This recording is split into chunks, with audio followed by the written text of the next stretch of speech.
Could I ask?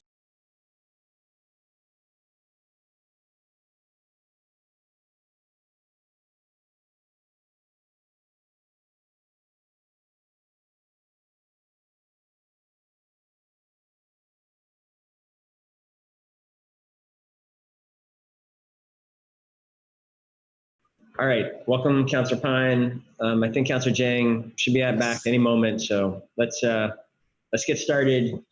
I'll call into session the Board of Finance at 5:38 p.m. First item on the agenda is the agenda, and I would welcome a motion.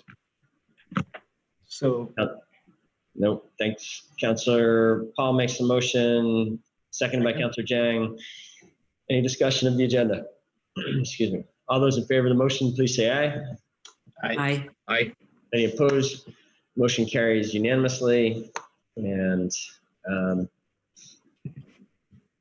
we have an agenda. The agenda, of course, does have a number, super long agenda, does have a few items on it. I am hoping we can get to the Board of Finance, get to the budget relatively quickly, so that in the hope that we might have some recommendations for the full council. This is our opportunity to do that if we choose to as a board.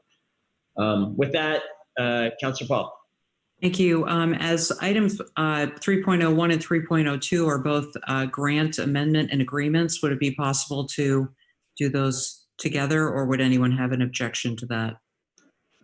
I see Councilor Pine supportive of that. Doesn't look like there's any objections to that. So in a moment, I will try to ask for this to be moved together. Let's go to the public forum first. Do we have any members of the public?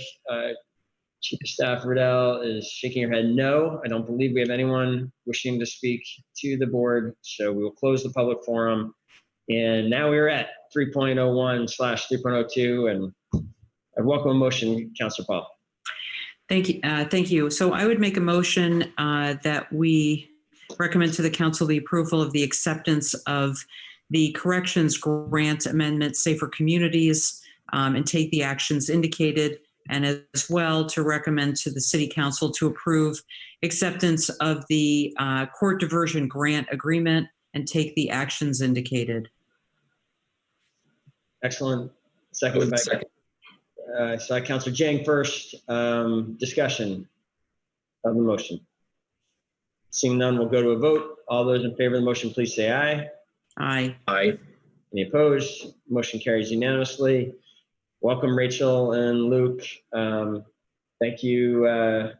We'll have to, on another night, it'd be great to hear more about how the court diversion is going. It's still a relatively new. Do you want to say, we are pressed for time, but it's your first time back. I feel like since we've created this new function, you want to give us the 30-second update how it's going? Sure. In short, we hired 6 new staff from July through October of 2019. We increased our referrals, but multiple fold. We were expecting probably over 2,000 referrals had this been a normal year, given that we went to non-normal times with the courts virtually closing starting in March. We have yet to have a normal year, so we probably won't for several years. We won't know what a normal year in court diversion looks like. But overall, I would say it's definitely been a success. The staff have been great. We have really good partnerships and communication, open lines of communication with the state's attorney and public defender's office and the judges. So in terms of referrals, we wouldn't ask for more. We are actually looking at getting a 3rd FTE, temporarily at least, with Attorney General funding because of our caseloads being so high. But given COVID and the decrease in fee revenue that all of the court diversion agencies are looking at statewide, they had to use those special one-time funds elsewhere.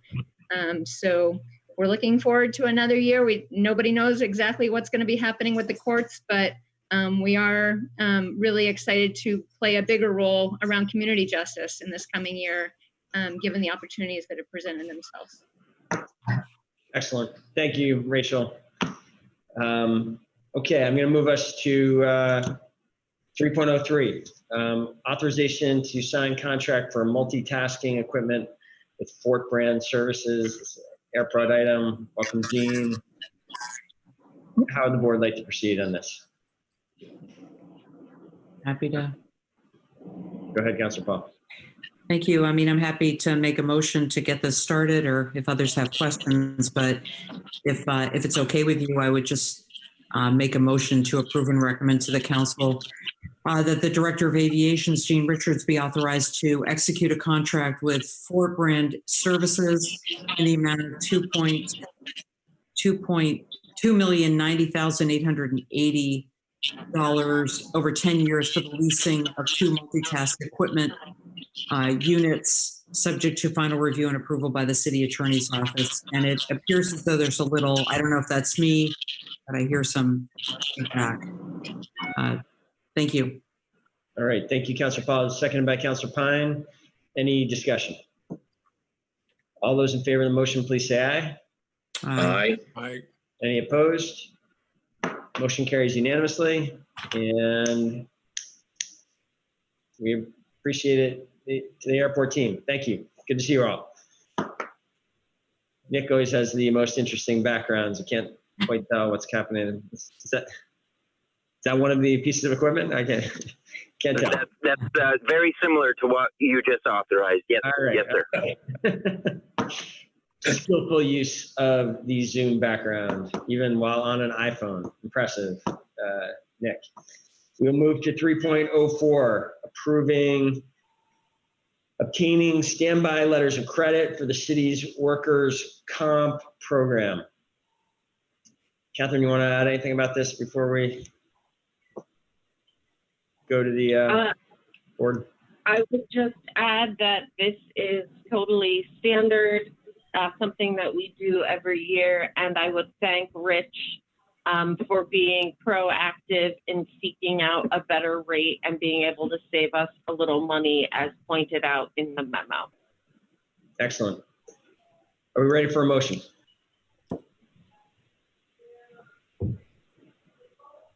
Councilor Pine.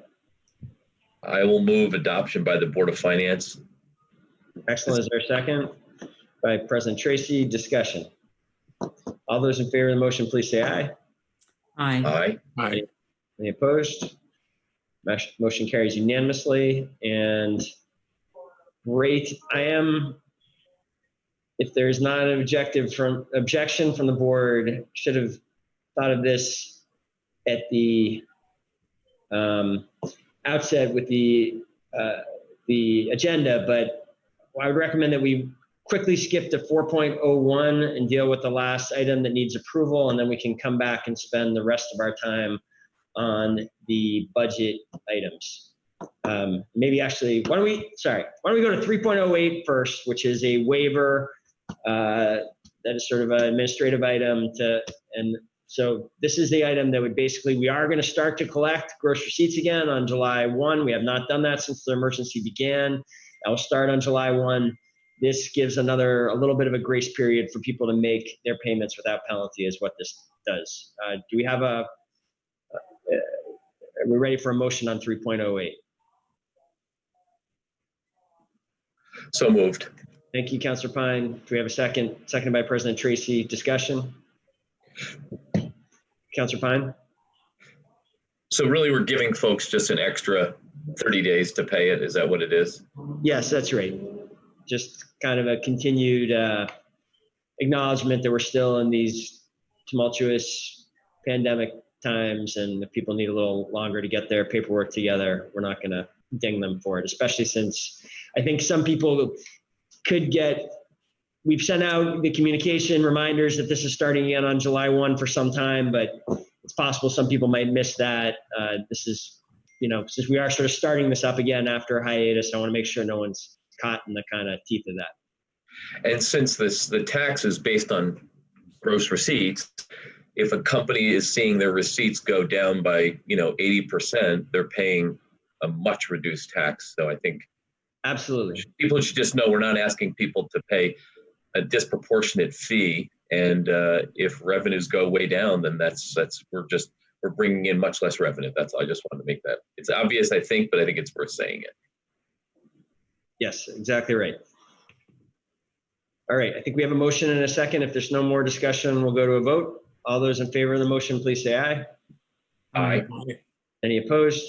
Motion carries unanimously. Now I will go to 4.01, which is the contract with CW Stageworks LLC for upgrades to Contours Auditorium. Thank you for being here, Martha, and zooming in, and Zach. This is for Board of Finance approval. It does not need to go to the full council. And this is some work in Contours that when we finally get to meet there again, who knows when that will be, but it will improve the sound system, which has always been a challenge in Contours. We won't have to, President Tracy, this may save you a few reminders of needing to speak into the mic and improve the lighting, which I know has been an issue for you, Councilor Paul, at times. And it makes sense to get this done now while the broader renovations of City Hall are happening. So that's the nature of why this is coming forward now, as I understand it. How would the board like to proceed? Are you ready for a motion, or would you like to hear anything from Martha and Zach? Brian? Sorry, Councilor Pine? Yeah, I will move, and after a second, I have a question. I will move Great. approval. Seconded by Councilor Paul. Back to you, Councilor Pine. Just for the benefit of others who maybe are participating, could you just tell us the time frame for these improvements, when we should expect to see these specific improvements completed? Sure. So BCA went for the grant, and the state grant actually requires that it be completed by August 1st of this year. So we are going to do this quickly. Great. Thank you. And the mayor will be telling us soon when we can start using Contours again, because I have a few constituents who keep asking me, when are you going to get back to actually conducting your business away from these screens and in front of real people? I wish I knew, Councilor Pine. We should, on a serious note, discuss it further. Unfortunately, they say sitting inside and talking is one of the most dangerous things you can do. And that's so I fear it could be some months still before we're able to do that. But we'll discuss that more on another night. Is there further discussion of we have a motion and a second, right? Is there further discussion? All right, we'll go to a vote. All those in favor of the motion, please say aye. Aye. Aye. Any opposed? The motion carries unanimously. Martha and Zach, thank you for your work on this. Thank you, board members, for the support. And I do look forward to the day we can put that equipment to use. That'll be a good day for us all. All right, I will return now to 3.05, which is the budget discussion.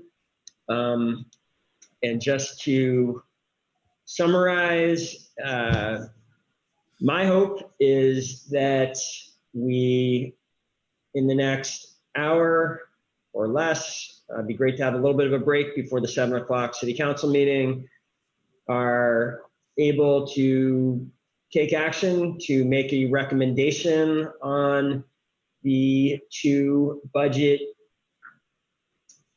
resolutions there, the 3.06 and 3.07. I think the city council would benefit from this board taking a position on those items. It is not required. It's worth remembering by, it is, unlike some processes where the board has to vote it out of this committee in order for it to get to the full council. That's not the way our system works. The council will deliberate on the budget tonight, or in this meeting at least, when it gets there, regardless of our action. But I do think it would be helpful, as it has been in the past, for this board, which has been the most engaged in the assembly of the budget, to weigh in if the board's comfortable doing so. So that is the purpose of having this on tonight. We have this warned as a discussion first, and then the individual items. So 3.05, the discussion is open until someone wants to make a motion for, I would say, 3.06. So the floor is open for discussion or questions. Can I ask a point of clarification, please? Go ahead, Councilor Paul. I've been on a number of things prior to getting on to this meeting, and I noticed that there's it says resolution and 2 memos posted. This is on board docs. It says that there is a resolution and 2 memos posted on Monday today at 4:18, which is a little over an hour or so ago. Are these the same memos that we received on Friday? Yes, they are, Counselor Paul. And I apologize for the confusion, but I realized that very late, obviously at 4 o'clock, that they were only posted to City Council and that they also should have been posted here, but they are the exact same document. Okay, because if they weren't, I would have to go through and see what was different. So clearly, no, I apologize. We should have started with that. I was just trying to be complete for the record. So I apologize if that was confusing to anyone. Okay, thank you. Well, Catherine's answer is with respect to the resolutions and her memo. My memo, the mayor's memo, which is the final item there, did not get out until this afternoon. So that is a new item. There aren't any changes in there. It is my framing of my take on this budget, and I wish it had gotten out sooner, but this is it's out there now. So, Councilor Jay. Thank you, Mr. Mayor. And I was wondering, because there will be a follow-up question, but I wanted if Catherine Chard can speak around, as of last Friday, what was, in terms of percentage, the Burlington property taxpayers who have applied for a waiver or for an extension until August, in terms of percentage? Is it 2%, 10%, or 20% that don't have the ability to pay their taxes on time? Sure, Councillor Jang, it's not actually a percentage. It's only 29 taxpayers out of all of the taxpayers. Okay. I have the updated figures, and I can send those to you on who applied for the waiver, as well as where we are in the property tax collection. And I can probably even do that tonight in between meetings. Wonderful. Yep, thank you. Thank you very much. So 29 properties, just applied for that or didn't pay on time. Yes, yes. And it did represent 45 parcels. I had responded to a question from Councillor Pine. There was, I guess, a landlord who applied for several of his properties. There was also one, what we call Big 10 taxpayer, and that was one of the large hotels downtown. All of that said, it was not a large sum of money, and if you give me a minute, I can even find it on this call. There's no need for us to access the TIF. Like, it was much fewer taxpayers than I think we were anticipating. Okay, wonderful. Thank you. And the mayor may know where I'm going with this. Probably he has an idea. So the mayor, knowing there is only 29 parcels or property tax that cannot pay, has that influenced your decision of keeping the regular schedule of having the new North End ambulance by taxing the voters? Councilor Jang, I appreciate the question. I think it's a fair question. No, I continue to think that now is the wrong time for a 5% tax increase. I'm not supportive of the the two taxes that were voted by the voters at the beginning of March. I think we're in a different situation than we were then. I am thankful that the leadership of the Firefighters Association has worked with us and given us a way to move forward with the third ambulance in the coming year. So just a matter of months later than the initial plan, and that we can, I really feel like what I'm presenting here, what we've been able to present with the partnership of the Firefighters Association and the hard work of so many, is a budget that in some ways, it feels to me is sort of the best of all worlds. We get the third ambulance, which I know is a major issue in the New North End this year with minor delay. And we are able to defer for a year this significant tax increase to hopefully a time when the economy is doing better. So that remains my position. I respect if Councillor Jang, you see it differently, but I hope this is where I'm at, and that's why. Okay. Thank you. No questions. Okay, I've got Councillor Carpenter and Councillor Pine, and so go ahead, Councillor Carpenter. I just want to remind people that many homeowners pay their taxes into escrow. They've already paid them. They pay them each month. They prepaid them. The mortgage service company pays them on their behalf. So for them to apply for this would be very complicated. To Councillor Jang's point, they're still paying the taxes. It's just that this process of deferral would be very difficult if you pay your taxes into escrow, which, to be honest, I think most homeowners with a mortgage do. And so I don't think it's a symptom of the fact that people might be struggling. It's maybe a symptom of the fact that they've already prepaid this year's taxes by the month. Thank you, Councillor Carpenter. I think that's a really important point. There are a lot of experts who think that the bigger crunch will come later on in this pandemic for that reason. And so I think it's too early I think this is your point, but I fully agree that it's too early to declare that we're out of the woods for a whole variety of reasons with this pandemic, that being a real mechanical one that, it would be very difficult, probably almost impossible for people to get their money back out of escrow, that it's already in there for some time. So thank you for that point. Councillor Pine, over to you.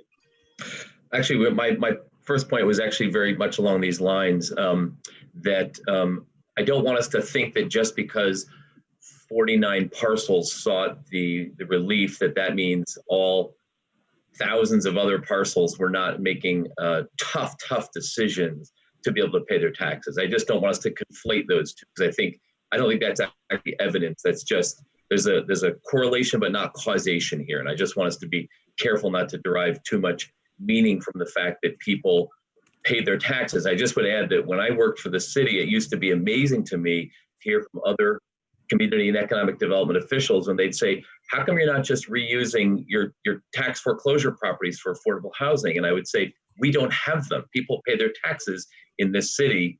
And it's not because we are a particularly high income city. It's because that is just one of the values Burlingtonians have, is you pay your taxes no matter what. So I just think that's a clarification that I think is worth making.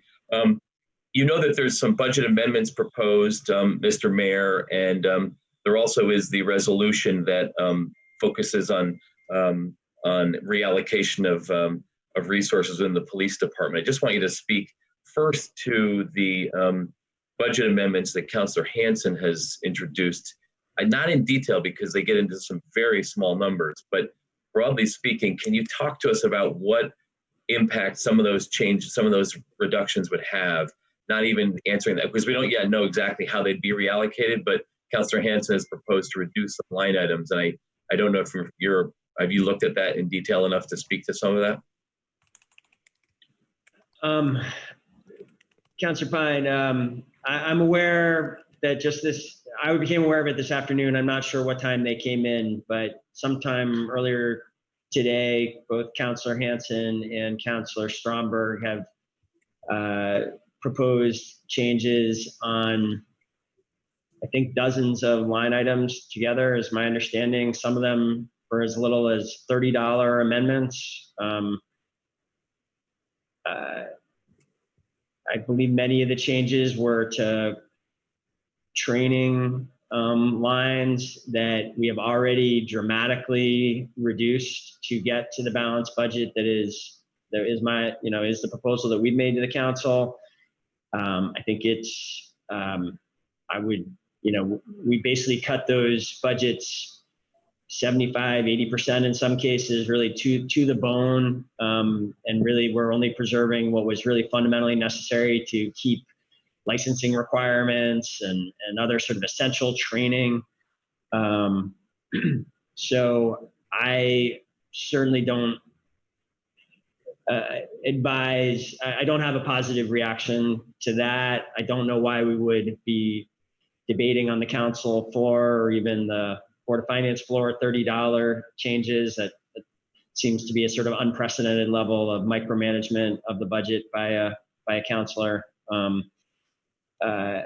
So it's hard for me to react beyond that, given how that these have just come in. They don't. There may be some. I'm not aware that they're related to sort of larger questions that have been part of the discussion. Maybe some of them are. I just haven't been able to go through them line by line yet. So it's a challenging situation to react to at this point, Councilor Pine. We'll try to have a fuller reaction by the time we get to those amendments, if we are going to actually go through them one by one. Okay, that's helpful.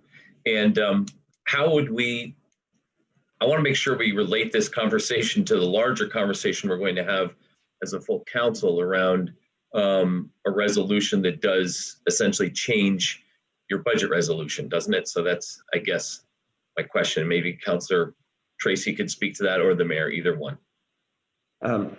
So let me there was one I do want to say a little bit more on. It really surprises me, and I don't understand where it's coming from, and I want to speak specifically against it, is Councilor Hansen has proposed eliminating our payment to the Vermont League of Cities and Towns. That to me would be a terrible mistake. We are every other town. My understanding is all 250 other towns in Vermont make their dues payments.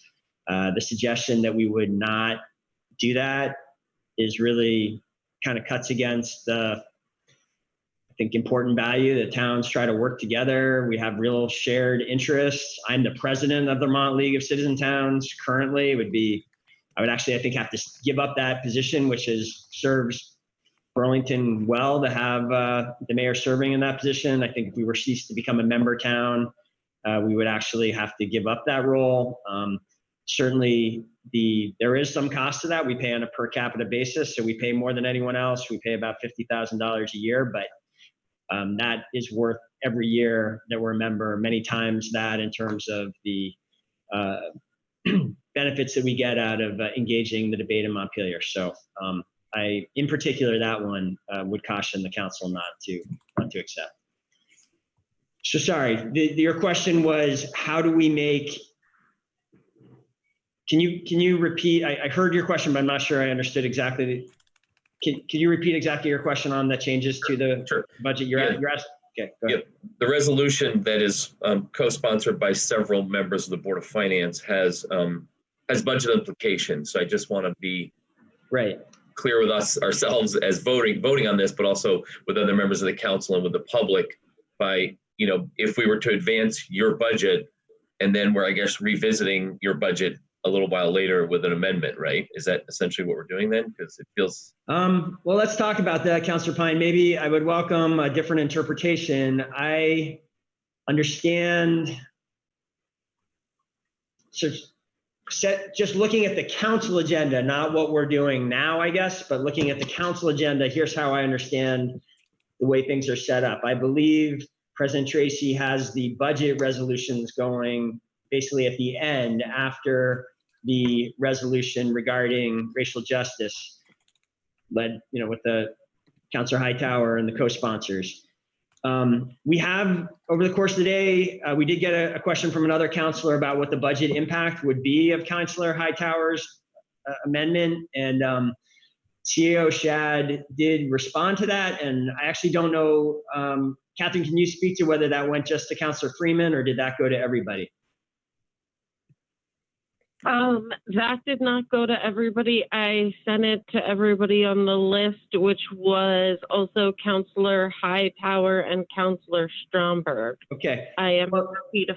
I would actually, I'd recommend that we share that with the full council because I think everyone will be, I think it's the question that Counselor Freeman asked, which I think Counselor Pine goes to the heart of your question is what is the budget impact of Counselor Hightower's amendment? And that is a challenging, so the answer that the CAO gave Counselor Freeman is it's really not clear that it's impossible to say, I guess, is really the answer, what the ultimate impact of that amendment will be, because the amendment as it currently stands, the resolution as it currently stands calls for reductions in the number of sworn officers through attrition. But that doesn't have an immediate impact on the budget because the budget already assumes an enormous amount of attrition, of course, the way we proposed it. And I think the CAO's email might bring that point home more concretely than might have been clear to everyone up until now. We are essentially assuming already in the budget that is before you the equivalent of 18.6 positions being open for the entire year, right? So it's the entire the 14 vacancies that are currently in place plus the equivalent of another on average basically 4. Of course, it doesn't break down on average. There's a variety of reasons we can get into the weeds on why that was projected, but I think the meta point is that it is a very aggressive attrition projection already, and you would have to have a lot happen before we would have any additional savings there. And that's just it. And that's before you then even get to the point that the budget, as we are currently proposing passing it, also includes another $121,000 of unidentified cuts within the police budget that will need to be identified over the course of the year, and another $1 million of unidentified cuts that the budget resolutions commit Catherine to identifying and reporting back to you before January 1 of 2021 if revenues do not improve. And I think it's reasonable to think that we can't carve another $1 million out of this budget if we have to do that. Of course, we're hoping we don't have to, but we can't do that without there being further cuts to the police department. So, and then there's the whole question of like the relationship between attrition and overtime. To a certain degree, we have commitments that the police are, we have responsibilities that the police are committed to. We have expectations the public expects of the police. And so just a vacancy does not mean necessarily that work will not get done. In some cases, we will need to pull officers in to work overtime. So all of which to say, it is certainly possible that ultimately there will be greater, if that resolution passes, it is possible that there will be savings beyond the cuts already assumed in the budget. But I don't believe any of those cuts are bankable as of tonight, per the current writing of that resolution. And that's really because attrition is a to be determined number, really. That's what you're essentially saying. I think you could boil my 5-minute or 10-minute speech down to that. Okay. So yes. Okay. Thank you. That's helpful. President Tracy. Thank you, Mayor. Now, we would have to amend that line, though, in the resolution specific to the numbers, though. That's correct, right? It's like line. You're asking the budget resolutions that we have proposed indicate that we would start refilling positions. You're talking about the kind of idea of a floor on the attrition that is introduced in the budget resolutions versus Counselor Hightower's resolution doesn't have anything like that. So it certainly would be available to the council. I could certainly understand, President Tracy, why, if that was your goal, if the goal is to achieve the attrition, one way to that would not be the items both deal with attrition in a different way. I guess in my mind, they don't, because the Councilor Hightower language as it currently stands is not specific as to a time frame and does also reference this functional assessment being completed in the within the foreseeable future. It's not explicit that those two different resolutions are in conflict with each other. I think you could have them both pass, and there would not be, they would both have meaning in and of themselves. But yes, I think if the intent of the council is for the attrition to continue until 74 uninterrupted, you may want to amend or strike that element of the budget resolution. Okay. All right. Thank you, Mayor. I appreciate that. I do think it's important that we just have clarity, and I would be concerned about that. So I think that we will need to visit that issue when we get to the budget as the full council. I just want to make sure that we have the resolution lining up with the budget resolution. So that's a big issue for me. And just in general, making sure that we have agreements around the issues that are outlined in the resolution in place is crucial to me as a consideration in terms of passing this budget. Understood. I think I understand.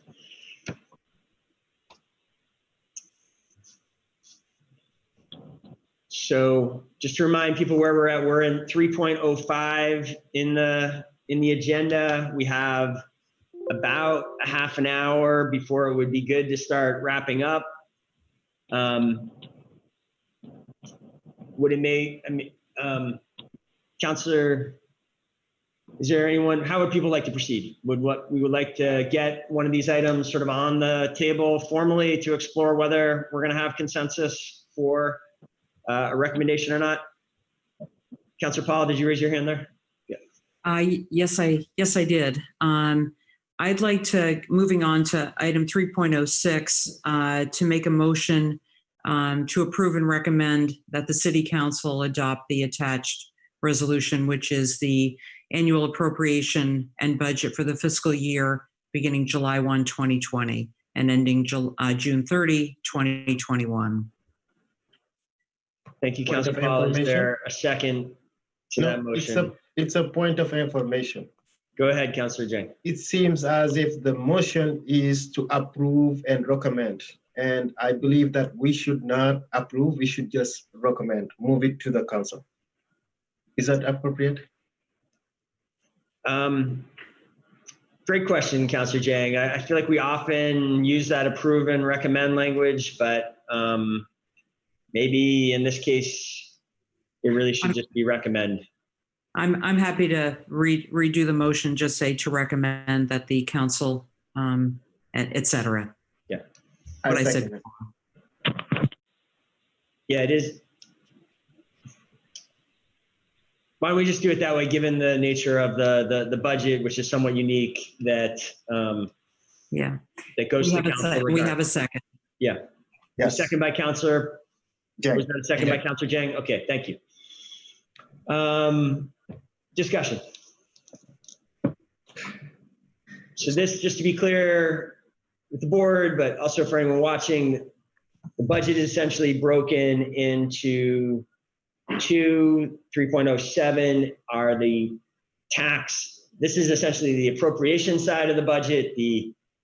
For some reason, we always do it this way, that the tax side is a separate, the separate side of the coin here, basically. So that's a separate vote. It has always been curious to me that we could have a situation where one passes without the other. I'm not sure where that might leave us in a challenging place, but it's never happened. So, so 3.06, the appropriation is on the floor. Councilor Pine. So I just want to make it clear for our own edification, but also for the public, members of the public, that recommending your budget doesn't preclude the council's ability to introduce changes and actually adopt changes when it gets to the full council that allow us to achieve other goals and objectives, right? That's just what I want to. Yeah, good point, Councilor Pine. I think that's, I mean, certainly there's nothing that binds you to voting. A recommendation here would in no way bind you to any of the votes on the council floor as a matter of process. Of course, I think, and since, you know, I guess I further take the point that we're not likely, I think, in the next half hour to sort of go through all of the Councilor Stromberg and Hanson amendments. So I would, from my perspective, for what it's worth, I think there would be considerable value to the rest of the council knowing that the budget as it currently stands, separate from whatever modifications may come on the floor, is something that is supported by this board that has grappled with this for months. And, you know, I certainly wouldn't see it as personally, not, it certainly doesn't, no one is bound on the votes. And I certainly personally would not feel that a vote for this means prejudices in any way how you're going to vote on those line item amendments. Okay, thank you. That's my take on it. I don't know if other councilors see it differently, or, and that's sort of my opinion.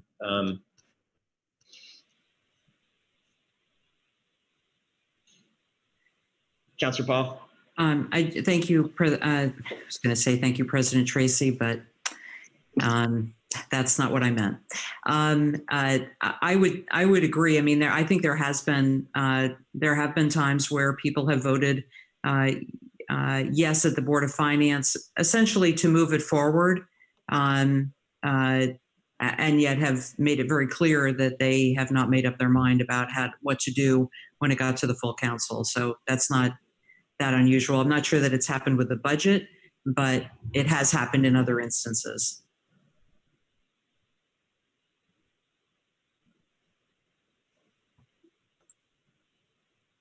Just one point. I think this is responsive, Councilor Pine, to your question at some level is, look, you know, I know we're going to have big debates over later in the night over the Hightower resolution and maybe other elements of the budget. At the same time, we're talking about, you know, a general fund budget that is over 60 million, and then the enterprise budgets that is over another $100 million of additional funding. We've been through a challenging process together.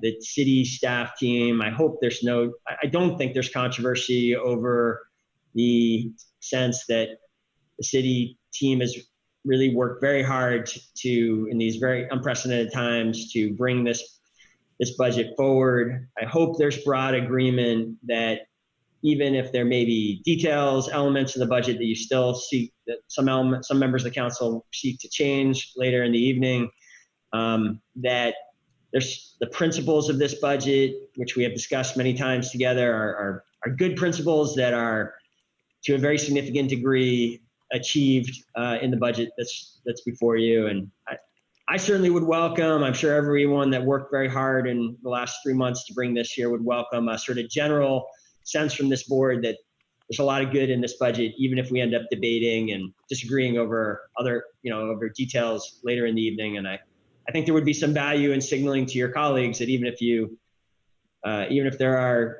details to be sorted out later, that you feel good about the great majority of the budget. Because I don't think any of the debates that I anticipate coming really kind of get to the core of what we're talking about here. I think the changes would be in some fairly modest. So that's the way that's what I think you would be signaling with the Board of Finance support, strong support. That's what I guess I'm hoping we come out of here with. And hopefully that's responsive to your point, Councilor. President Tracy. So I guess I see it a little differently. I feel like, in the Hightower resolution, there's a specific statement about the budget being a moral document and that there's a recognition of the need to prioritize racial justice work within the budget, within that resolution. So really, I would say absent passage of that resolution and some of the budgetary considerations of it, that I'm not quite there yet for this budget.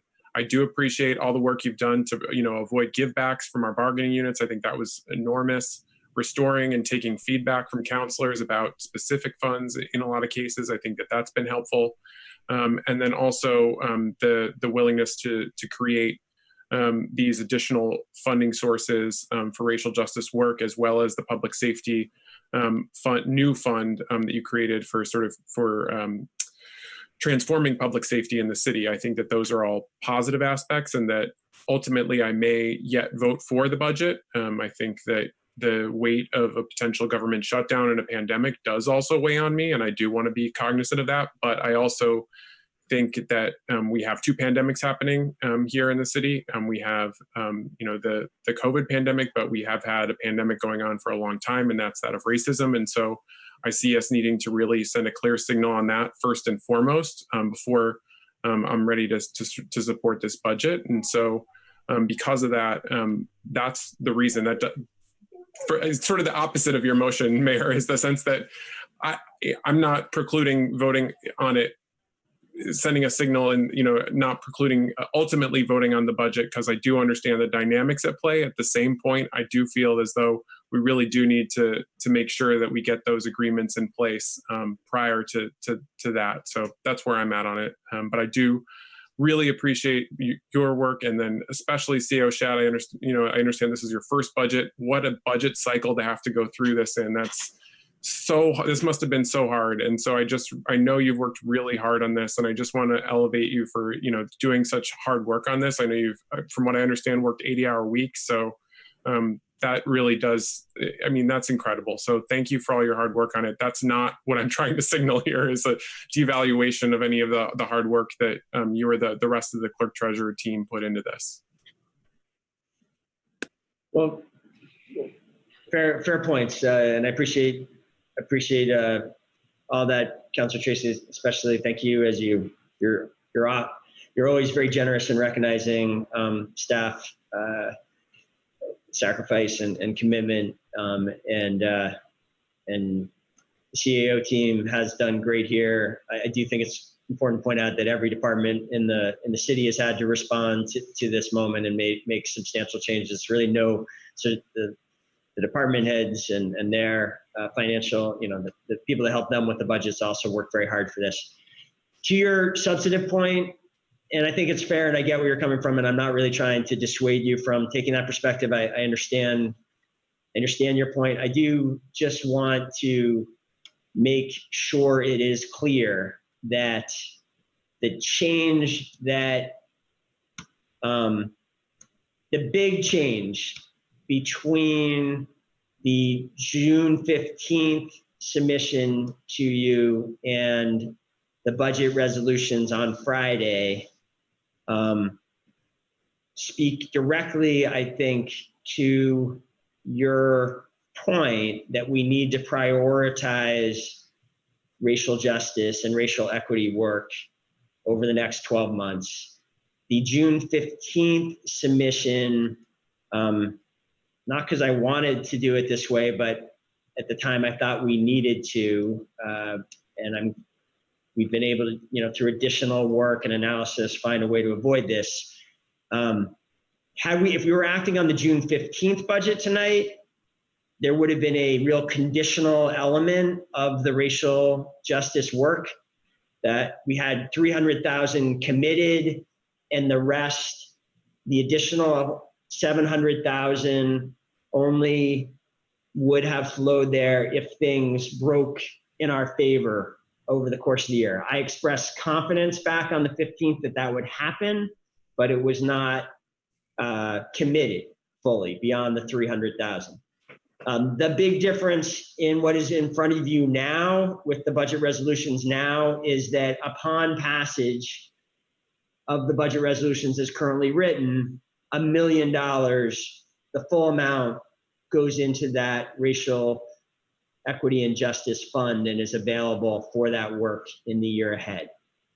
In addition, the second change, which is also substantial, smaller in magnitude, but important, I think, is in the initial formulation, there was one fund, and thus the police transformation, public safety transformation, investment in these social service services like street outreach, first call, all of that in some sense would have been competing for a limited universe of dollars with the explicit racial justice and racial equity work. That has now been separated. So now there are two funds so that it's very clear that we will make progress on both sides, on both fronts. So I say all that in that if we hadn't done that, the Hightower resolution and the attrition savings, the additional savings that are hoped to be achieved in that resolution, as I understand the sponsors, that would have been essential for us to, there would have been no definitive mechanism for funding the work if without that kind of change. Now, the clarity that we are going to have progress on those two fronts is much greater and not dependent on further attrition savings in the same way. So I just hope that's clear. It is a change. I want to make sure it's a change that's clear to all counselors. Counselor Jang, was that a hand? Yes, that's a hand.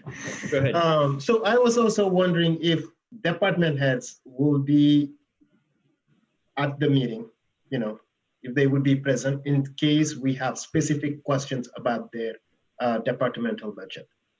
That's the first question. Yes, a number of them are with us now, and I have asked department heads to be available during the budget debate if needed. If there are specific departments that you have questions for, that would help us on the planning side. If you want to text us or tell me here. And it's mostly DPW, and it is also around, couple of concerns that many people expressed around the neighborhood traffic calming program. So, and I think I have talked to Chapman a little bit about it and was wondering if this budget would pay a particular attention to that specific issue. And people been waiting for over 4 years to have their neighborhood calming program being attended to. And I know also at the same time that for some reason this year, there has not been participatory governing around the budget due to COVID, due to the demand that we receive almost at the end. But people still have questions, and I think it would be amazing to give people an overview about how it's going to look like in the next 12 months, etc. Sorry, Councilor Jay, I just want to make sure I followed everything you said there. Are you saying tonight you're hoping DPW can speak to how the DPW budget, what DPW is going to be doing with their funds over the next year, and how the next year's budget is going to be formed? Or I'm sorry, I'm just no, Mr. Mayor. What I'm asking, I think, is saying if the DPW budget this year received more funds to be able to attend to some community concern about the traffic calming program in the neighborhoods. Yes. Okay. All right. We will make sure Director Spencer is with us now. If you'd like to ask the question now, we have a few more minutes, or we can. He'll also be here later. Yeah. I mean, I think I may know a little bit about what he's going to say, but it is more for communication that I'm seeking from DPW to the public about that specific and how does it entail with the budget discussion we talked about. Okay, But very good. Great. Mayor, are you able to hear me? Yes, go ahead.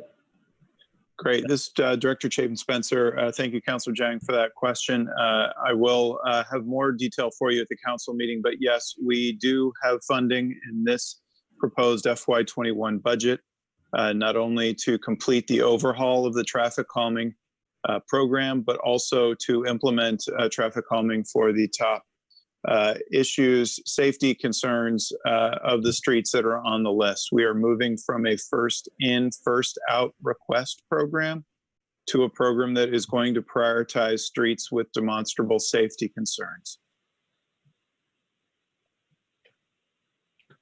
okay. Very good. Yeah, Go ahead, perfect. Councilor Jang. Yes. Go ahead if you'd like the floor back. No, thank you. Okay. Mr. Mayor. Is that Councilor Pine? I see a hand there. Yes. Yeah, while we have Director Spencer on, I just wanted to ask if you could address the issue of what impact the current level of funding for the department and the reduction in seasonal employees will have on, I guess I'm thinking more the sidewalk plowing now because it's we're well into the summer, so those impacts, what they are, we know them and we're feeling them, but they that can't be mitigated. But what do you anticipate if we were to go forward and have sort of a, I don't know, an average Vermont winter in terms of sidewalk plowing? How's it look? Thank you, Councilor Pine. We have in this budget reduced the number of seasonals in our department. That said, we have made progress in restoring seasonals in the street maintenance team over the last month. So while there still is a reduction of seasonals for recycling, there's a reduction in seasonals in technical services that does a lot of the engineering work and resident inspection work.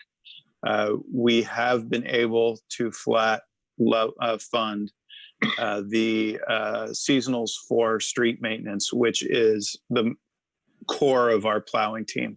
We will still need to rely on other departments such as parks and other divisions such as water, wastewater, and others to manage the winter season. But I was very pleased when the administration was able to level fund our seasonals in the street department for FY21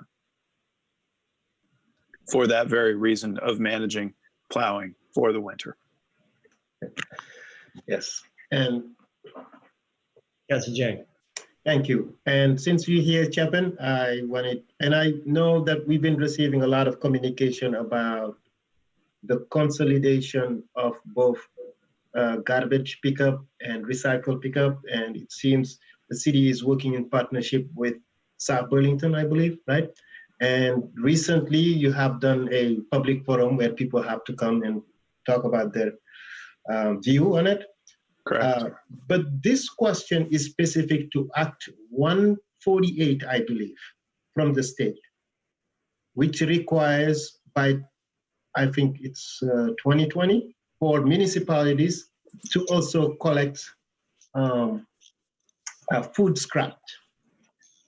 And I also know at the same time that most of your cars are dying, you know, the trucks, and was just wondering if there is a particular attention of this budget to that specific. What's the plan, if any? Thank you, Councilor Chang. So yes, we did have about 20 people participate in our first public forum on consolidated collection last week. We are going to be coming to the Transportation, Energy, and Utilities Committee later this in July, the end of July, to continue the conversation with the community, as well as doing a number of outreach efforts between now and then. We are going to need to take a very hard look at the cost to implement consolidated collection. There are a number of steps that need to occur, both from a policy perspective as well as operational perspective, such as, do we have the billing in-house in the city, or do we have the private haulers bill? If we want to explore a municipally operated consolidated collection system where we own the trucks, that's one model versus licensing private haulers to do the consolidated collection with their equipment. So there are a lot of financial implications of proceeding here. My estimate, based on the number of decisions that are in front of us, that we will not be prepared in FY21 to be making those large financial decisions. But in FY21, we can make those decisions for FY22. Okay, but isn't it Act 148 required for municipalities to start taking action in 2020, or did I get it wrong? You are correct, Councilor Jang, that as of July 1, the state is limiting and prohibiting organics and food scraps from being contributed to the landfill. And so there are many options for how our residents and our businesses are to comply with that. They can compost on site.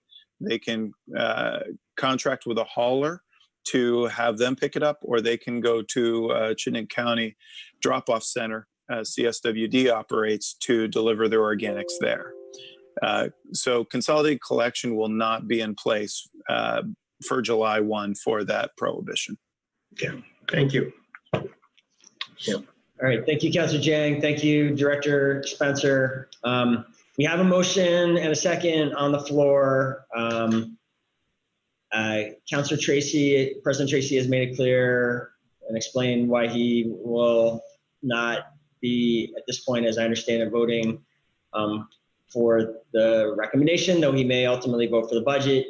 I think if we are gonna, I'd like to focus the remainder of our discussion on the item before, or actually move to a vote if there's no more debate about the recommendation, making a recommendation or not. Are we ready to go to a vote, or is there a desire for more discussion? Ready for a vote. We're ready for a vote? Okay. Very good. All those in favor of the motion, please say aye. Aye. I believe we'll have a I think roll because call. we're going to have a roll call given public meeting laws and the expected dissension. So I will go from left to right on my screen. I am voting yes. Councilor Paul? Yes. President Tracy? No. Councilor Jang? Yes.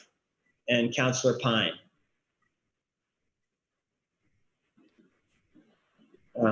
See, Councilor Pine is still on the call. Councilor Pine, if you can hear us, you are muted and your video is off.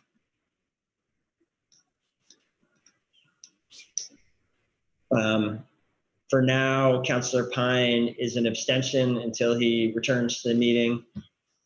Let's now go to 3.07, which is the tax assessment side of the budget. And I would welcome a motion to put that on the table. Councilor Paul. Thank you. So I would make a motion to recommend that the City Council adopt the attached resolution, which is the annual tax assessment on the property grand list for the city for the fiscal year beginning July 1, 2020 and ending June 30, 2021. Did I say that? Yeah, I said that right. Thank you. Thank you, Councilor Paul. Is there a second? Seconded by Councilor Jang. Discussion. Okay, if there's no discussion, we'll go to a vote as well. And I guess not to do your math for you, President Tracy, just, it might be worth articulating. I'm not sure the Hightower resolution would in any way affect the revenue side for what it's worth. So with that in mind, President Tracy, discussion? Yeah, no, I see it that way as well, Mayor. So I don't see the two. I think it's the spending side. So I support this aspect. Thank you. All right. Thank you, President Tracy. Good. So we'll go to a vote. And let's just do the roll as well. I will be voting yes. Counselor Paul, Yes. Counselor Jang, Yes. President Tracy, Yes. and Counselor Pine. Can you hear us? It appears your mic and camera is still off. So I believe I think we're on the cusp of adjourning. So unfortunately, we will record these votes without the benefit of Counselor Pine's vote. The vote on 3.06, the first budget vote, do I have the number right? It's 3.06 and 3.07, right? So 3.06 is 3 ayes and 1 nay and 1 abstention, and 3.07 is 4 ayes, no nays, and 1 abstention. Counselor Paul. Thank you. I think it's actually not an abstention. I think it's just an absence. Yeah, sorry. Thank you. Thank you. Okay. With that, I'm kind of excited about a 17-minute recess before the next meeting begins. If there's no objection, the Board of Finance is adjourned. And let me say, as we are adjourning, thank you to my colleagues on the board. This has not been easy for any of us. This has been a lot of work and a lot of meeting time, and I hope you feel heard in this process, as challenging as it was. And thank you for the support largely tonight. And I look forward to continuing our discussion at the full board. Councilor Paul. Thank you. I just had a quick question, just a technical question, perhaps to others, perhaps to Amy, who's also on the call. Is it okay if we leave, continue for the next 15, 20 minutes to be on, or would you prefer that we sign back in? It's really up to you. It is certainly fine if you want to just stay on and not have to worry about that later. I would recommend turning your camera and mic off until President Tracy starts the next meeting. Yeah. All right. Thank you. Without objection, we are adjourned at 6:44 as the Board of Finance. We'll see everybody at 7. Great.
First item on the first thing is the Pledge of Allegiance. If folks would please rise.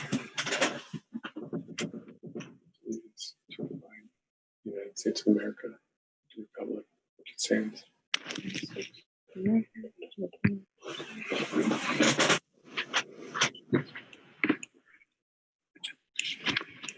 Thank you, councilors. Our first item on the agenda is the agenda. Councilor Stromberg, are you ready to make a motion on the agenda? I am, President Tracy. I move to adopt the agenda as follows. Remove from the consent agenda item 4.14, communication agreement, City of Burlington and University of Vermont agreement to extend 2019 memorandum of agreement regarding student housing per Chief of Staff Riddell. Add to the consent agenda item 4.16, communication, Scott Baldwin, President, Burlington Rotary, regarding supporters of Burlington Police with the action to waive the reading, accept the communication, and place it on file. Add to the consent agenda item 4.17, communication, David Van Dusen, regarding Vermont AFL-CIO, public comment on Burlington PD with the action to waive the reading, accept the communication, and place it on file. Add to the consent agenda item 4.18, communication, Jane Nodell, 10 Charles Street, Burlington, regarding resolution to defund the Burlington Police Department titled Racial Justice Through Economic and Criminal Justice with the action to waive the reading, accept the communication, and place it on file. Add to the consent agenda item 4.19, communication, Eric Kretoville, regarding Burlington resident and employee of BPD regarding concerns about reducing the department's numbers with the action to waive the reading, accept the communication, and place it on file. Add to the consent agenda item 4.20, communication, Jeff Nick, CSM Commission Chair, and Stephen P. Schoenberg, CPA, Church Street property owner, regarding Church Street Marketplace Commission correspondence with the action to waive the reading, accept the communication, and place it on file. Add to the consent agenda item 4.21, communication, Sharon Busher, regarding FW budget resolution on police staffing with the action to waive the reading, accept the communication, and place it on file. Note written material for agenda item 5.12, resolution, racial justice through economic and criminal justice, Councilors Hightower, Hanson, Stromberg, Tracy, Freeman, and Pine. Note additional material for the agenda item per Chief of Staff Rodell. Note revised version of this agenda item per Councilor Hightower. Note Councilors Paulino, Paul, and Carpenter as additional co-sponsors for this agenda item per Councilor Hightower. Note proposed amendments for this agenda item per Councilor Jang. Note proposed amendments for this agenda item per Counselor Mason. Note final proposed amendments for this agenda item per Counselor Jang. Note proposed amendments for this agenda item per Counselor Stromberg. Note proposed amendments for agenda item 5.13, resolution annual appropriation and budget for fiscal year beginning July 1st, 2020 and ending June 30th, 2021. Mayor Weinberger, Board of Finance per Counselor Hanson. Note proposed amendments for this agenda item per Counselor Stromberg. Note proposed amendments for this agenda item per Counselor Freeman. Note written material for agenda item 5.15, resolution waiver of penalty for late payment of gross receipts, taxes related to COVID-19 emergency, Board of Finance per CAO Shad, removed from the consent agenda item 4.08, communication Luke McGowan, Director of CEDO, and Jillian Nanton, Assistant Director of CEDO, regarding Burlington Town Center, AKA City Place, second extension of project management services contract. Jeffrey D. Glassberg, Renaissance Development Company, and place on the deliberative agenda as item 5.16 per City Council President Tracy per Counselor Hanson. Whew. That was one heck of a motion. Thank you so much, Counselor Stromberg. Very much You're appreciated. welcome. Have a motion on our agenda, seconded by Counselor Paul. Any discussion of our agenda? Okay, seeing none, we'll go to a vote. All those in favor of the agenda, please say aye. Aye. Anyone opposed? Hearing none, that passes unanimously. That brings us into some of the other items that we have on our agenda. We don't have public forum until 7:30, which is a time certain. So I'm going to go and try and get some other agenda items through. We'll skip down to number 3, which is climate emergency reports. Did any counselors have any climate emergency reports to offer? Counselor Hanson, go ahead.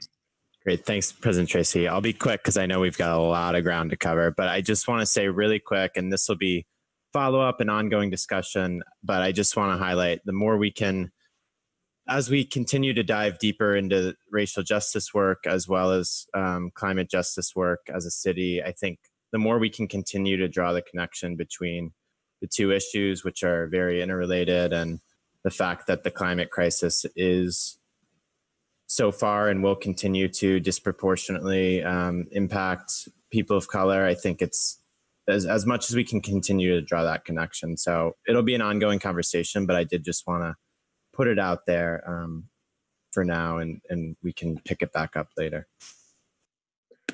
Okay, thank you. Any other climate emergency reports from folks? Okay, seeing none, we will move through that agenda item, and I'm going to jump into go down into the to our agenda. I'm going to skip over the consent agenda and actually go to the item 5.02 for a presentation. I will make sure that we don't vote on this budget item prior to hearing the public forum, but I do want to get the presentation started so that when we do get to that item, we can hopefully jump into get to a vote sooner rather than later. So the folks who are presenting with this item with us now. Trying to see. President Tracy, they would need to be promoted to a panelist. So if the folks who are presenting on Chittenden and Solid Waste District, maybe you could use the raise hand function and we can promote you to a panelist. That would be wonderful if the folks who are presenting from CSWD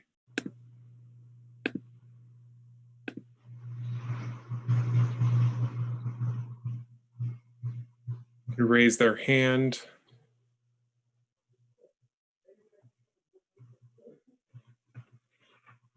I am not seeing the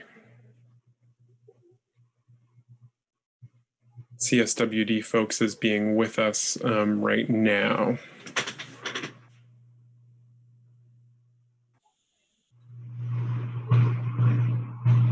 Okay.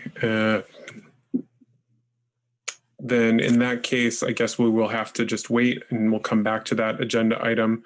Let's move down to the items at the end of the council meeting in that case, again, not wanting to take deliberative action prior to the public forum. So let's move to committee reports. Are there any committee chairs who would like to offer a report?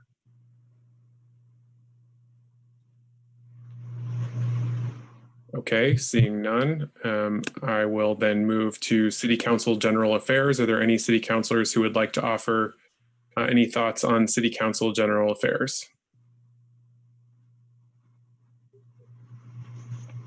Seeing none, I will move into City Council President updates. I do not have any updates for the council at this time. Mayor, did you have any updates that you would like to offer as part of your updates? Thanks, President Tracy. You know, I've been very focused on this budget for weeks now. I do.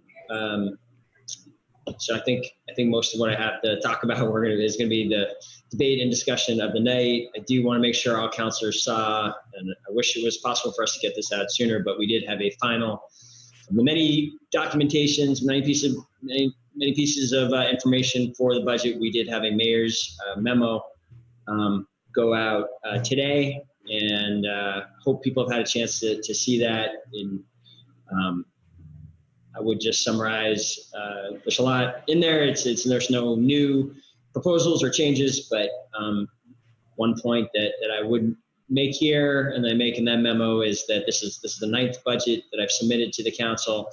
It was definitely the hardest of all the budgets for the reasons that everyone's clear on, the emergency and then the changes we've been attempting to make together in recent weeks. At the same time, in many ways, it's the budget I'm proudest of. I'm looking forward to our discussion later tonight. I think that does a lot of good, and I'm looking forward to working on it. Trying to get it over the finish line with you all later tonight.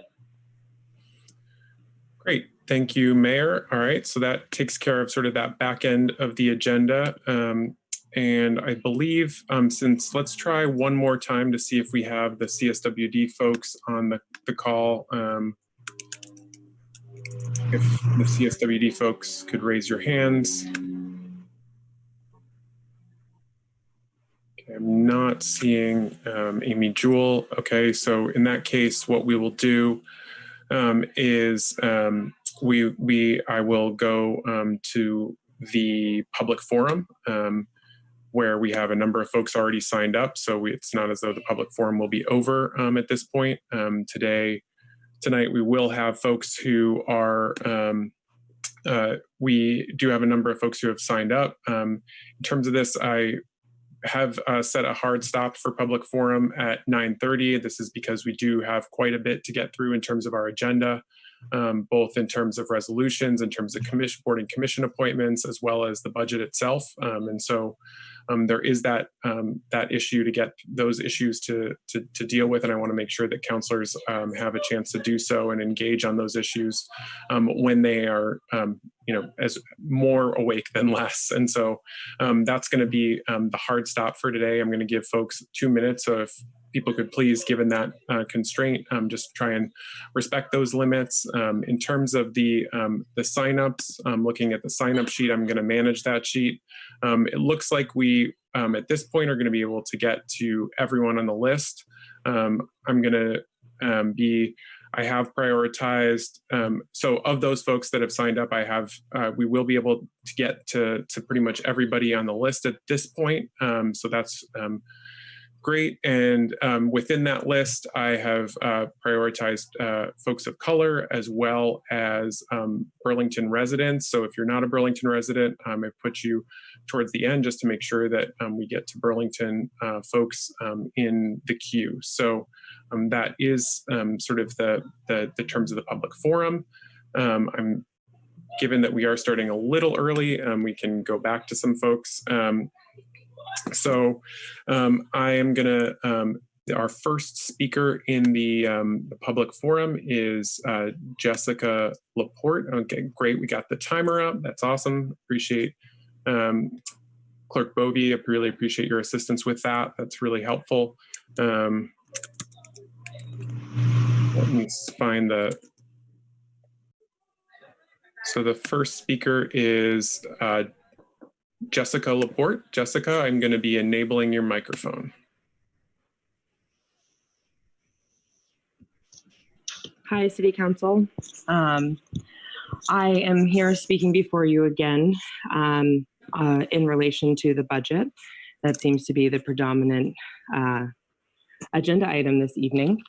I want to speak in support of the RISE initiative to restructure public safety and specifically invest in implementing cultural empowerment, securing equal opportunity, expanding racial equity, inclusion, and belonging in the Burlington area. I truly believe, as I stated before, that the Burlington City Council, our mayor, and other institutions in the city have an opportunity to set a tone within our county, within our state, and to be proactive in preventing unjust policing action in our city, or should I say further unjust policing action.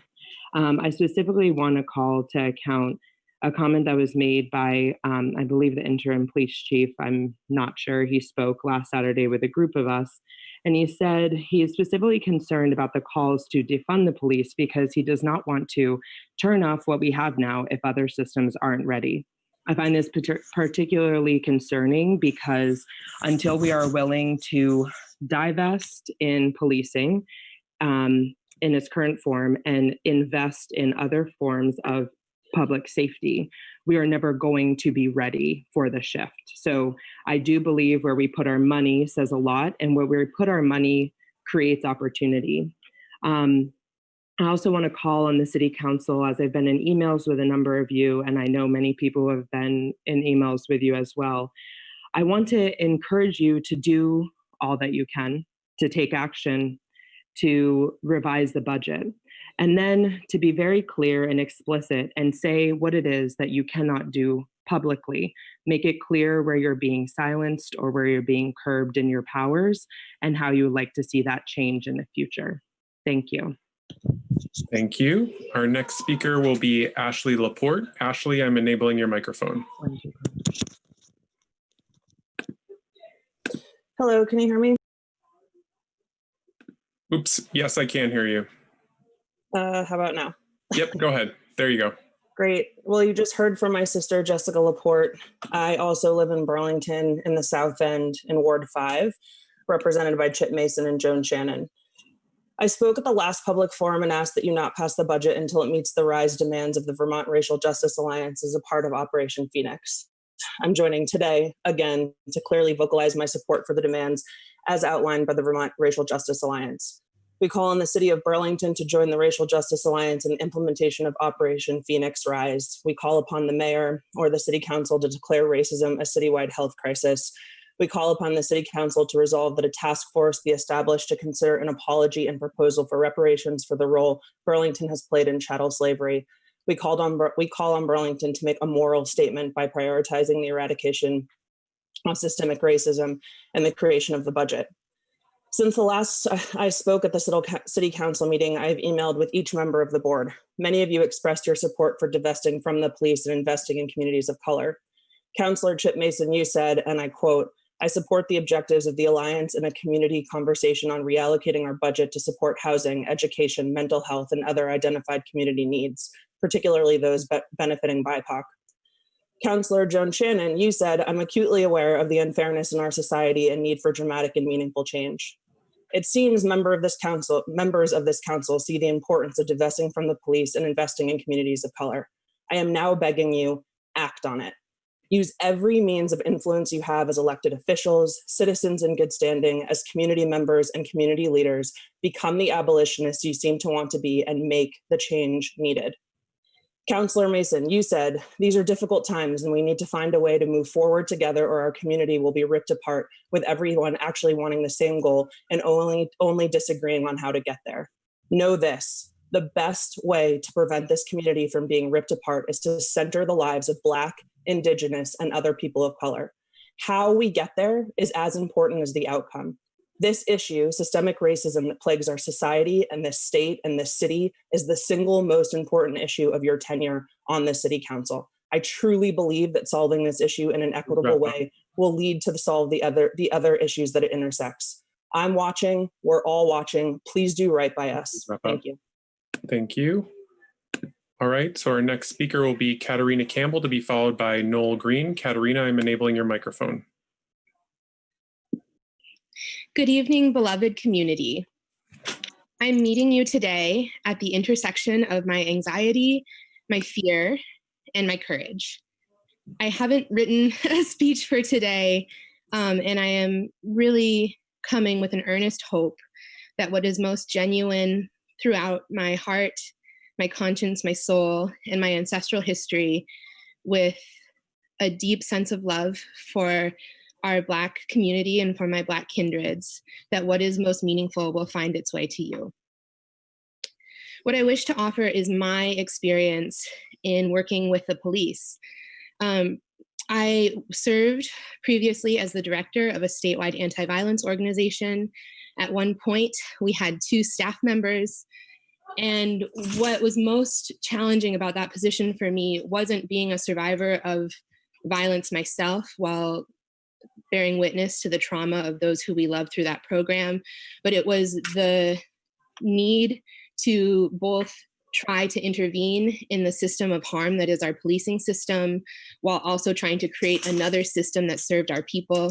The example I'll give is I used to do diversity trainings with various facets of police throughout the state. And in those trainings, I didn't go in thinking that I was reforming a system. I went in with a hunger that maybe I would identify one person with the relational compassion to work with me to do things differently. That was exhausting, even more than the interpersonal work of tending to trauma as it manifested in the lives of our citizens. And what I am imploring all of us to do is to willingly accept this conscious offer. The resolution is not an answer, it is an invitation to a process of intergenerational change. It is our time to enter into that process and to trust our community to move forward collectively. Thank you and good night. Thank you, Katarina. Our next speaker will be Noel Green, to be followed by Caroline Tassi. Noel, I'm enabling your microphone. Can you hear me? Yep, go ahead, Noel.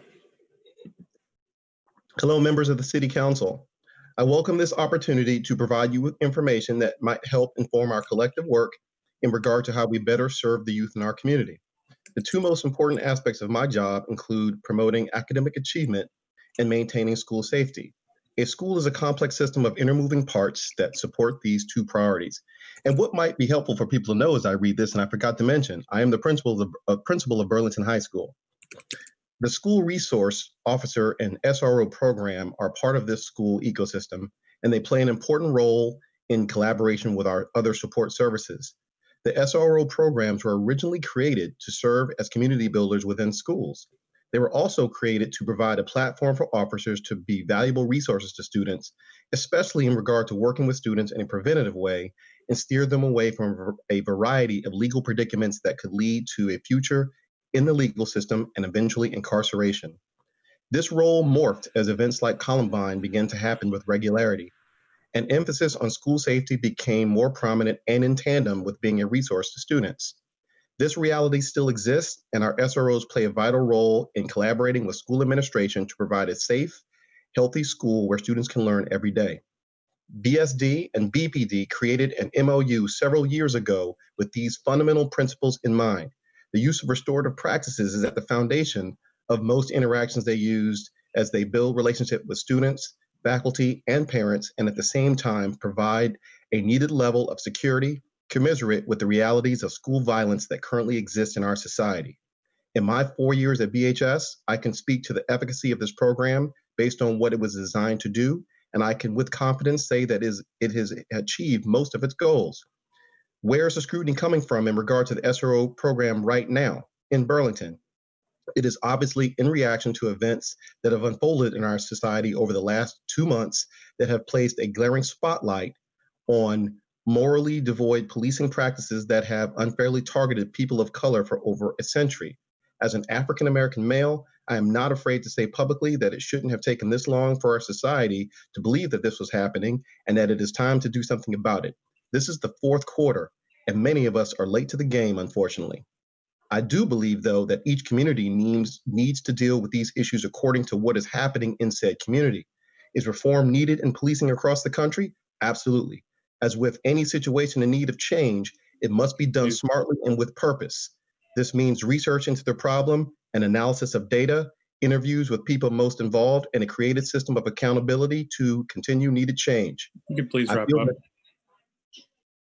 I feel that efforts in regard to removing the SRO program in BSD has not been formulaic because we have not researched the problem within BSD, nor have we acquired sufficient data in a systemic way from the people that it affects most. We have also not asked the questions of the people who manage these schools in regard to what is actually happening, including myself. In the 4 years that I've been an administrator at BHS, not one student has been arrested in the school, not one student has had handcuffs placed on them, and not one student has been threatened by the police with their weapon. This is important because I've been a principal at another school in another state where all three of these scenarios have occurred. What our SROs have done is help students recover stolen goods, de-escalate students who are potentially violent, Please provide. Pardon me? Time is up. Yeah, no, I mean, can you please finish your thought? I will conclude by saying, I ask that decisions made about our schools are based on the needs of the schools. This can only happen by coming to the school, being knowledgeable about what is actually happening, and including school officials in the dialogue. I'm encouraged that the City Council is interested in helping schools to maintain an environment where they can learn. I would happy to share with this council actual barriers that exist for student achievement, and in particular, our students that have been historically marginalized. Thank you for your time. Thank you, Principal Green. And Principal Green, are you able to, you will be available should counselors have questions, is that correct? Yes. Okay, all right, thank you. When we get to the items concerning this, if counselors do have questions, Principal Green will be available to answer any questions you might have. Okay, thank you, Principal Green. We will go, I was not able to find Caroline Tassi. So our next speaker will be Jabari Jones. Jabari, I've enabled your microphone.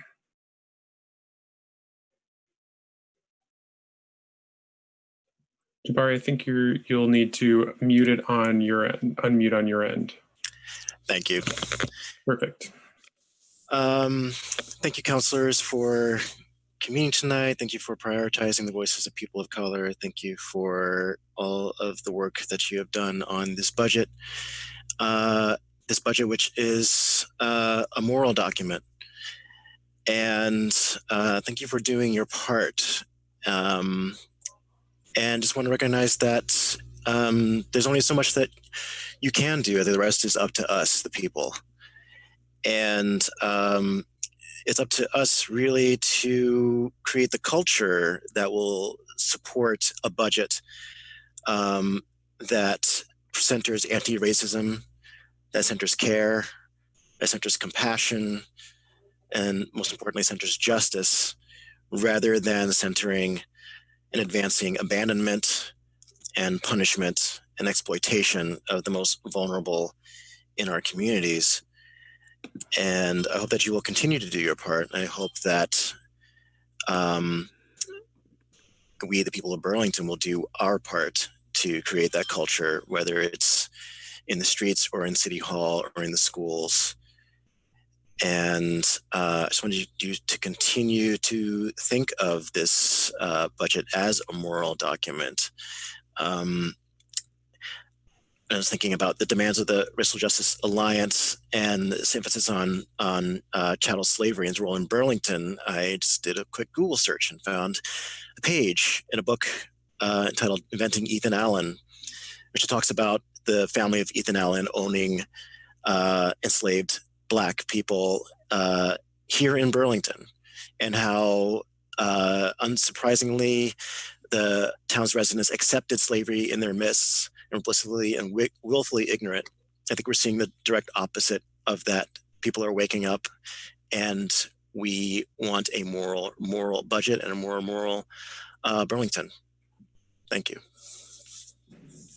Thank you, Jabari. Our next speaker, I have a couple that I wasn't able to find. I was not able to find Christine Longmore or Wafik Fowler. So for some of these folks that I couldn't find since the public forum is a 7:30 time certain, I can come back and try for those folks later.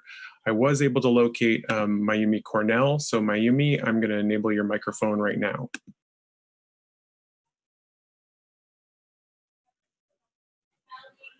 Mayumi, it looks like we're going to need you to, there we go. Should be able to talk. Can you hear me now? Yep, go ahead.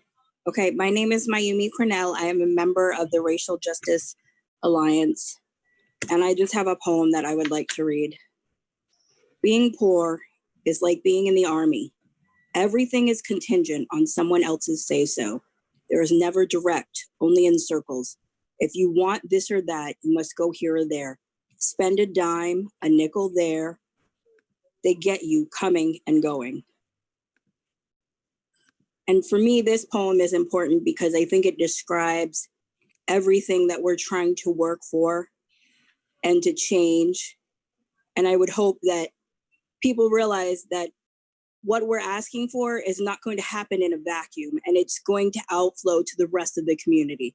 It's not just going to benefit Black and Brown people and Indigenous people. It will also benefit the city as a whole. And I hope that people would remember that, and I hope that people just give it a fair go. I yield my time. Thank you. I was not able to locate Marley Hernandez, so I'm going to come to Estefania Puerta. Estefania, your microphone should be enabled. Hi, can you hear me? Yep, you're a little soft, but I can hear you. Okay, can you hear me better now? Yes. Wait, Okay. Councilor Mason is saying that. Wait, hold up. Okay. Okay, Councilor Mason says he can hear you now. Okay, go ahead, Estefania. So yeah, I mean, I know that you have heard so many testimonies and accounts, and I know at this point, I think we're at a place where it's not necessarily talking about systems. I think systems have made us all sick, and it's really talking about communities and just really thinking about that there is no community in outsourcing punishment and holding captive members of our communities to that history and politics against them. We can argue all we want about money, about policies, but what we really need to start doing is just opening up our understanding to actual people and actual lives who are at stake here. And I just feel like that's something that in politics gets lost a lot. I think that there's a lot of ways in which people of color can tell their personal stories that are very emotional and re-traumatizing. And I think that we should move at that point, we should hold space for that and honor that and really hold that space. But at the same time, we need to move beyond just being in that space and actually do something about it. And so it's one of those things that's like everything is possible. It's not, I don't understand why there has to be such, muck around police unions or contracts or what can and cannot be done. This is a great time for all of you to actually consider why you were called to politics. What is it about this sort of power that you sought to obtain for yourself? And I think that what can you do with this power to actually hold communities up and make them stronger and better. So that's just all I wanted to say. I really hope that you are listening to what the Racial Justice Alliance is saying. I do also want to echo their Operation Phoenix and Rise proposals.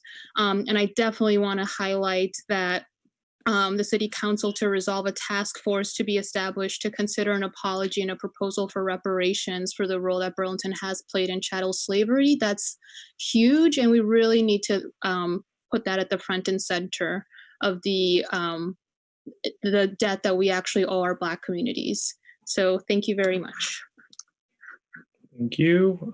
So I was not able to locate Josh Solomon or Marianne Ward. Again, can try to find those folks again, given the timing of things, though we are after 7:30, which is when it is supposed to start. So Rhiannon C. Wiley, I'm going to enable your mic next.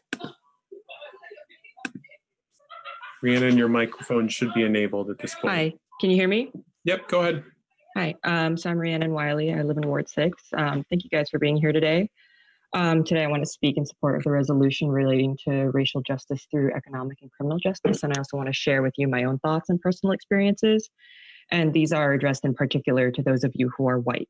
I'd like to open with a serious question for you to reflect on. And you've all chosen to work in governance. Why is that? What do you think the purpose of having a government is? Do you choose to be here because you believe that the purpose of the government is to ensure the well-being of the people that make up society? Or are you doing this because you want to uphold an unjust status quo and hoard resources? If the answer is the former, I want you to be really honest with yourselves in reflecting on whether your actions match your intentions. In my experience, a lot of white folks think of racist action as errors of commission, things that you do. That's not true. Errors of omission, the things that you don't do, that allow racist policies and systems and ideologies to persist, are just as bad. I want to share a little bit about my background so you understand where I'm coming from. I'm an Asian woman from a multiracial family. I experienced racism in my personal life, but I'm buffered from the worst effects of it. And my dad is white. He loves me more than anything in the world. But he's still racist because of his inaction. And I see that. And that impacts our relationship. Don't think that just because you might have friends or family who are people of color that you can't be racist too. Your loved ones see the things that you don't do just as clearly as they see the things that you do. And we will not forget the times that you could have gone to bat for us and you didn't. This resolution is a bare minimum first step in establishing the policy conditions and just allocation of resources that allow our communities of color to materially enjoy the rights in society and the level of self-determination that white Americans take for granted. If you do not already, I urge you to support it. Thank you. Thank you. Okay, so I was not able to find Emiliano Voigt or Ryan Chena, but I have been able to locate Alyssa Chen. I'm to be followed by Stephanie Heaney. Alyssa, I'm going to enable your microphone. Hello, can you hear me? Yep, go ahead. Cool. My name is Alyssa Chen, and I am a multiracial Asian American woman, and I live in Ward 2. I'd like to speak out in support of the Racial Justice Alliance resolution. I want to encourage you to pass a moral budget that is in alignment with the eradication of systemic racism. And as a teacher, I want to speak directly to getting cops out of schools. I want to name that there's been a movement for years to end the prison to school pipeline, and a big piece of that is getting cops out of schools. I've heard the mayor and other people that have power talk about the important role of having police in schools so that students learn to interact with and develop relationships with students. And I want to name explicitly what students we're talking about that we want to be learning to interact with the police. And I think we're talking about Black and Brown students. Black and Brown youth are the ones that are going to be policed in and out of schools. Black and Brown students are the ones whose parents have to have the talk about how they keep safe and alive around police. And I just want to live in a world where Black and Brown youth are not policed. And I think this resolution and the shifting of resources from a punitive system to different things that are going to actually provide economic security and racial justice for Black and Brown people is like one step in that process. And so I call on you to pass this resolution and support the work of the Racial Justice Alliance. I also want to lift up the work of the Racial Justice Alliance and Operation Phoenix. And I want to call upon City Council to resolve that a task force be established to consider an apology and a proposal for reparations for the role that Burlington has played in chattel slavery. I just want to call on you to be on the right side of history in this moment. Call on you to shift resources towards racial justice. Thank you. Thank you. Our next speaker is Stephanie Heaney. Stephanie, I am enabling your microphone. Hello, can you hear me? Yep, go ahead. Okay. So I'm calling in today to speak to City Council. I'm also speaking to the mayor to ask that you have your complete attention, that you're listening and you're understanding and respecting the Black, Indigenous, people of color that are calling in and speaking to you today. I urge that you not ignore us, that you not ignore systemic racism in our community or deny systemic racism here. We are at such an important time in history, and we are poised in a spot to make substantial changes and improvements to the lives of Black and Indigenous people here, and in turn the lives of everyone. So I just need to know that if you want Burlington to be part of this movement, I need to know if you agree with the mission for Operation Phoenix and Rise.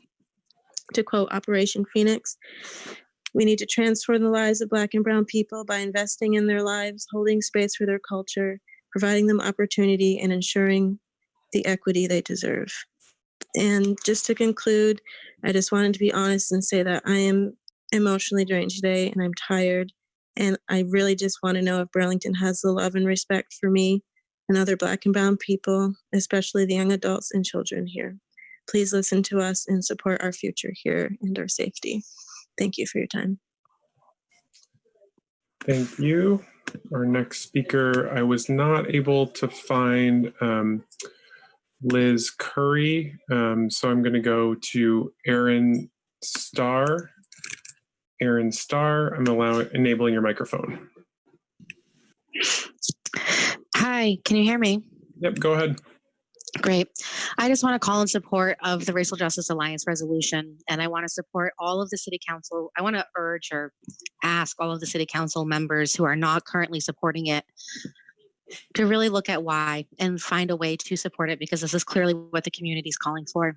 I yield my time. Thank you. Our next speaker will be Iris Mann. Iris, I'm enabling your microphone. Hello, can you hear me? Yep, go ahead. Okay. Hello, members of the City Council. My name is Iris, and I'm a Burlington resident in Ward 2. I'm calling in today to echo and amplify the demands of the Vermont Racial Justice Alliance in the implementation of Operation Phoenix Rise initiative. I call upon Mayor Weinberger and the rest of the council to declare racism and xenophobia a citywide health crisis, and to create and stand by a moral statement that denounces and moves to eradicate systemic racism in the creation of the city's budget. I would like to thank the 6 councilors sponsoring the racial justice resolution and plead that the remaining councilors do the same. Burlington, even cloaked in its white liberalism, is a violent place for Black, Indigenous, and other people of color. Growing up in Vermont as a woman of color going through our public school systems and employed by Burlington-based businesses has been a painful experience. I do not expect one single resolution to change this overnight, but an endorsement from all of the councilors would be a major step in a more equitable direction. Thank you for listening. I yield my time. Thank you. Our next speaker will be Robert Reeves, or Rives. Robert, I'm going to enable your microphone. Hello, can you hear me? Yep, go ahead. All right, thank you. Hi, everyone. I'm here in support of the incredible work of the Racial Justice Alliance and for tonight's racial justice resolution. But tonight I am here to support through listening to my neighbors of color, so I will yield my time. Thank you. Thank you. All right. Our next speaker is Kurt Wright.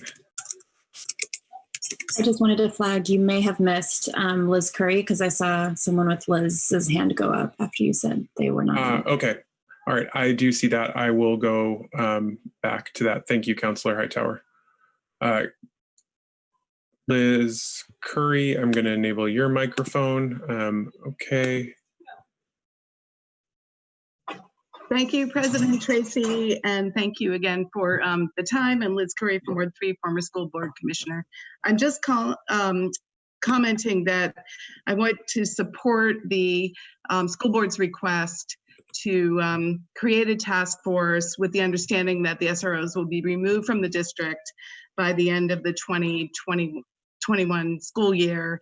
In 2015, I voted to remove the SROs from the school district immediately, but what I've come to understand from our administrators and behavior support personnel since then is that we've got to have something to replace them. And I'd like to invite the City Council to really consider this opportunity to merge the vision between the school board and the city, because we all are one community and all of our kids belong to all of us. And I would love to see the city and everybody really invest in the decision to create a restorative, compassionate, support network and infrastructure for all of our kids who are often acting out of adverse childhood experiences, with compassionate treatment that repairs harm and restores their ability to succeed in life and puts our most vulnerable kids first. So we have that really obnoxious vision from the federal policy of leave no child behind, but that's not what we need to be about. Put our kids first, no matter whether they're in school or out of school, on the weekends, in the summers, no matter what. Our city and district need to operate as one village that raises our children and surrounds them with love and compassion. And I think we need to go into this task force with you all as partners in that vision. So I'd really like to not just have this be about you endorsing a resolution, but really buying into how we're going to show our next generation that, we love them and we're going to support them in no matter what their family circumstances are. Thank you. Thank you. The next speaker is Kurt Wright. Kurt, I'm having trouble identifying you. If you or others are either able to, who I'm having trouble identifying, are able to raise your hand or contact the public forum at burlingtonvt.gov to just let me know how to identify you, that would be helpful. Our next speaker is Infinite Colcleasure. Infinite, I'm enabling your microphone. Hi, Max. Can you hear me? Yep, go ahead, Infinite. Oh, thank you. Wow, this is exhausting. I'm looking at the resolution, and what's really disappointing about it is one of the aspects of it, the goal is to decrease the negative perceptions of having police officers present on the ground. And so this is really all about perception. And so when you really look at that data that John Murad showed last week, where, the contact with SROs decrease since the 2015 MOU, the bias doesn't. The disproportionate bias remains the same. And so, this is all perception, and I have to say, with all due respect to, all of the folks who are working hard over at the high school, and if you need a police officer to make it safe, then we probably need to do some deep diving around what that really means. If we need someone with a gun inside the building in order for people to feel safe, it feels like a shortcut to me. It feels like we could work a little harder at making each other feel safe. Thank you for the time. And of course, I am in support of the Racial Justice Alliance's proposal, and think we should be grateful that people are putting time into thinking through how things should be different. Thank you for your time. Thank you for that. Jim Kelly is next. Jim, I'm enabling your microphone. Jim, I have enabled. Can you hear me now? Yep, go ahead. Hi, so my name's Jim Kelly, and I'm commenting on the position of the school resource officers, the SROs in our Burlington schools. I've worked closely with the current SROs for the last 3 years in my role as the assistant principal at Hunt Middle School. The current SROs, Officer Norris and Heeman, have been thoughtful, compassionate, skillful, and student-centered. Having said this, I understand that as an institution, this program is being questioned as the best allocation of resources in order to support students and to keep them safe. I also understand the concern that the very presence of police in our schools negatively impacts students, especially Black students and other students of color. I support evaluating this program to see if we're allocating our resources in the best way to meet student needs. We have a responsibility to keep our students both safe physically and emotionally. And I'm a big believer in restorative practices and believe we need to keep deepening their implementation in our schools. I'm open to doing things in a completely different way. However, I think this change needs to be done thoughtfully to make sure that there are not unintended consequences. I think we should keep the SROs for this school year, evaluate the program through a diverse set of eyes to decide how best to support students and keep them safe next school year with or without SROs. Thank you. Thank you. I was not able to locate the person who signed up as Lyndon. So I'm going to go to Mahima Peretti. Mahima, I'm enabling your microphone. Hello, can you hear me? Yep, go ahead. Yep. So I'm calling today as a non-Black person of color living in Vermont and who will soon be moving to Burlington. And I'm here to just say that I support the Racial Justice Alliance and their demands for the City Council. This state has one of the highest incarceration rates for Black people in the country, and I think it's extremely vital that this resolution, while not a solution for everything, be considered a major first step in getting us where we need to be. So I just ask the counselors to please support the POC community in Burlington and across the state by passing this resolution. Thank you. Thank you. Our next speaker will be Holly Ho-Jeffers. Holly, I've enabled your microphone.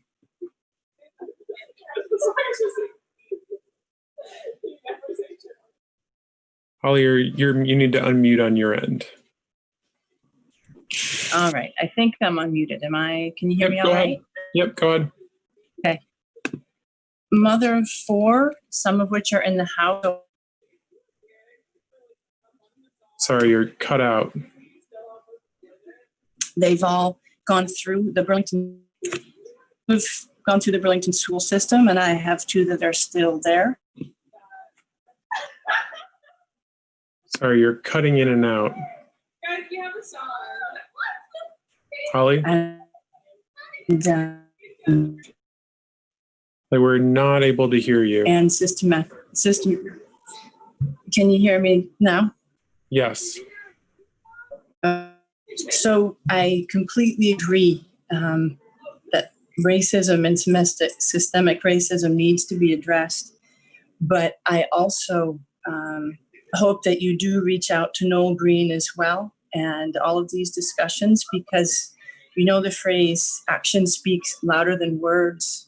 And, you know, the resolution is words that are written down with the hopes of creating great change in the actions that we see. And so really look at if that defunding happens and those officers can't come to the community, what that really means, and if that's going to have the effect that you hope. I wish I had the answers. We don't agree even within my family of the best way to do this. We all say, what's the solution? And I say, we're going to find it together. It's not there yet. But when you make a decision, you have to play it forward in your mind and hope that you, have the imagination to come up with something together. So I admire all the work everybody has done.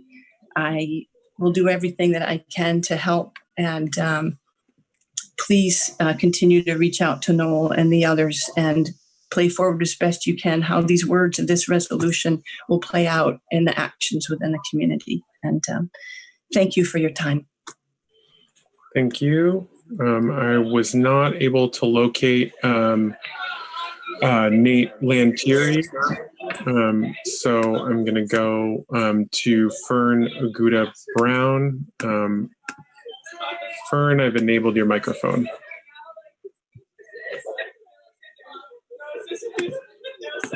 Great, can you hear me? Yep. Okay. My name is Fern Aguda Brown. I'm a white resident in Ward 7. And I'm also calling in support of the Racial Justice Resolution, which begins to address the demands of the Racial Justice Alliance. I'm requesting that the counselors not currently in support to really consider the resolution, as well as the voices of folks you have heard tonight and over these past few weeks. I'm calling upon the mayor and the city council to declare racism a citywide health crisis, and calling on Burlington to make a moral statement by prioritizing the eradication of systemic racism and the creation of the budget and passing of this resolution. Thanks so much. Thank you, Fern. I appreciate that. We will now go to our, we'll go to Mark Hughes. Mark and Christine Longmore, who tried to speak earlier, are both on. So Mark, I'm going to enable your microphone. Thanks, Max. That's Mark and Christine Hughes. I apologize. Congratulations on your marriage, Christine Hughes. Awesome. That's great. Thank you. Yeah, I think both of us had a couple of things to say, and I'll just let Christine start. So because I'm kind of burned out on making statements to public servants who many of are confused and unwilling to basically do your job, I really just wanted to offer up some questions for, especially for the city council members who are not in support of this. These questions aren't so much for Zariah or Ali, and they're really just questions that you should answer on your own time. What are you afraid of? What more do you need to hear or learn about how in the Queen City of our supposed brave little state, systemic racism underpins all of our institutions that by design and default oppress people of color? Do you understand the difference between meaningless symbolic gestures like creating or removing a stupid mural and the real work of dismantling systemic racism? Do you understand how painfully difficult it is for Black and brown people to show up in these sickening colonial spaces to plead for our lives? Are you willing and able to listen, hear, and learn? Can you unlearn the lies we've been told about your history and ours? Do you understand that the privilege, the land, the economic advantage, the political power and control that you casually contemplate in your seats are yours because your slave-owning ancestors robbed and exploited our liberation? What's at the root of your unwilling hearts and minds? What are you afraid of?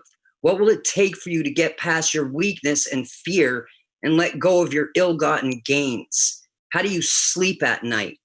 What lies do you tell your children or young people about the privilege you fight to maintain and pass on to them, if you have even left room for them to ask?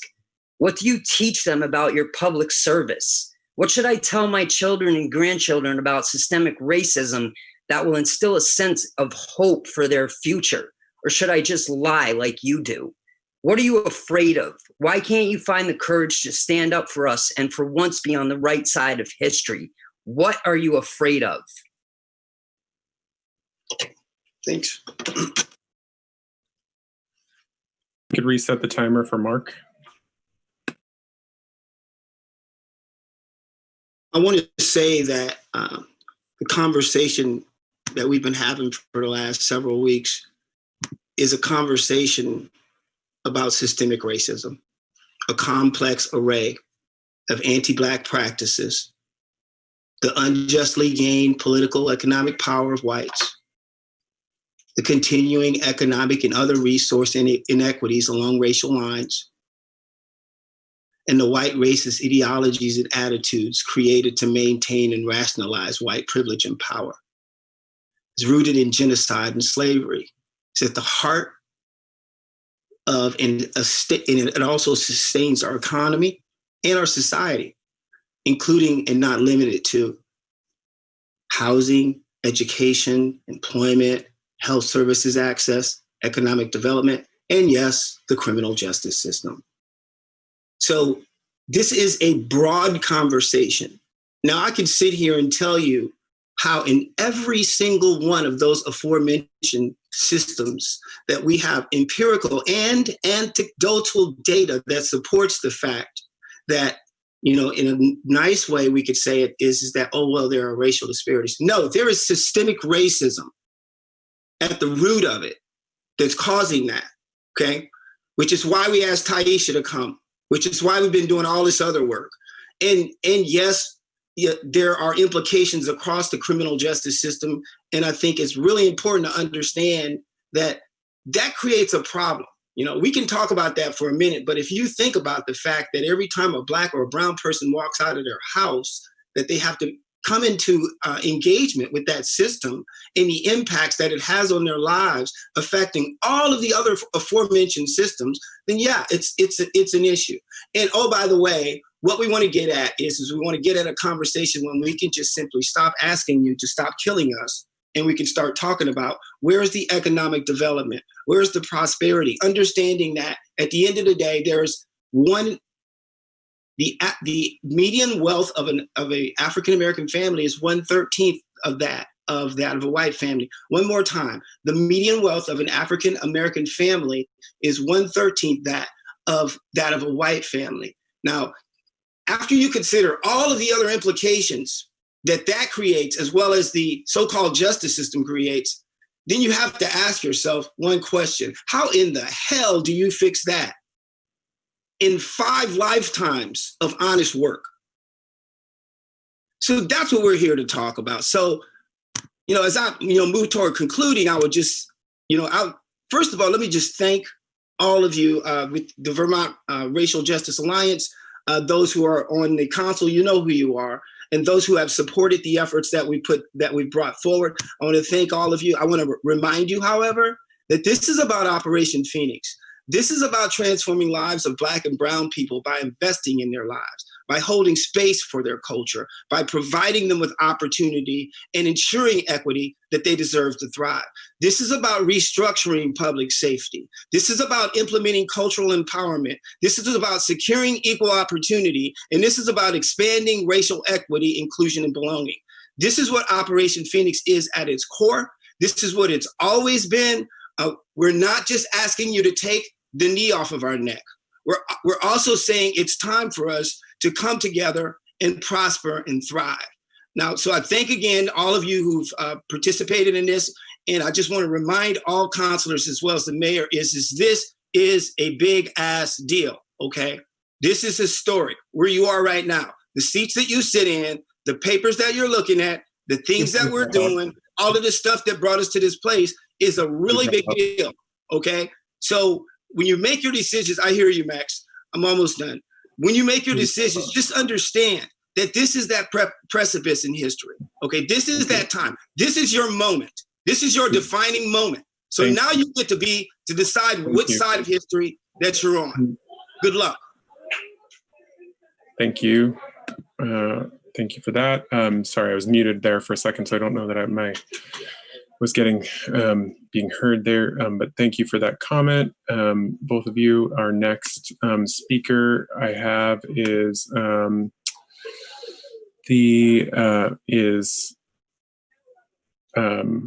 so that looks like we've gotten through all the Burlington residents who filled out the form. I'm going to go back to the folks we could not find. I could not find Carolyn Tassie again on second look. So Carolyn, sorry about that. I cannot find you, but I was able to find Wafiq Fowler. So Wafiq, I'm going to enable your microphone. Thank you, Max. Thank you for this opportunity. My name is Wafiq Fowler. I'm a member of the steering committee of Vermont Racial Justice Alliance. We have to ask you on this moment in history what we want from the council, what we want from the mayor and his administration is courage. We need courage more than any time else. We don't need a flowery talking about racism and we want to solve it. We want the administration to announce that racism is a crisis in the city of Burlington. And by announcing that, we want it to be on every forum and in every meeting of our council and on the mayor table. racism is not only in the policing, which is we feel it a lot and we should do a lot about it, but it is on healthcare, in housing, on education. And we have been working for months on the Vermont Racial Justice Alliance on that. We are bringing you the solution through our road, through RISE and through Operation Phoenix. If you have the courage to sit down with us and we can go to implement something to solve this problem, this disease that have been existed since the founding of this country against the Black and brown people, against the indigenous people of this country, we need a courage from a leader, and history will tell if you have it or not. Thank you and good night.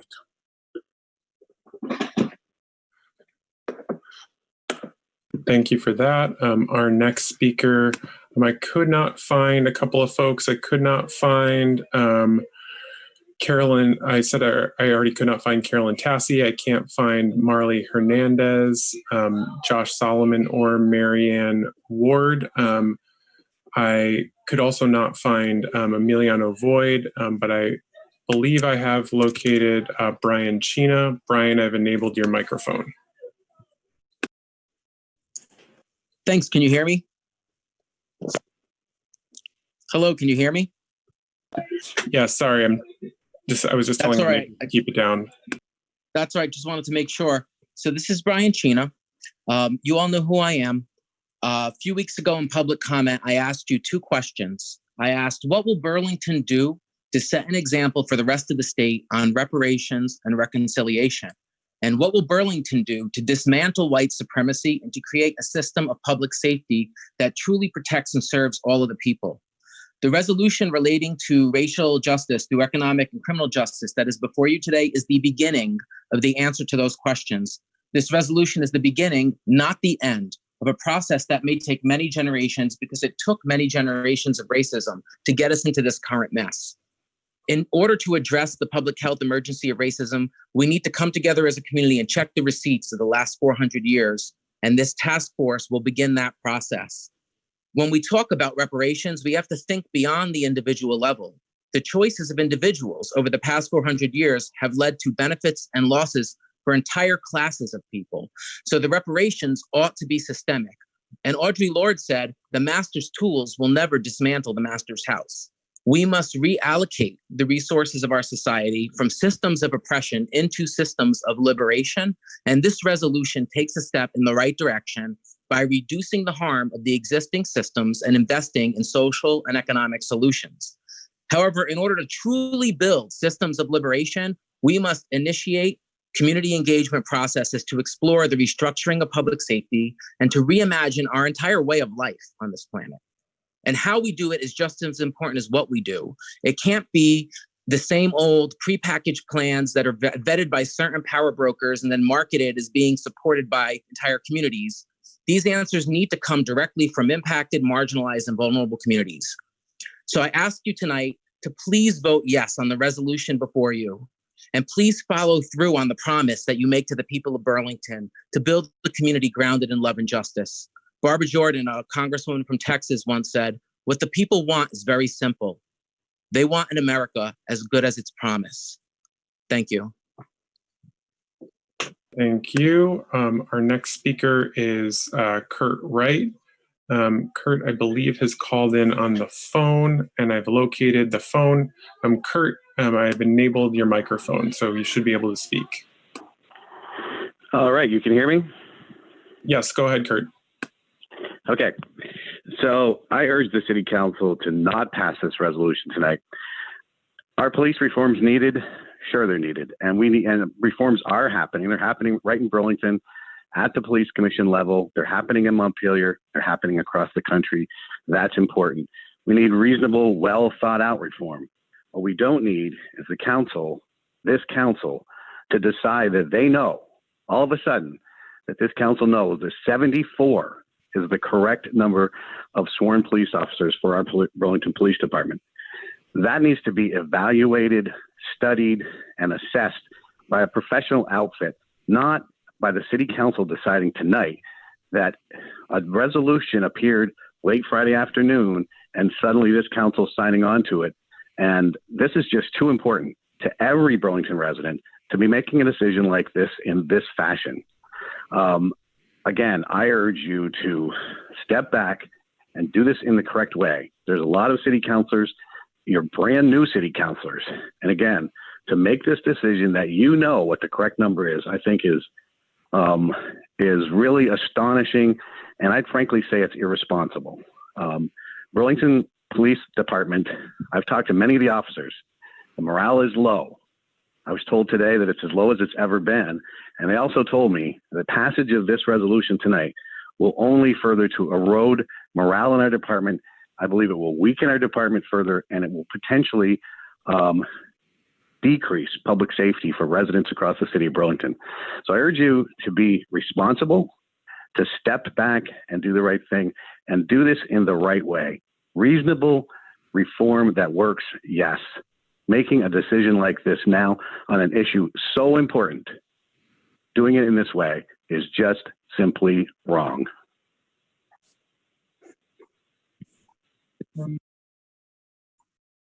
Thank you, Kurt. Our next speaker, I was able to locate Lyndon. Lyndon, I'm going to enable your microphone.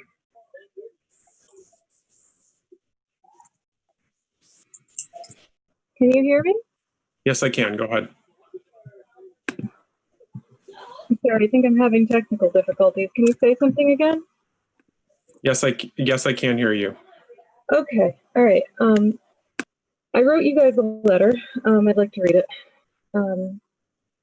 Said, I know it's hard to step outside the bubble we live in and look at the bigger picture when a certain narrative is being spoon-fed to all of us. But I just think it's much more important. I'm basically echoing what Kurt just said. It's very important to step back and spend the mental energy to do so. What we're witnessing right now is a rush to judgment, and there's so many good people that will be hurt by going along with this narrative. It's not a healthy process what's happening right now at all, and it's being driven and funded and promoted by people who know it's not a healthy process. I am not a supporter of Black Lives Matter. I think they're a racist organization, and that's based on their own stated goals. They came out 3 years ago and added to their demands that they wanted to repopulate America as 80% Black by the year 2117. And to me, that reads as genocidal. That would mean somehow killing off or stopping white people from reproducing because they shouldn't exist.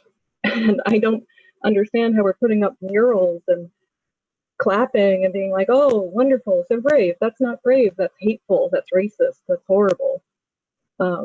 And we have these groups funded by UN NGOs and Soros's Open Society, 33 million from him in 2016, plus 100 million other institutions giving them money. That's not an underdog group. That's a very mainstream narrative being pushed on us, and people are very much buying into it and using it opportunistically to try to take our tax money and destabilize our cities. And it's working, and it shouldn't be working. We should be able to stand up and say, no, that's insane. We're not going to do that. We have to think this through. Please wrap up. I feel bad for people who are buying into this because it is self-destructive. Please wrap up. Can you hear me? Yes, I can. Your time is expired. Okay. Just please think this through and don't pass this. Okay, our next speaker will be Nate Lantieri. Nate, I'm enabling your microphone.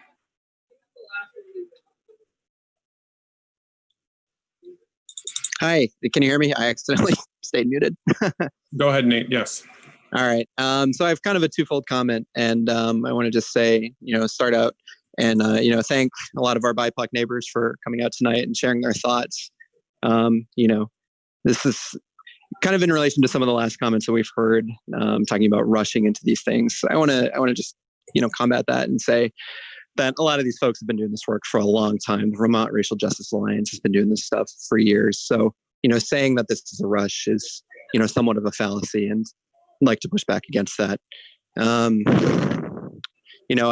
a South End resident, a white resident of Burlington, and I'd like to say that I'm in support of the resolution, and I urge all councilors, especially my representatives in the South End, to please support this as we're moving forward. And, I brought this up the last time I gave a comment that, if not now, when? As Mark Hughes was saying, now, this is a really historic moment.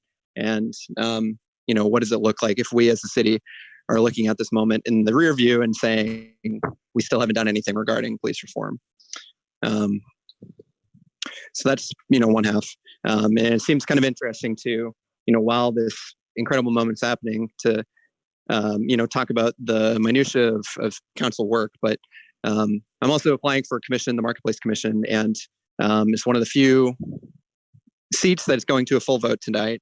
I want to just reiterate a little bit about my experience and why I think that I'm a good fit for that.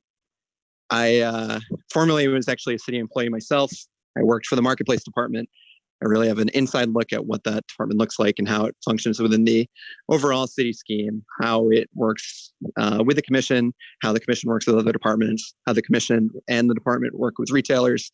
And I think that experience, both as a former Marketplace Department employee, as well as a former Marketplace employee working on the street and knowing the street, I think that's a perspective that's pretty underrepresented right now on the commission. And that's all I have to say. Thank you, everybody. And I hope that I'll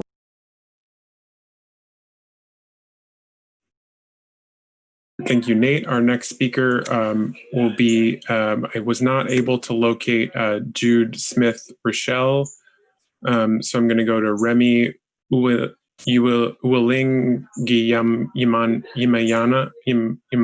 Yamana. I really apologize for not pronouncing your name correctly. Please correct me. Remy, I'm enabling your microphone. Thank you. Thank you for taking the time. It's a long last name, so it's okay. Don't worry about it. I wanted to just start off saying that I am in support of the Vermont Racial Justice Alliance position, especially when it comes to Operation Phoenix. Change is tough. Change is tough. It's especially tough when you're comfortable. So these changes that we're asking for might seem drastic, but if you're in the community that is underrepresented and is struggling, and walking outside your door, driving a car, seeing a light, it puts a knot in your stomach. That's something that you don't get to feel when you're comfortable. And most of us have been living in this society uncomfortable, and it seems that you could just be doing anything. You're just living, and you're unsafe. That's not a feeling that as a society we should be okay with. And so if part of our society is feeling unsafe, I would hope that we can stand up and not be afraid to take these steps. So systemic racism is prevalent in all aspects of our society, from health to education to everything that we're involved our society. And it's taken many years, 400 years, many more, for it to exist, and it won't be eradicated in the next couple of years. It's a continuous struggle. But I want to say is change is tough. It's hard. It's uncomfortable, especially when you're comfortable with and the system works in your favor. So it's going to take courage. It's going to take courage for the council to support this resolution, and I hope that we have it, because it's the regrets are one of the things that you don't want to feel in life, and this is the moment to be on the right side of history. Thank you. Thank you, Remy. I'm going to go to our next speaker, who is Mohammed Jafar. Mohammed, I've enabled your microphone. Hello, Max. Thank you. Thank you, everyone, actually. Thank you for the time as well. Thank you for all the folks that have worked to bring this resolution about. I am on the Racial Justice Alliance committee and group, and also on the steering committee of that as well. So what I'll say is that this is probably the only opportunity in our lifetime to make significant change. I personally have never felt a greater opportunity to actually affect change in the environment around me for a better future. I'm 24 years old. I want to have children in this town, and I want my children to be as safe as everyone else that's that is on this call right now, regardless whom they are. The city of Burlington has an opportunity, as many other folks have already echoed, to set that precedence and set the standard and demonstrate what moving forward what this conversation is going to look like moving forward. The issue of police brutality, I mean, again, going back to just the history of policing and where it comes from, it's not surprising and it's not new to us. And even though I'm hearing comments about this seeming like it's rushed, the reality is that nothing else that's been done has worked, whether something has been done or not. So right now, with the opportunity that is presented before us, it's important for us to take a step. And defunding the police does not mean taking away the police and not replacing that entity and that service and that purpose that the police serve. As someone who works in restorative justice and the idea of an alternative and non-punitive measure to dealing with a lot of these things, for me, I think there's an opportunity for us to really take that money and allocate it towards something that can be useful and can actually serve to really bring a society that we really hope to have. And again, I want to have children. I want my children to be just as safe as everyone else that lives in the state of Vermont and in this country and everywhere in the world. Thank you. And that is my time. Thank you. Our next speaker will be Fabiola Majumba. Fabiola, I'm enabling your microphone.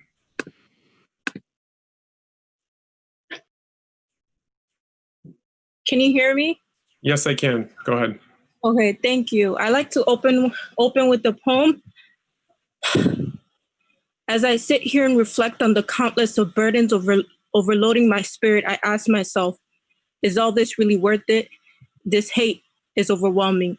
I can't even explain. A mistake, an open wound, an offense, body shattered and broken, mind scattered into 1,000 pieces. Involves those closest and thought I loved and still do deep down inside. I pray and ask, will I ever submit to him completely? I'm afraid, because what if I surrender and then this hate that has infested my spirit overpowers me, burdens me all over again, chokes me, stops me, leads me back to the hurt, shoves it in my face like I don't have a choice to dismiss it, then regifts me in the most beautifully wrapped present all the sins I've ever committed, and that I'm stuck in knee deep, too far to escape. I thought I could handle it. Didn't realize it's a game you're bound to lose, forever enchained, physically trapped, forever sunken into the bondage of hell so deep you ain't got away. No second chances. Trapped is what it is. Am I there? Feels like it. I envision it. I dream it. They become nightmares. They mock me, torment me, brainwash me, physically choke me, dismember the tiny particles inside my brain that I can't think to name. It's emotionally exasperating. It's like being locked up in a jail for a crime you never committed. Innocence lost and stolen. Like the many Black lives who are supposedly innocent until proven guilty, but this world backwards it. My name is Fabiola, and I'm a resident of Colchester, Vermont. I'd first like to start off by saying thank you for this platform, which you have given me to our testimonies of what it's like being America and being Black in Vermont. And I had a personal testimony, but I think the poem speaks for itself. And I just echo all the demands of the Racial Justice Alliance. I yield my time. Thank you. Our next speaker will be Colby Yee. Colby, I'm enabling your microphone. Hello? Yep, go ahead. Hi, thanks. My name is Colby Yee. I'm I'm speaking tonight in solidarity with Black folks in the Vermont Racial Justice Alliance. I first want to acknowledge that the city known as Burlington, Vermont is the traditional, ancestral, and unceded land of the Abenaki people. I would like to honor the Abenaki people who have been living and working on this land from time immemorial. I strongly urge the counselors who have not already sponsored the proposed racial justice resolution to consider supporting the resolution and standing with the demands of the Vermont Racial Justice Alliance. Councilors Hightower, Hanson, Stromberg, Tracy, Freeman, and Pine, thank you for sponsoring the racial justice resolution. Councilors Paul, Polino, Carpenter, Dang, Mason, and Shannon, I urge you to support the racial justice resolution. In the past 2 weeks, I have had 2 encounters with Vermont police. The first incident happened when I was spending time with some friends in their backyard.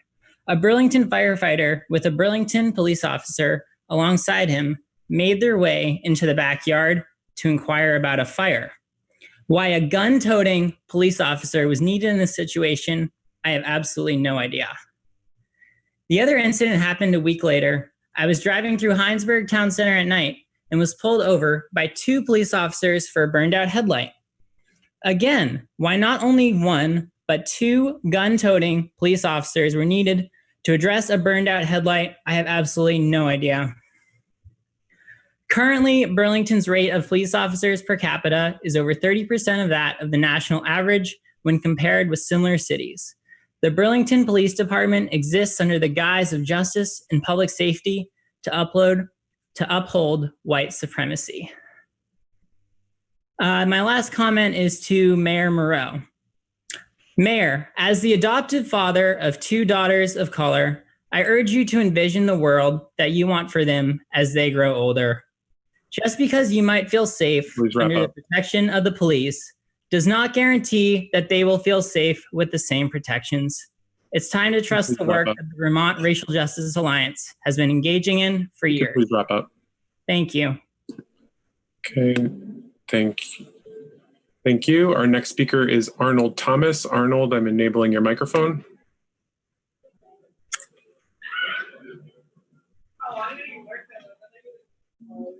Arnold, it looks like you need to unmute on your end.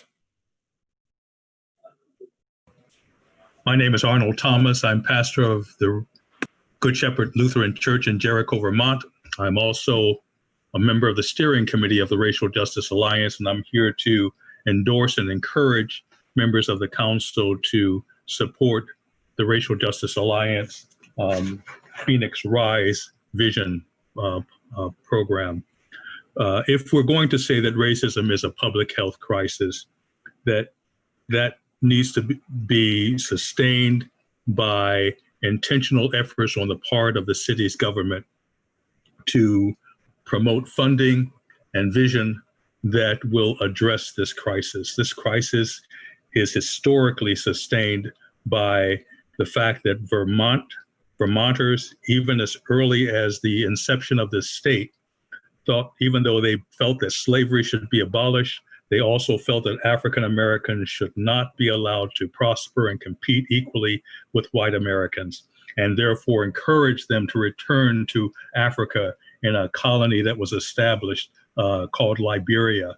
It was sustained by the eugenics movement of the late 19th and early 20th century, supported by academics in Vermont and the University of Vermont.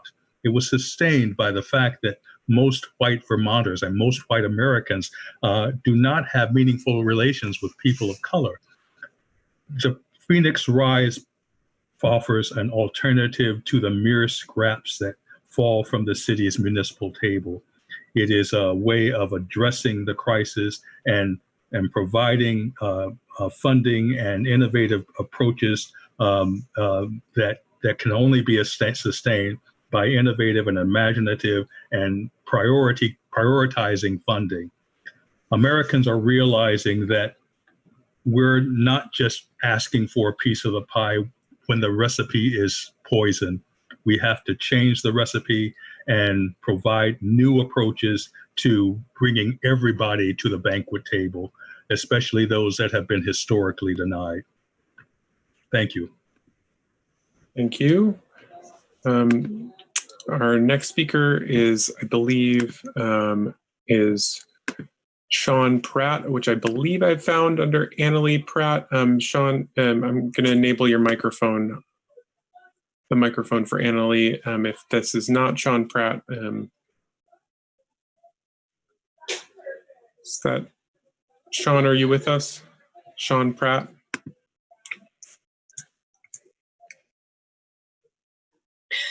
I am not Sean Pratt. Okay, all right, thank you. Mhm. Okay, so I cannot find Sean. I'm gonna try and find our next speaker, who is Roy Hill. Roy, I'm enabling your microphone.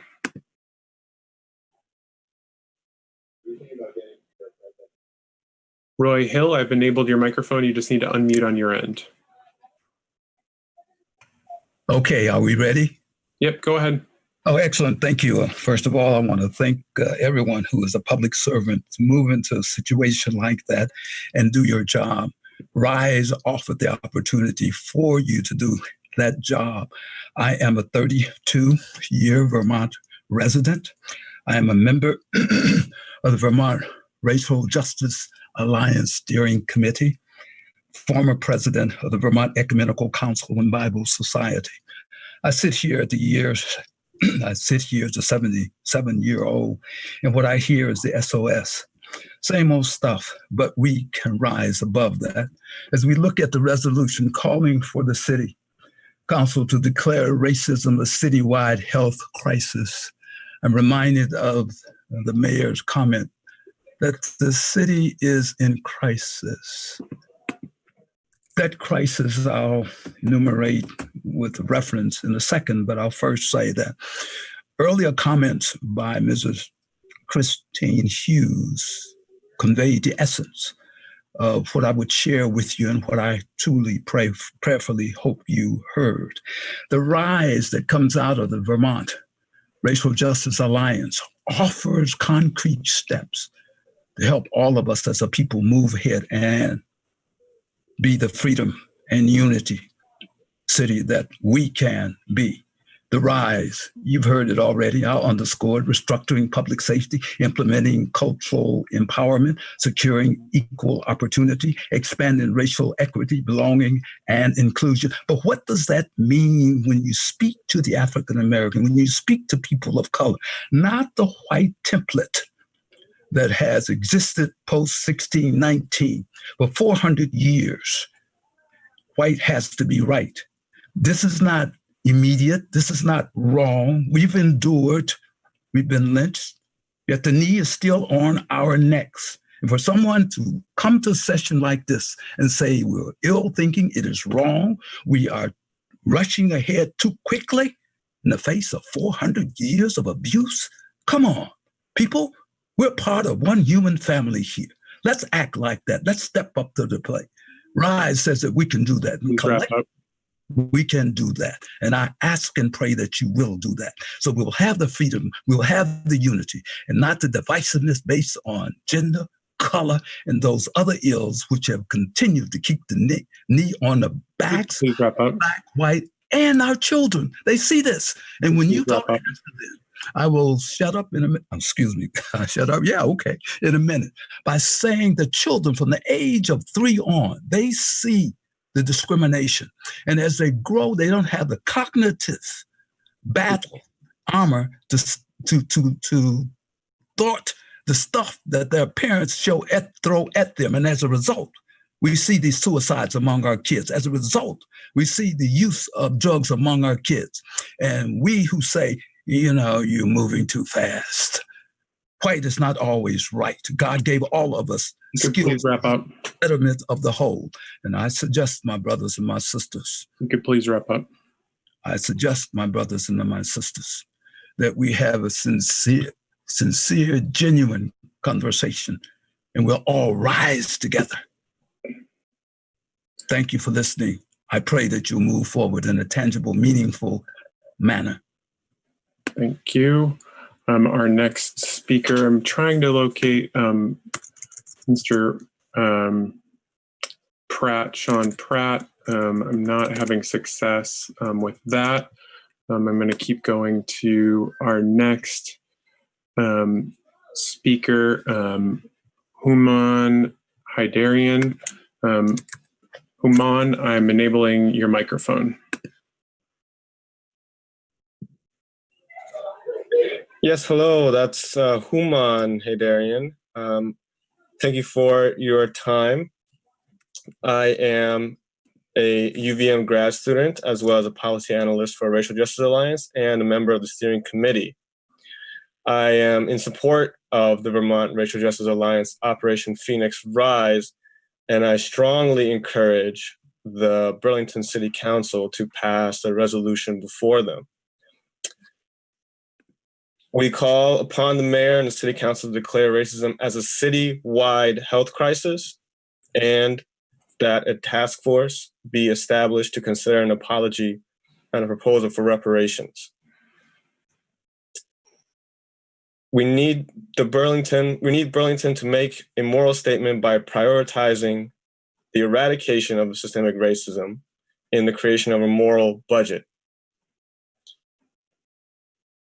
I would also like to add that please be aware that although we have made it this far, this beautiful struggle, the struggle of Black and brown folks, but also a struggle of our nation as a whole, is far from over.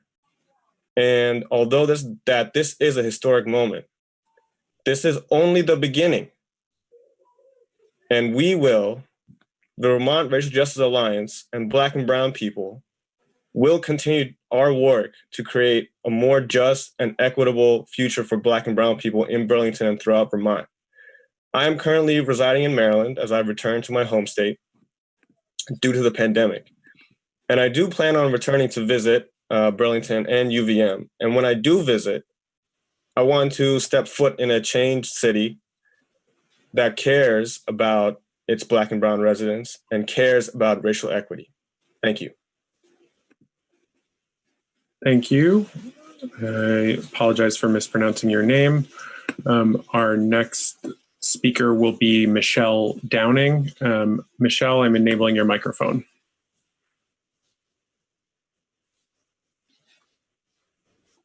Michelle, it looks like you need to unmute on your end.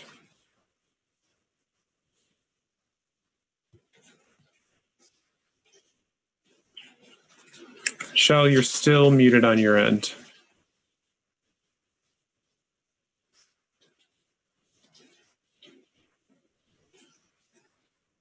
Okay.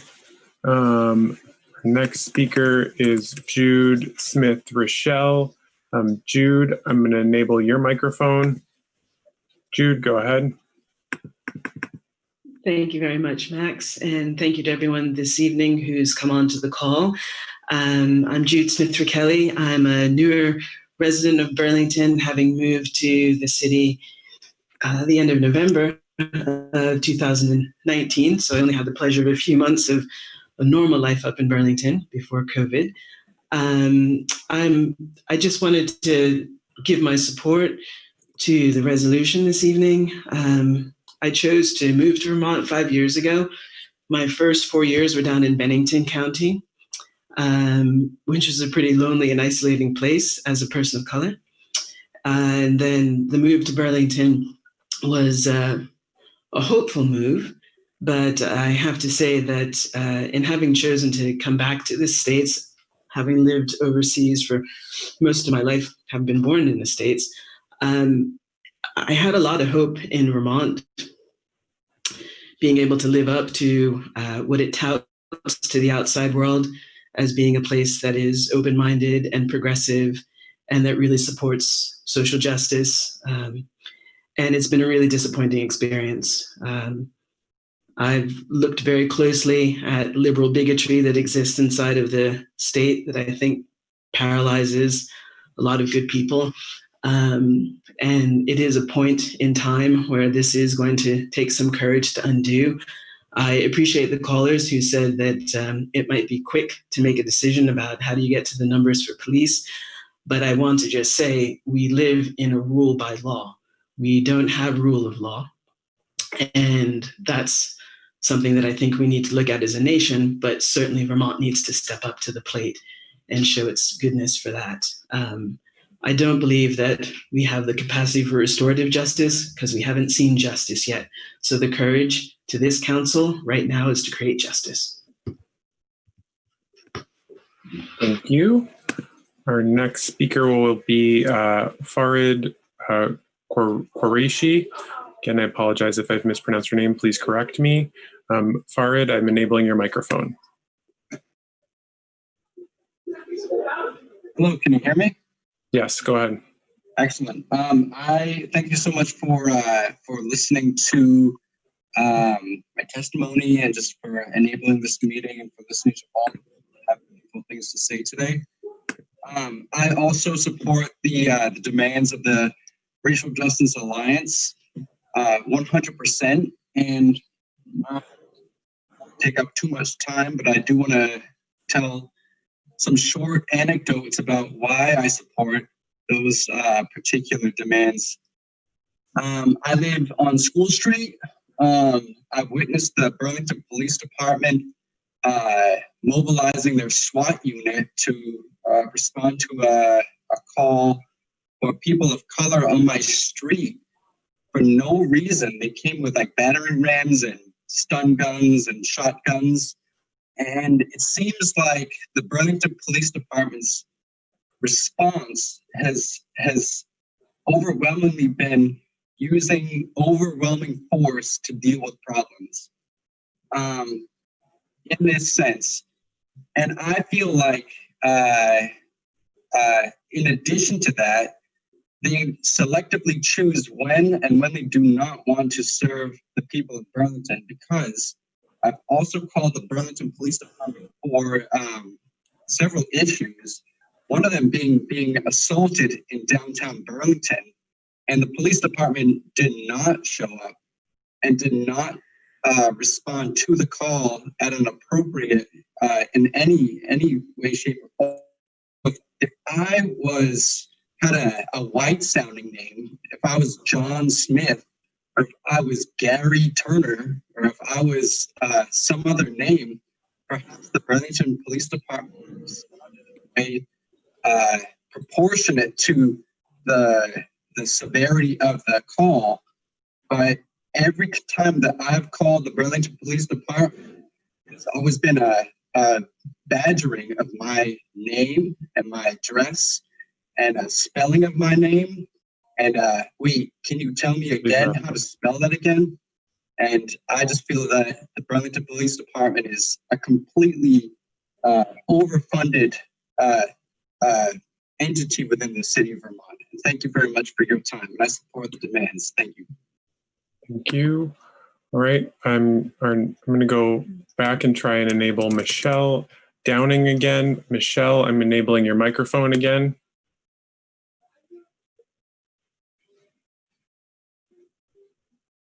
Michelle, I've enabled your microphone. You'll need to unmute on your end.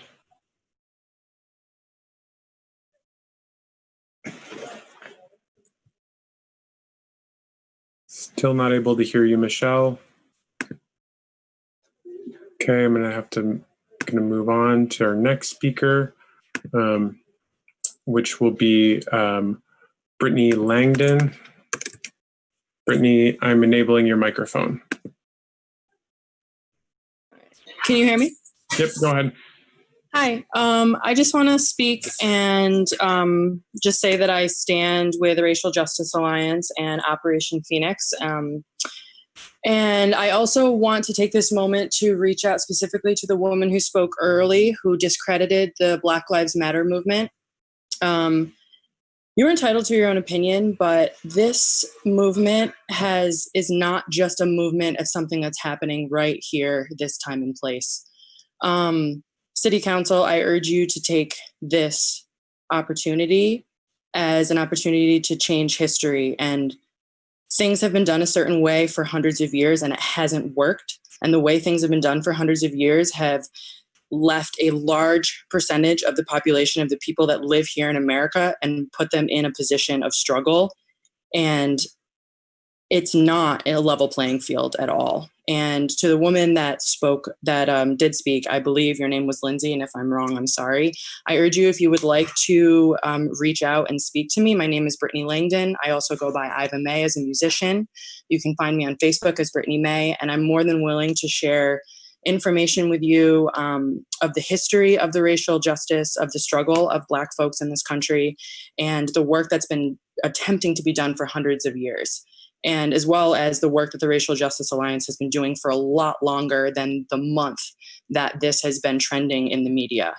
I'm sorry, I know this isn't like necessarily the appropriate place to do that, but I felt it was important that I needed to reach out to that person. And City Council, I also urge you to use your power wisely and listen to the folks that are speaking tonight. Thank you. I yield my time.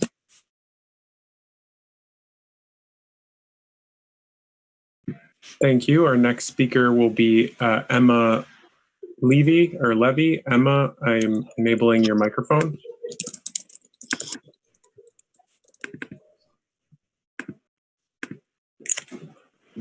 Can you hear me? Yep, go ahead. Hi, thank you.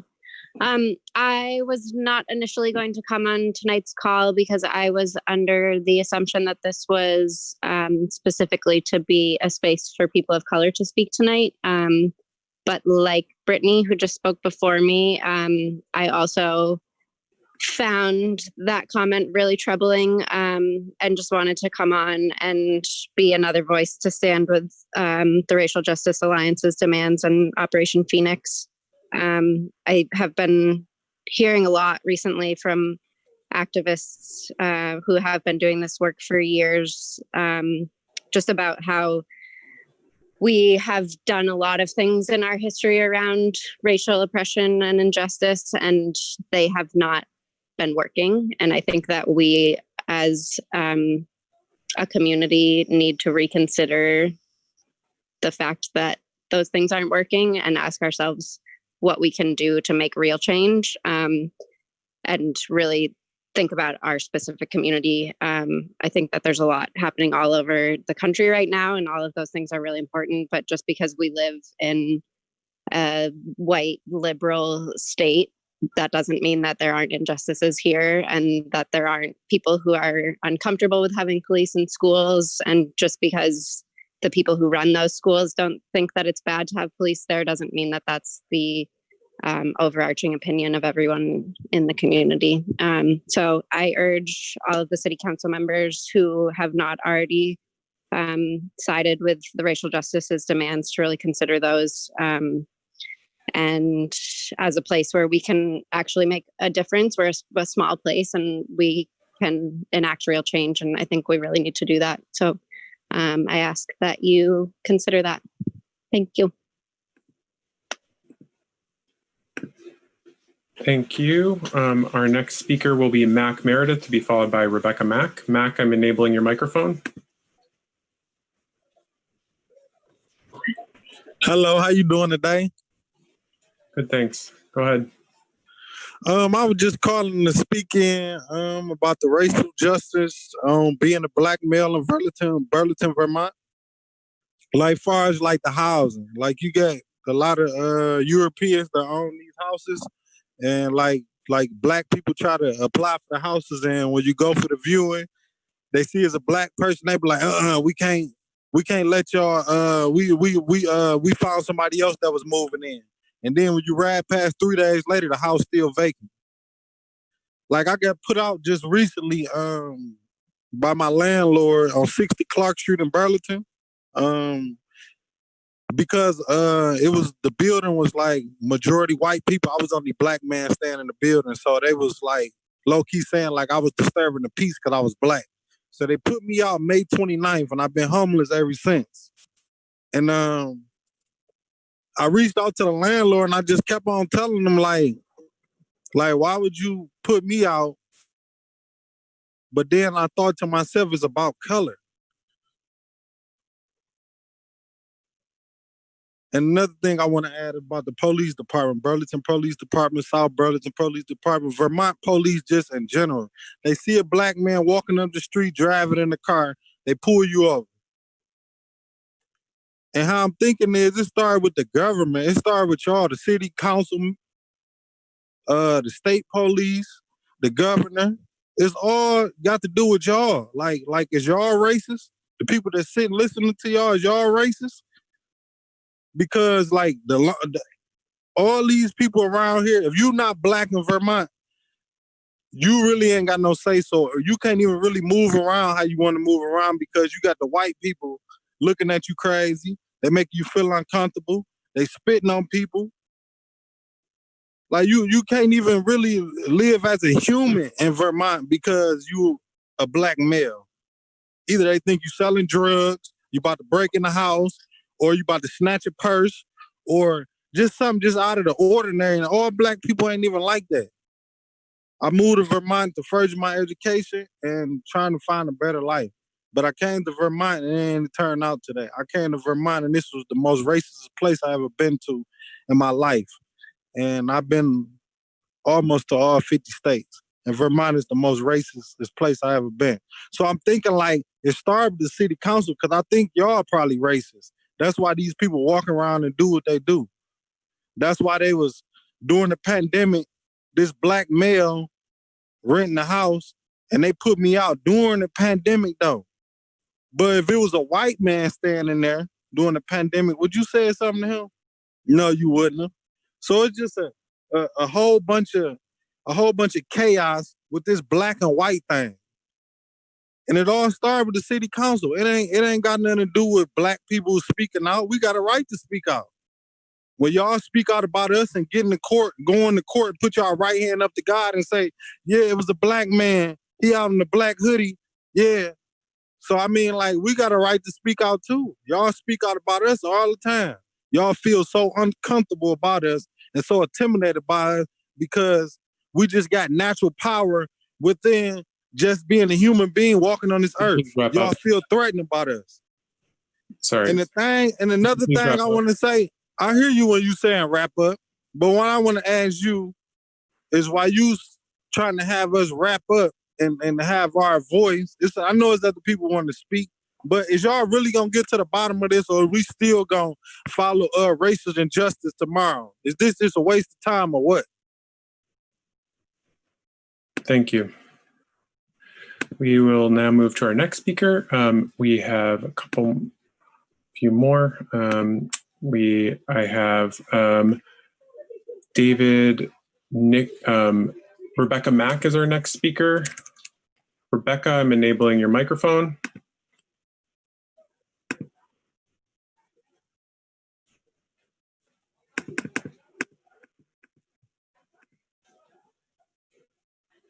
Rebecca Mack, you should be able to speak now.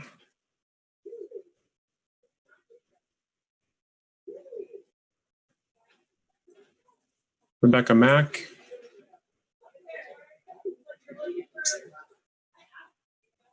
Okay, Rebecca couldn't get.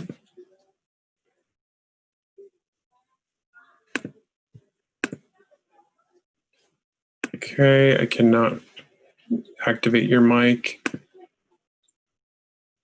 Okay, so I'm going to go to our next speaker, who is David Nichols. David, I've enabled your microphone. Hi. Colin Kaepernick kneeled at the flag and we said it was disrespecting the flag.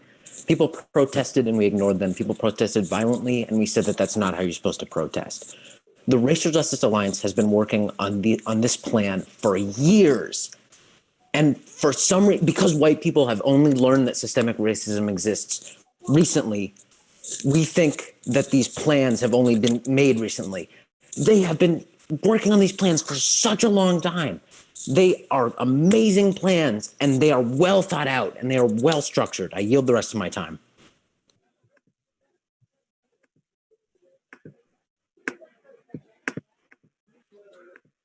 Thank you. Our next speaker is Jennifer Wilson.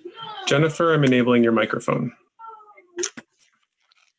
Hi. While I do not live in Burlington, my employer is in Burlington and my husband also works in Burlington as well. I am also an immigrant to the United States and I recently became a citizen of the United States. I wanted to share my support for the Burlington Police Department. I feel that it would be detrimental to both the residents of and the city itself to defund the police department. I understand that the system is broken. I will agree that there are more mental health issues that are present now, and it's unfair to ask police to deal with situations for which they have less training. When entering a career in law enforcement, officers are sworn to serve and protect. I am challenged to believe that the majority of officers go to work every day with the goal of targeting people or intent on harming citizens. I reckon that most go to work feeling a sense of calling for this career. I admire these law enforcement officers as they do not know what situations will arise when they are at work. These officers put their lives ahead of others on a daily basis. When a situation presents that most people run away from, officers will be the ones running towards such a situation. To defund or reduce the current police workforce would be a disservice to Burlington. This would mean fewer officers available to respond to calls that citizens of Burlington will make. These calls could be for a variety of reasons, but if you are making a call to the police, I would ask that you think about why you are calling and do not get upset with the police if they must address a situation, potentially using force if you asked for their help. Few officers means a longer response time. This affects not only lay people, but also other services such as the EMT services. As the Burlington Fire Department has shared, delays in securing the scene could mean delayed care and poor outcomes for patients needing medical attention. I agree that the generalized system is flawed. The solution is not to defund the police, but rather it should be to receive increased funding for additional social services. Find a way for these trained professionals to work together where each can excel in their area of expertise. Thank you. Thank you. Our next speaker is, I was able to locate Sean Pratt. Sean, I'm enabling your mic now. Hey, how you guys doing? How's everybody? Hope everybody's good. I just heard that last person speak, and again, no disrespect to no one, but the police definitely needs to be defunded in some type of way. It has to be a clear message that, look, you guys are not doing the right thing, and something has to happen. You know what I'm saying? And the fact that their social media accounts need to be checked, okay? And all these other things. You got all these people coming on right now talking about the police don't need to be. So I ask those people who say those things, what do we do? As Black people, as a Black man living in Vermont, what do we do? Because I'm dealing with a situation currently right now with police officers and not me personally, but people that I know that are going through personal issues with the police and how the police charges Black people, specifically Black males here in Vermont, and how they are perceived by the police. Okay? There was a case that the town of Bennington had to cop to racial discrimination in the police department just a few days ago. Okay? So, they're squandering the money they're squandering the money because they don't want to admit that the practices that they do is racist. Okay?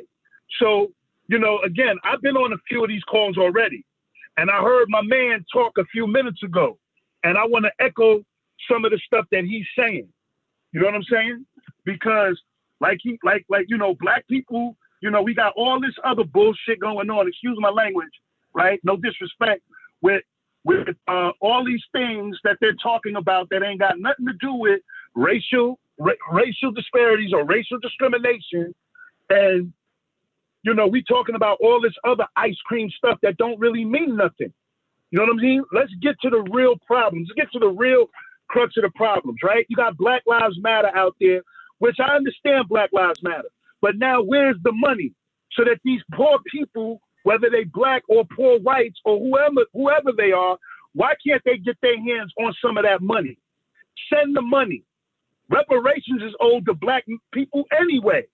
You could please right? So what I'm saying is make sure that everyone is being taken care of, right? Because at the end of all of this, these Black men are the one that's suffering. You could please wrap up. Okay? All right? In a minute. I'll wrap up in a minute. Okay? These Black men are the ones that's suffering, like the one that spoke earlier, a few minutes ago. Okay? So I'm not going to rush off. You're going to listen to what I'm saying. Because we tired of dealing with these same issues day after day after day, because you're not dealing with them. Now I yield from that.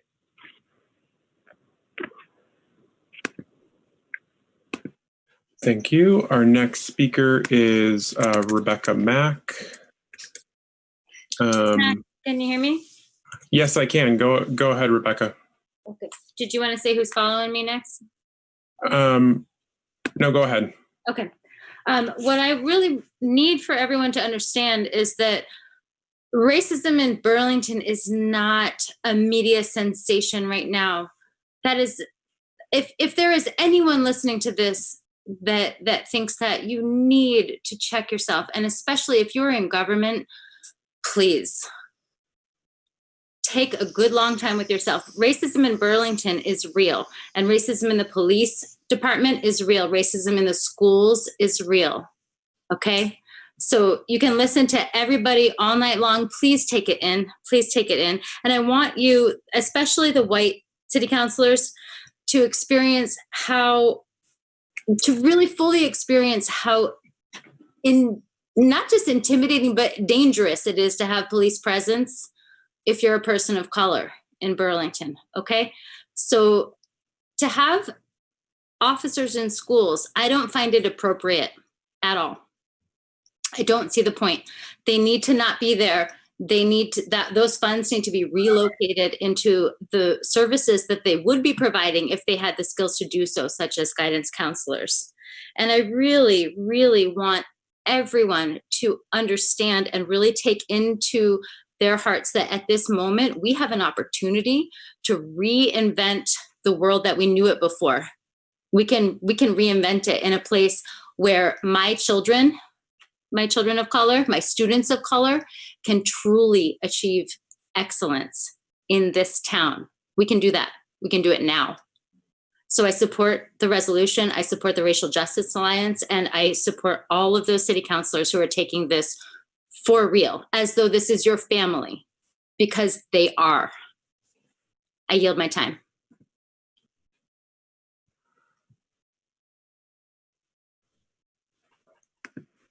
Thank you. I believe I found Josh Solomon. Josh, I'm going to enable your microphone. Josh Solomon.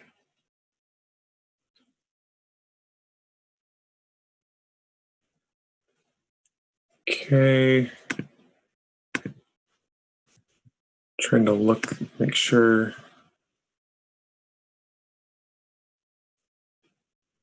I haven't missed anyone.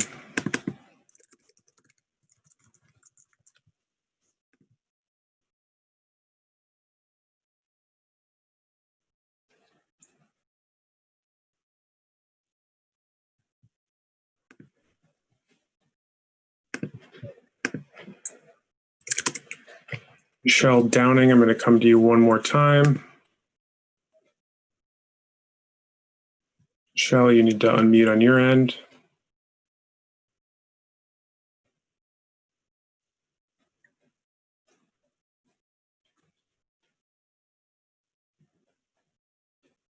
Okay. Let me just check inbox.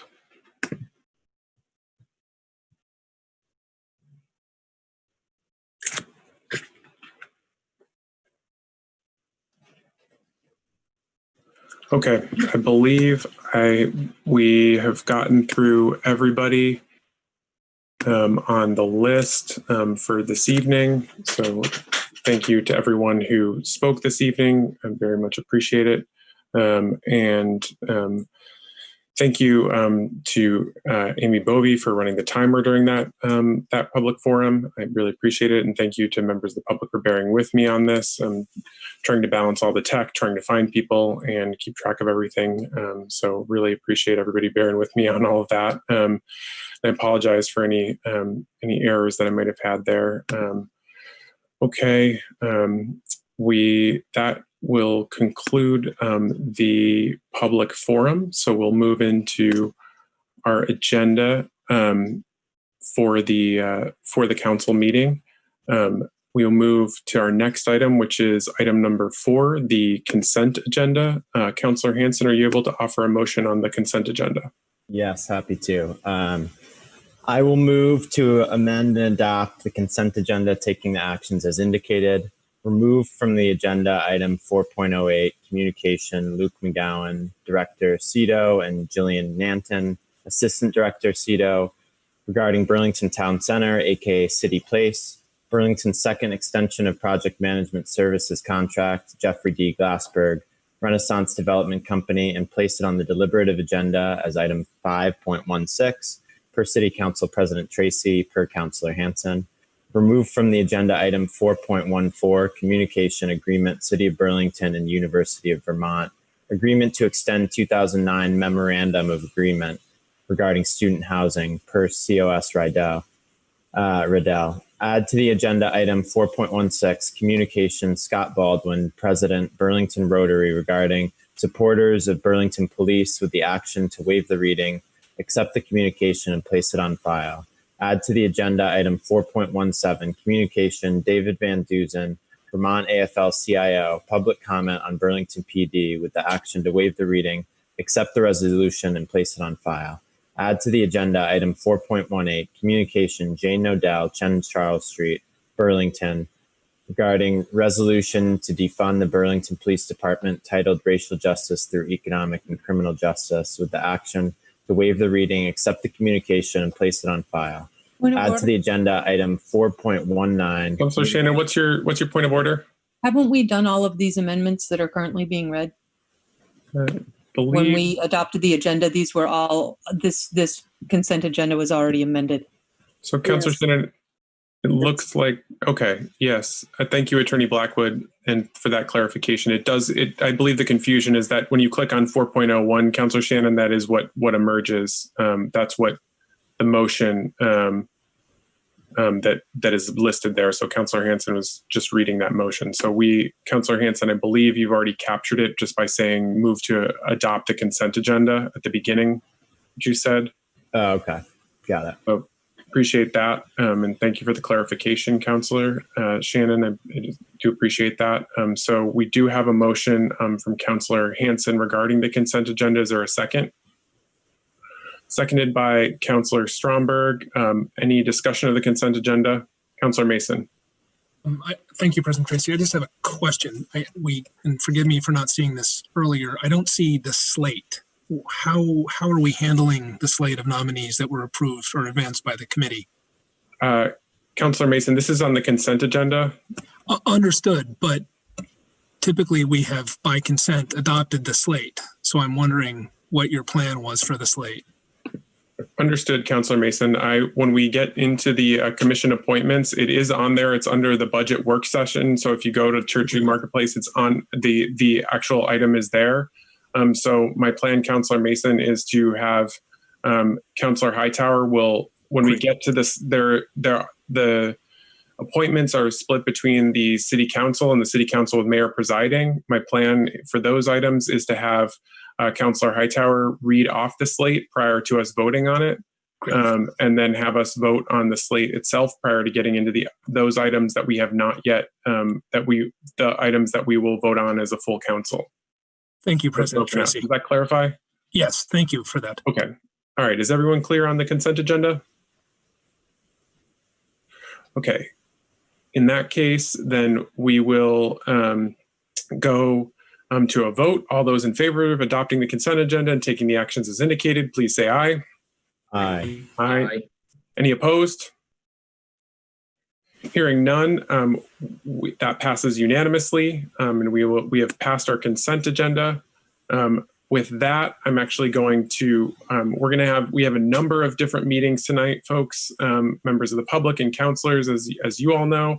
And so we are going to have to go out of this meeting into other meetings. We'll stay in the same Zoom and everything, but just for folks' understanding of this, we have a number of different boards that are also part of the city council. So prior to getting into the deliberative agenda, we have other boards that are part that councilors serve on, that we have business for. So what I'm going to do before we get into item number 5, which is our deliberative agenda, I'm going to recess this meeting and then have us go into the Board of Civil Authority, which I'll give councilors a chance to just switch over to that board. just so that we can get into that item. Okay. So give you all a chance to get in there. Is everyone able to get over to that? Able to see that item? Anyone having trouble with that? Okay, so I will believe actually Mayor Attorney Blackwood, do I preside? I've never presided over the Board of Civil Authority yet. Is the Mayor Weinberger takes over from here for that? Yep. So I see Mayor Weinberger on there. Mayor, will you please take over for me for this meeting? Yes, thank you, President Tracy. I will call to order the Board of Civil Authority at 9:09 p.m. And the first item on the agenda is the agenda. I'd welcome a motion regarding it. Thank you, Councilor Jang. There's a motion. Councilor Pine, second on the agenda. Any discussion of the agenda? All those in favor of the motion, please say aye. Aye. Opposed? Motion carries unanimously. We have an agenda. The next item is the consent agenda. Item 2.01, I welcome a motion regarding it. Thank you, Councilor Paul. Second by Councilor Pine.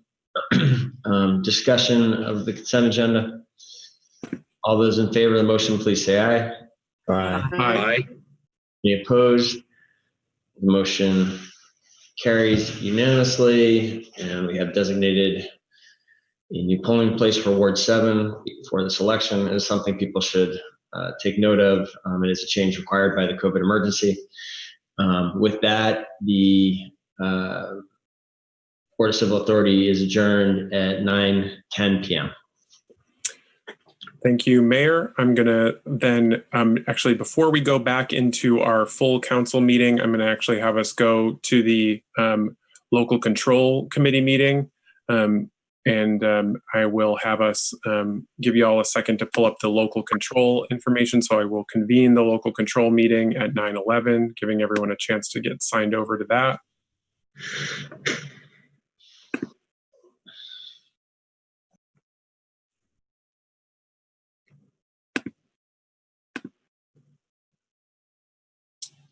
Is everyone able to get onto local control? Anyone having trouble with that or not able to get over there yet? Okay, all right, we will get started with that. The first item on the agenda for the local control committee is the agenda. Councilor Hanson, are you able to offer a motion on that? Yes, I'll move to adopt the agenda. For a second, seconded by Councilor Mason.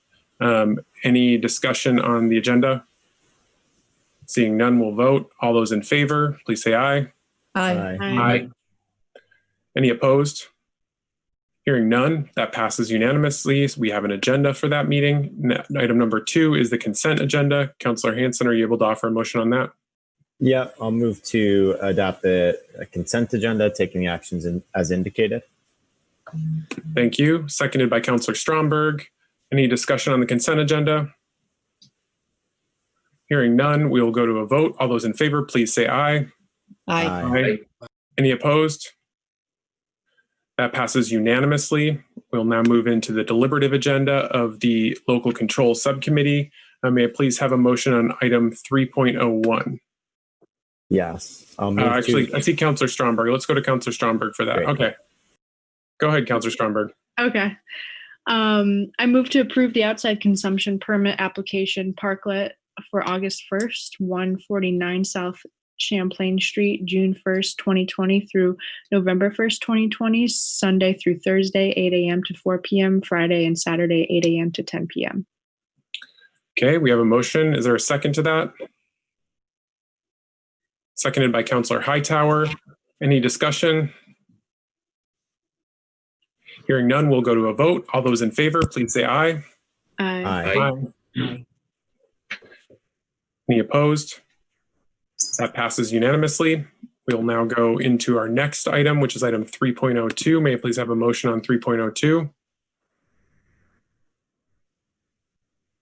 Sure. Go ahead. I will move to approve the outside consumption permit application for Parklet for Ken's Pizza and Pub, 71 Church Street, 11 a.m. to 2 a.m. every day. Thank you, Councillor Hanson, seconded by Councillor Stromberg. Any discussion? I don't need it yet. Just sit here. Councillor Paul, are you okay? No, all right. Anyone? Any discussion? Okay. Hearing none, we'll go to a vote. All those in favor, please say aye. Aye. Aye. Any opposed? Hearing none, that passes unanimously. That brings us to item 3.03. Councillor Stromberg, are you able to make a motion? I move to approve the 2020-2021 outside consumption permit application for Mad River Distillers, 137 St. Paul Street, 12 p.m. to 8 p.m. Occasional use every day. There's a motion. Is there seconded by Councillor Hightower? Any discussion of this? Hearing none, we'll go to a vote. All those in favor, please say aye. Aye. Aye. Any opposed? Hearing none, that passes unanimously. We'll now go to our last deliberative item on local control. Councillor Hanson, are you able to please offer a motion? Yes, I'll move to approve the 2020-2021 outside consumption permit expansion for Switchback Brewing Company, 160 Flynn Avenue, every day, seasonal, 10 a.m. to 10 p.m. to include adjacent lawn and parking spots on east side of property. Licensee agrees that it shall comply with all local, state, and federal orders, directives, regulations, guidance, and advisories relating to a public health emergency, and that the failure to do so may result in the City Council suspending or revoking permit for violation of this condition. The city may suspend the license at its sole discretion in the event of a public health emergency. Seconded by Councillor Stromberg. Any discussion on this item? Hearing none, we'll go to a vote. All those in favor, please say aye. Aye. Aye. Any opposed? Hearing none, that passes unanimously. A motion to adjourn is in order. Moved by Councillor Stromberg. Is there a second? Seconded by Councillor Freeman. All those in favor of adjourning the Local Control Commission, please say aye. Aye. Aye. Any opposed? That passes unanimously, and the Local Control Commission is adjourned at 9:16 p.m. We will now go back into our deliberative agenda for the main City Council meeting.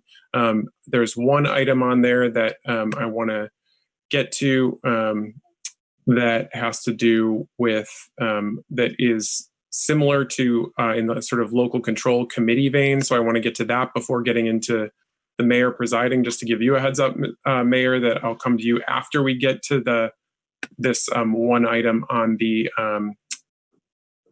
actually, let's go to actually, well, yeah, no, that makes sense. Let's go to the, back to the regular, well, no, let's go to the City Council with Mayor presiding, because that will be actually cleaner to get all of these meetings done in one fell swoop. So I'll give folks a chance to switch over to that meeting, and then we'll go back into the regular City Council meeting, just to prevent folks from having to click back and forth between different screens. So if everybody could please go to the City Council with Mayor presiding meeting.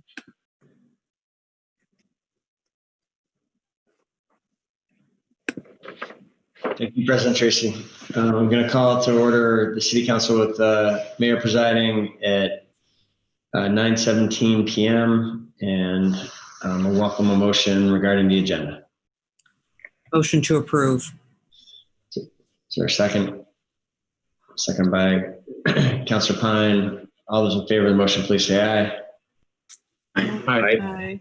Any opposed? The motion carries unanimously. That brings us to 2.01, which is the consent agenda.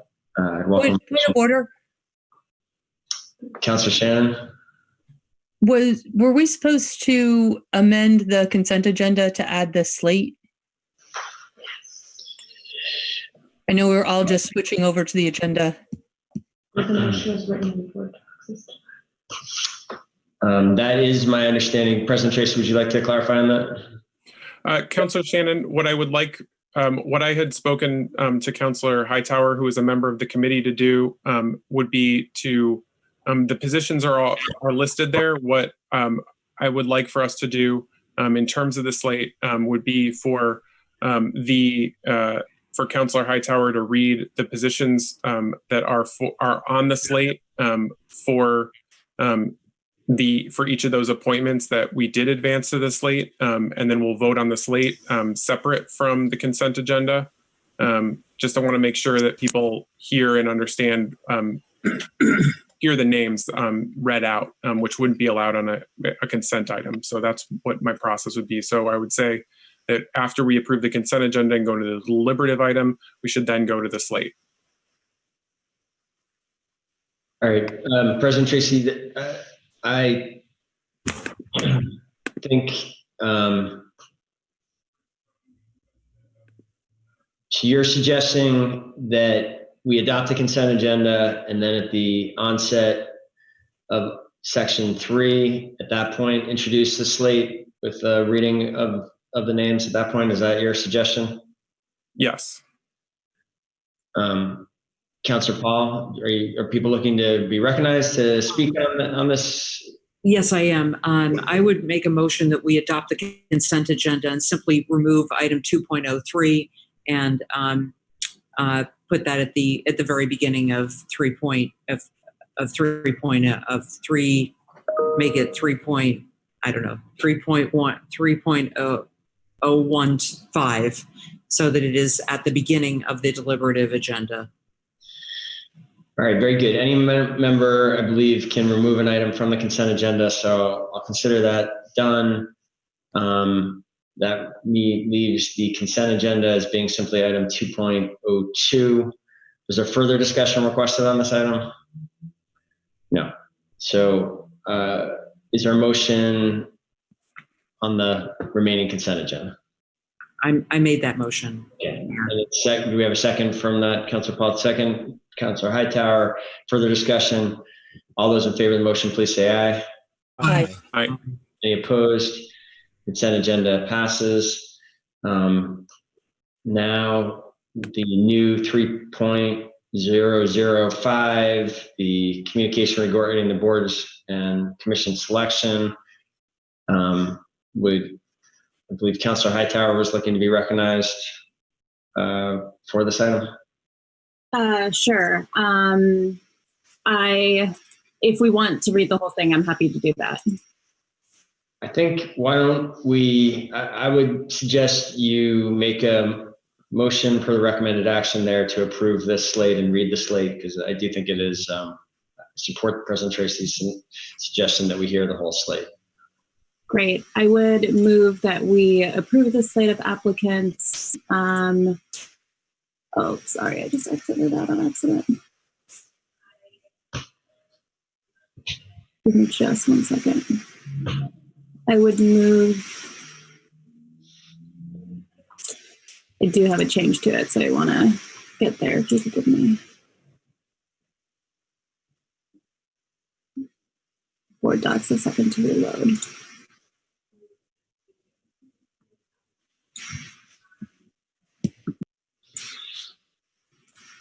Okay, my apologies.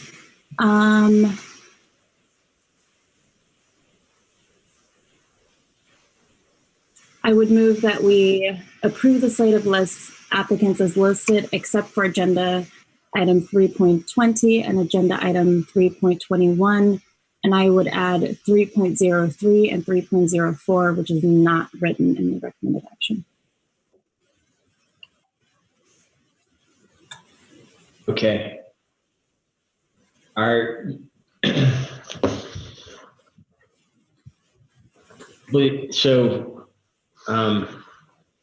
do think, as President Tracy suggested, the custom is we have frequently in the past read all the names, so we're sort of reading it into the record, people can hear it. So if you'd like to proceed with that, you're invited to do so. Yes. Airport Commission would be Jeff Munger. Board of Assessors would be Jonathan Chappell-Sokol. Cemetery Commission, I'm recommending we have the full council vote. Conservation Board, re-advertise. Conservation Board, Jules Lees. Third Conservation Board, Zoe Richards, Design Advisory Board, re-advertise both positions. For the alternate, Design Advisory Board position 1, Eric Morrow. Design Advisory Board position 2, Karen Norwood. Development Review Board, Keenan Christensen. Electric Light Commission, first position, Gabrielle Stebbins. Electric Light Commission, second position, Scott Moody. First Fire Commission, Ashley Bonds. Second Fire Commission, Stan Hills. Board of Health, Ian McHale. Second position of Board of Health, Celia Bird. First position on Parks and Rec, Carly Johnson. Second position on Parks and Rec, Alex Searle. First position on Planning Commission, Emily Lee. Second position on Planning Commission, Andy Montrell. Both positions on the Police Commission is full council to vote. Police Works Commission, first position is Jim Barr. Police Works Commission, second position is Sylvie Overby. Retirement Board is David Mount. First position, Board of Tax Appeal, is Andrew Champagne. Second position of Board of Tax Appeals is Jamila Jadala. Third position of the Board of Tax Appeals will be re-advertised. First position of Board of Registration for Voters is Ariana Cano. Second Board of Registration for Voters position is Charles Kashat. Third position of Board of Registration for Voters is Martha Guile. And final Board of Registration for Voters is Liz Mickenberg. Thank you, Councilor Hightower. Is there a second for that motion? Councilor Stromberg seconds the motion. So discussion of the slate. Councilor Mason. Just a point of information, Councilor Hightower, if I heard you correct, you removed both cemetery commissioners. My understanding of your text earlier today was you were only removing one. So That is correct. Just because it's not on the item, I believe, which is which. I removed both, but my intent is to only have the slate, that second position, be changed. So sorry, okay. I was looking at it on the agenda. I'm not sure procedurally how to do this. My understanding was there are two cemetery positions. My understanding was you would desire to. I would, if your intention, Councilor Hightower, is to include Rita Church in the first position there and leave simply the second position open, I'm prepared to manage it that way. Is that your motion?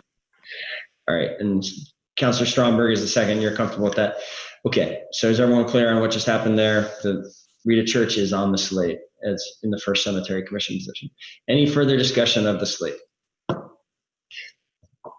Okay, I think we'll go to a vote. I do want to be clear. I can only see 11 of the 13 members currently. Okay, excellent. My apologies. No worries. I just wanted to be clear as we started to vote here. All those in favor of the motion, please say aye. Aye. Aye. Any opposed? The slate carries, and congratulations to that long list of applicants. Thank you for your interest in serving these boards, and to the unsuccessful applicants for those positions. And there were many. We received many applications this year. Thank you, everyone. It is one of the true strengths of Burlington that we have so much interest in these municipal positions. And I do encourage everyone who was unsuccessful this time to consider reapplying. Many of our long-standing commissioners have had to apply several times before they've been able to get on a board. So thank you again. I will now attempt to manage my way through the list. I'm going to be working off the worksheet. I think it's the simplest way for me to do it. I'll toggle back and forth, but I'm going to go first to the second position on the cemetery commission for the seat with the term expiring June 30th, 2023. And the way I'm going to do it for each of these is I'm going to open the floor for appointments, and I will look to the other councilors to make the appointments. We'll get as many nominees as there are onto the floor. Then we will vote until we have an individual with a majority vote, which is 7 for this body, since the mayor does vote on this body. Is there a question about that, Councilor Carpenter? Are we just voting on one person for the cemetery commission? It depends how many nominees there are. We are voting for just one slate. One position, though. Yes. One's already been adopted, and yes, what we just did was we added Rita Church to the slate, and that was unanimously approved. And so there's one remaining spot on the cemetery commission, and that's what we're about to take nominations for. It is for second seat, June 30th, 2023 expiration date. The floor is open for nominations for this seat. Councilor Hightower. I would like to nominate Mary Wesley. Are there any additional nominations? Councilor Shannon. I'd like to nominate Thea Lewis. Are there any additional nominations? Councilor Paul. I do not, thank you. I don't have an additional nomination. I would ask, I believe, and possibly Thea Lewis is as well. I know that Mary Wesley is on this call, and if you could perhaps acknowledge and ask if there are candidates who wish to speak, I'd appreciate it. Thank you. Thank you, Councilor Paul. That is typically what we do in Contois. Let's attempt to do it here. Before I go to that, are there any additional nominations? Seeing none, I will close the nominations for this position and need some assistance in this. I got some here. So I see we have identified Mary Wesley. Mary, go ahead. Welcome. And if you could, it would be appreciated if you could keep your comments to about 2 minutes. Sure. Hi, can you hear me? Yes, we can. Go ahead. Okay. Thanks. Yes, I'm honored to be nominated and just want to reiterate my interest in the position. Again, I'm really looking for a chance to contribute to the community that I live in, and I think I have a strong background for really adding value to the Cemetery Commission. I have a background in archaeology and anthropology, but in general, I'm looking to work towards bringing the cemeteries of Burlington forward as community spaces and working to engage the people of Burlington to see them as valuable spaces, both in the sense that they preserve and present a lot of history, but also as places that are important to gather outside in this difficult time, and also might invite a chance to engage with the more difficult topics of grieving and death and dying, which cemeteries really have a unique way of inviting us to engage with these topics. So thank you again, and thank you all for putting in the time tonight, and especially for making time for the public forum earlier as well. That's all. Great. Thank you very much, Mary. I don't believe that Thea Lewis is on the line. So with that, is there any discussion about the two candidates? Councilor Shannon. I just wanted to let people know that Thea was trying to get into the meeting, but was getting kicked out of Zoom, so she's not able to connect. Okay. Thank you for letting us know that, Councilor Shannon. We're doing a final check to see if she has made it in, but we're not seeing that. Councilor Hightower. Yeah, I'm going to do a flip, and just because I feel a little bit bad, I do want to say just a few words about Thea, which is that she is also a qualified applicant. She she runs the ghost tours as part of the cemetery, and she's written, I think, at least one book about one of the cemeteries, just for the councilors who weren't part of the commission. Thank you, Councilor. I see Councilor Shannon and Mason. I think that there was some concern that that Thea might have. Thea was originally on the slate, and my understanding is that there's some concern that she may have a conflict of interest. And I thought that Attorney Blackwood was going to weigh in on that, but now I'm not sure if that question ever got to Attorney Blackwood. So wondering if if that question did ever get to Attorney Blackwood. Yes, I was asked that question. I responded to the counselor who asked, and I don't know enough of it. It was very brief though, and I don't know enough about Ms. Lewis's involvement with the I didn't know what her business was that led her to go into the cemeteries. She does. To really play in this. Go ahead, Councilor Shannon. She does cemetery tours 3 times a year, and I believe that there is a fee that the cemetery charges for her to do that, which she previously made donations, and then they started charging a fee. So she does pay that fee for 3 tours a year through the cemetery. So nothing about that suggests to me that there's any conflict of interest. If there were, for example, a question that came before the Cemetery Commission involving the fee she has to pay or her business, that would be something she'd have to recuse from, but that doesn't make someone ineligible to serve on the whole board just because they have to recuse themselves related to a single matter. If she were involved in a business that was like every week negotiating with the cemetery or being involved on a much more basis, much more thorough basis, that would be a different analysis. Okay, thank you. Okay, thank you, Councilor Shannon. I had Councilor Mason next if he still wishes to be recognized. He does not. So then I see Councilor Paul. Go ahead. Thank you, Mayor.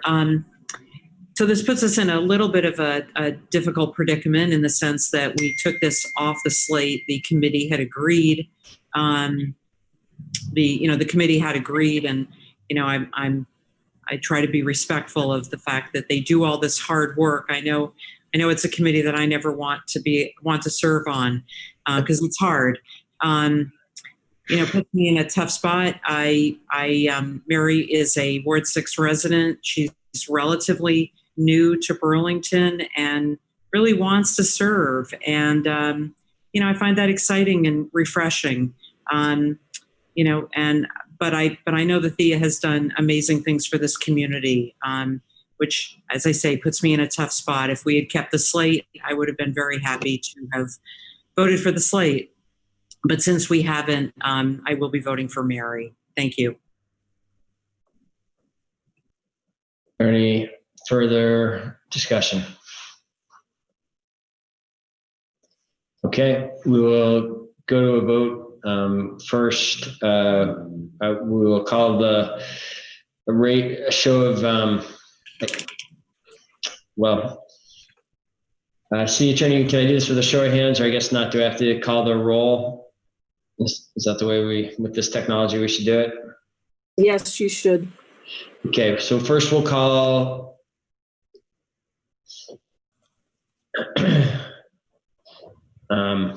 typically we have the votes for the candidates in order. So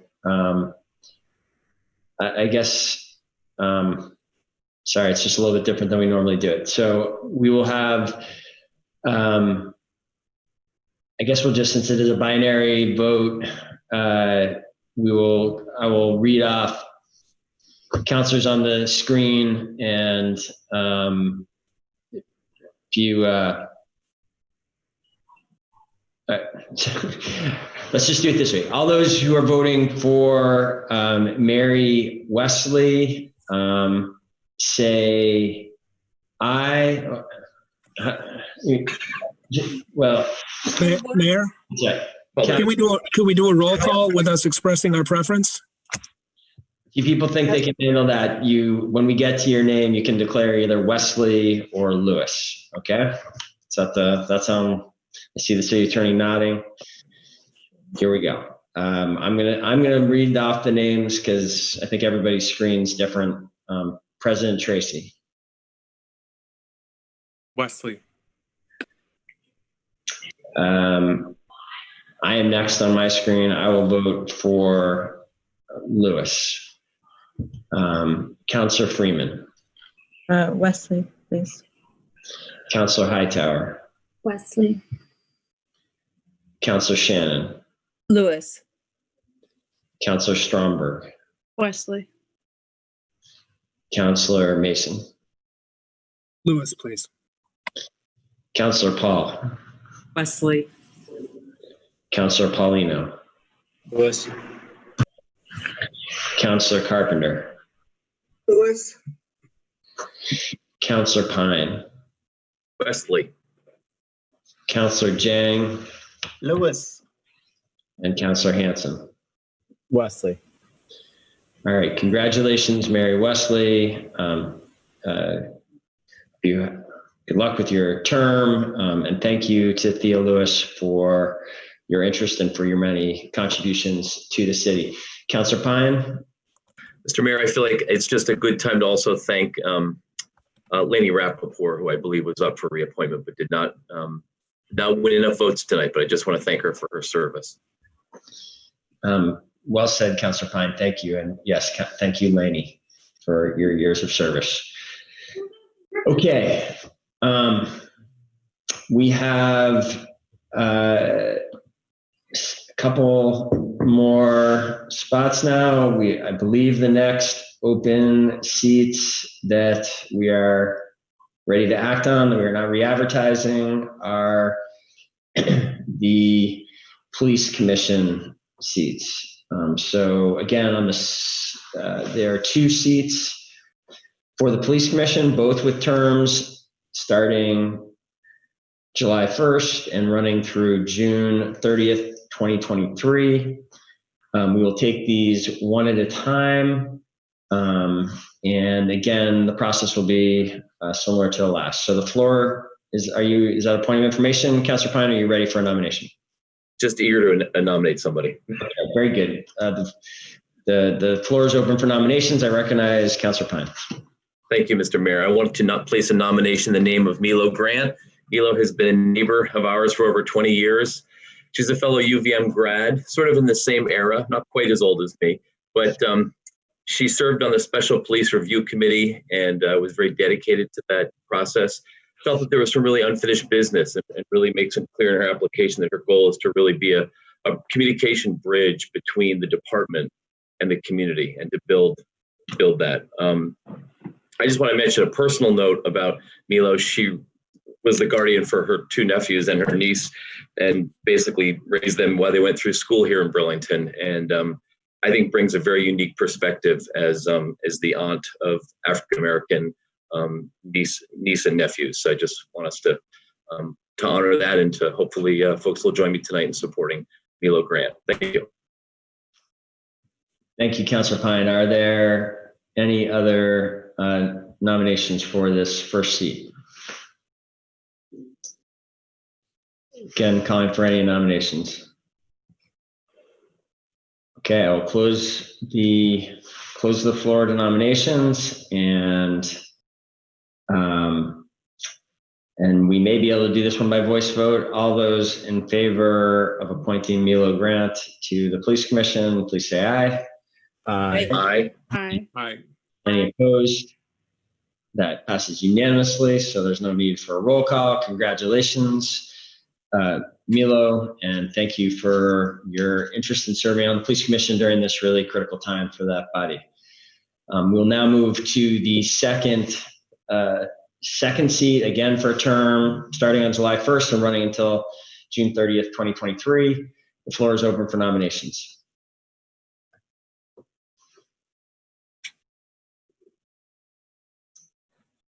Councilor Carpenter. I'd like to nominate Karen Durfee. Very good. Are there any additional nominations? Are there any additional nominations? Okay, I'll close the floor to nominations. Councilor Carpenter, anyone else, would you like to share any further remarks about Karen Durfee? And I should have, I didn't, if either Milo or Karen is on the line and wishing to speak to us, we'll have Jordan check and see if they're here. Mila, sorry, we omitted inadvertently giving you a chance to say a few words. I'd like to correct that if you are interested, Milo, in saying anything, we'll enable your mic, and then we'll come back to this vote on the second nominee. So Milo, go ahead if you're interested. Hi, I just want to say thank you for the opportunity. A lot of you have actually heard from me the last couple of weeks. I've been on some of the phone calls, and I thank you, Mayor, for your time during the virtual coffee last week.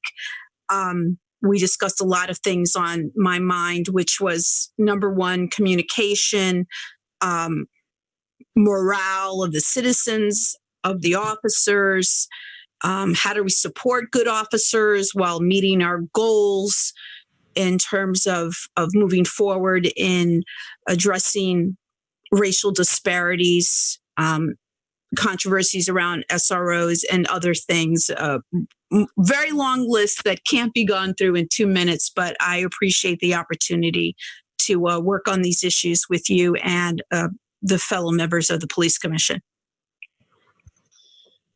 Thank you, Milo. And again, thank you for stepping up at this critical time.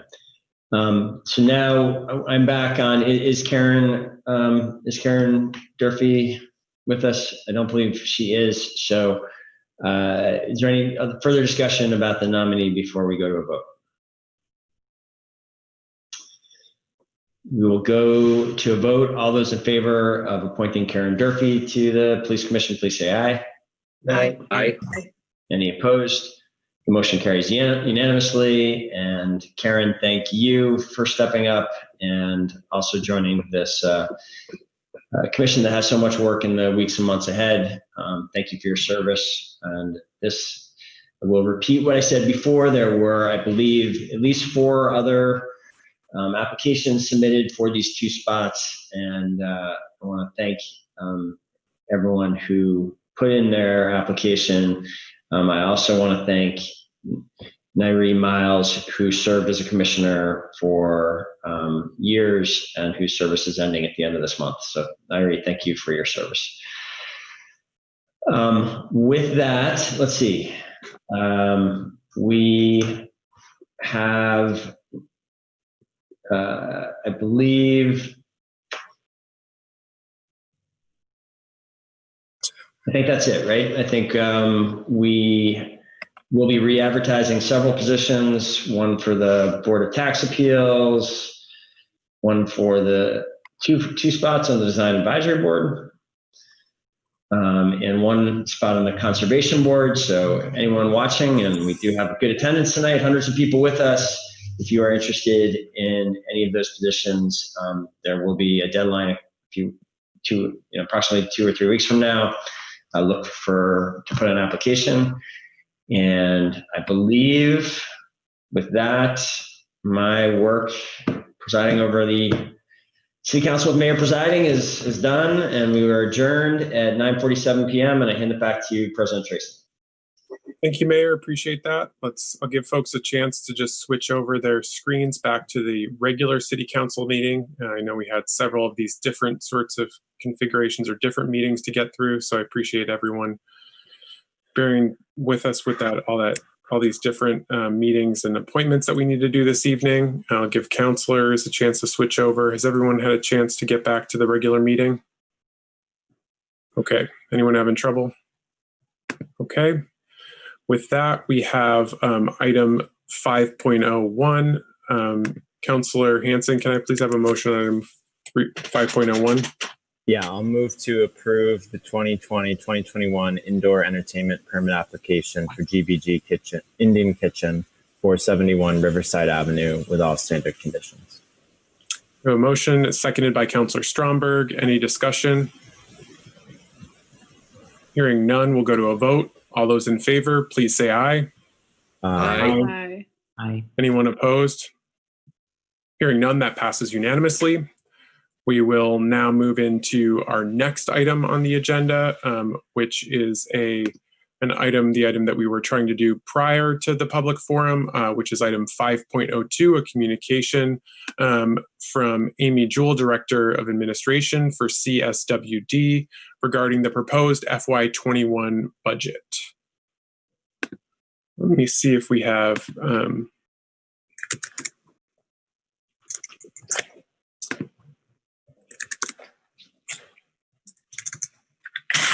we've been able to locate Amy Jewell yet. Not finding Amy. Sarah Reeves. Sarah Reeves, okay. I'm going to promote Sarah Reeves. I believe Sarah Reeves, you're from the Solid Waste District.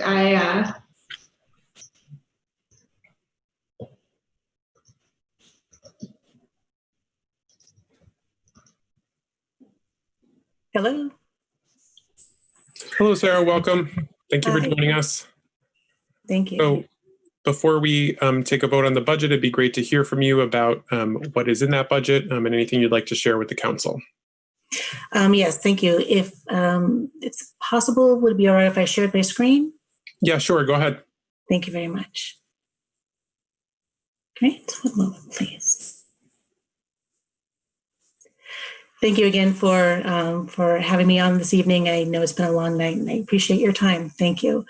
So this is the presentation that we've given to each of these cities and towns this year, and it does look a little bit different from the budget packets you've received in the past. And I think everyone can appreciate that this year's a little bit different or a lot different than the budgets that we've seen before. So the reason we started the packet this way also is to let our member towns know and our cities know that this year is when we are having the solid waste implementation plan renewed. And it's an every 5-year effort. And the reason that we're doing that on Burlington's behalf is because Burlington is a member of the district, and that is one of the perks. You don't have to do this particular bit of paperwork and activity that the district does on your behalf. So by virtue of your membership, you're not even a membership, just being part of this district, these are the items that we do. And so again, this is part of the packet, so it is available both on your website and on our website. And there will be an opportunity for public comment. There was one about a month ago when we brought this to our board, and another opportunity for public comment when it comes back from the Agency of Natural Resources in the fall before it is formally adopted. So we wanted to just highlight some of the activities that the district does year-round for all of our member towns. In addition to the budget information, we also want to make sure that the public is knowledgeable and aware, again, particularly for newer members to the council and people who are new to municipal activities and financing, and particularly to the district, is how is CSWD funded? And Chittenden Solid Waste District is similar to a water district or a school district where there are multiple communities gathering together to solve certain issues and to fulfill the certain mandates of the state, in this case, solid waste management. And one of the things that we make sure that all of our members know, the Chittenden Solid Waste District is different from other waste districts in the state in that we don't send any of our members a bill to belong. We don't there's no per capita assessments that we charge. We don't receive money, a line item out of your tax bills. We do receive revenue from the city to manage your biosolids contract or your sludge contract on your behalf. And we actually pay you. So we pay you for the recycling that we collect at the drop-off center. And we pay for the Burlington Electric Department, McNeil, Wood Depot, to be able to allow people to drop off wood at McNeil. But we don't get send you a bill otherwise. So this is where our revenue comes from. 3 main areas. User fees are what we're calling the fees that people pay at our drop-off centers or to our materials recovery facility or to the compost facility. Material sales are the blue bin recyclables that we sell in the global marketplace, and compost sales, local colored paint. this solid waste management fee is essentially a tax on trash disposed, and this fee is paid by haulers. So you also would not see that fee on your bill. So we do receive some grant money as well, but those are the bulk of the where our money comes from and where our revenue is generated from. And again, that solid waste management fee, that is that tax on trash from, again, all of the material that is brought to the Coventry landfill, and that's $27 per ton of trash disposed, and that has been the same fee to haulers for the past at least 7 years. It has not gone up. So that will remain the same in fiscal 21.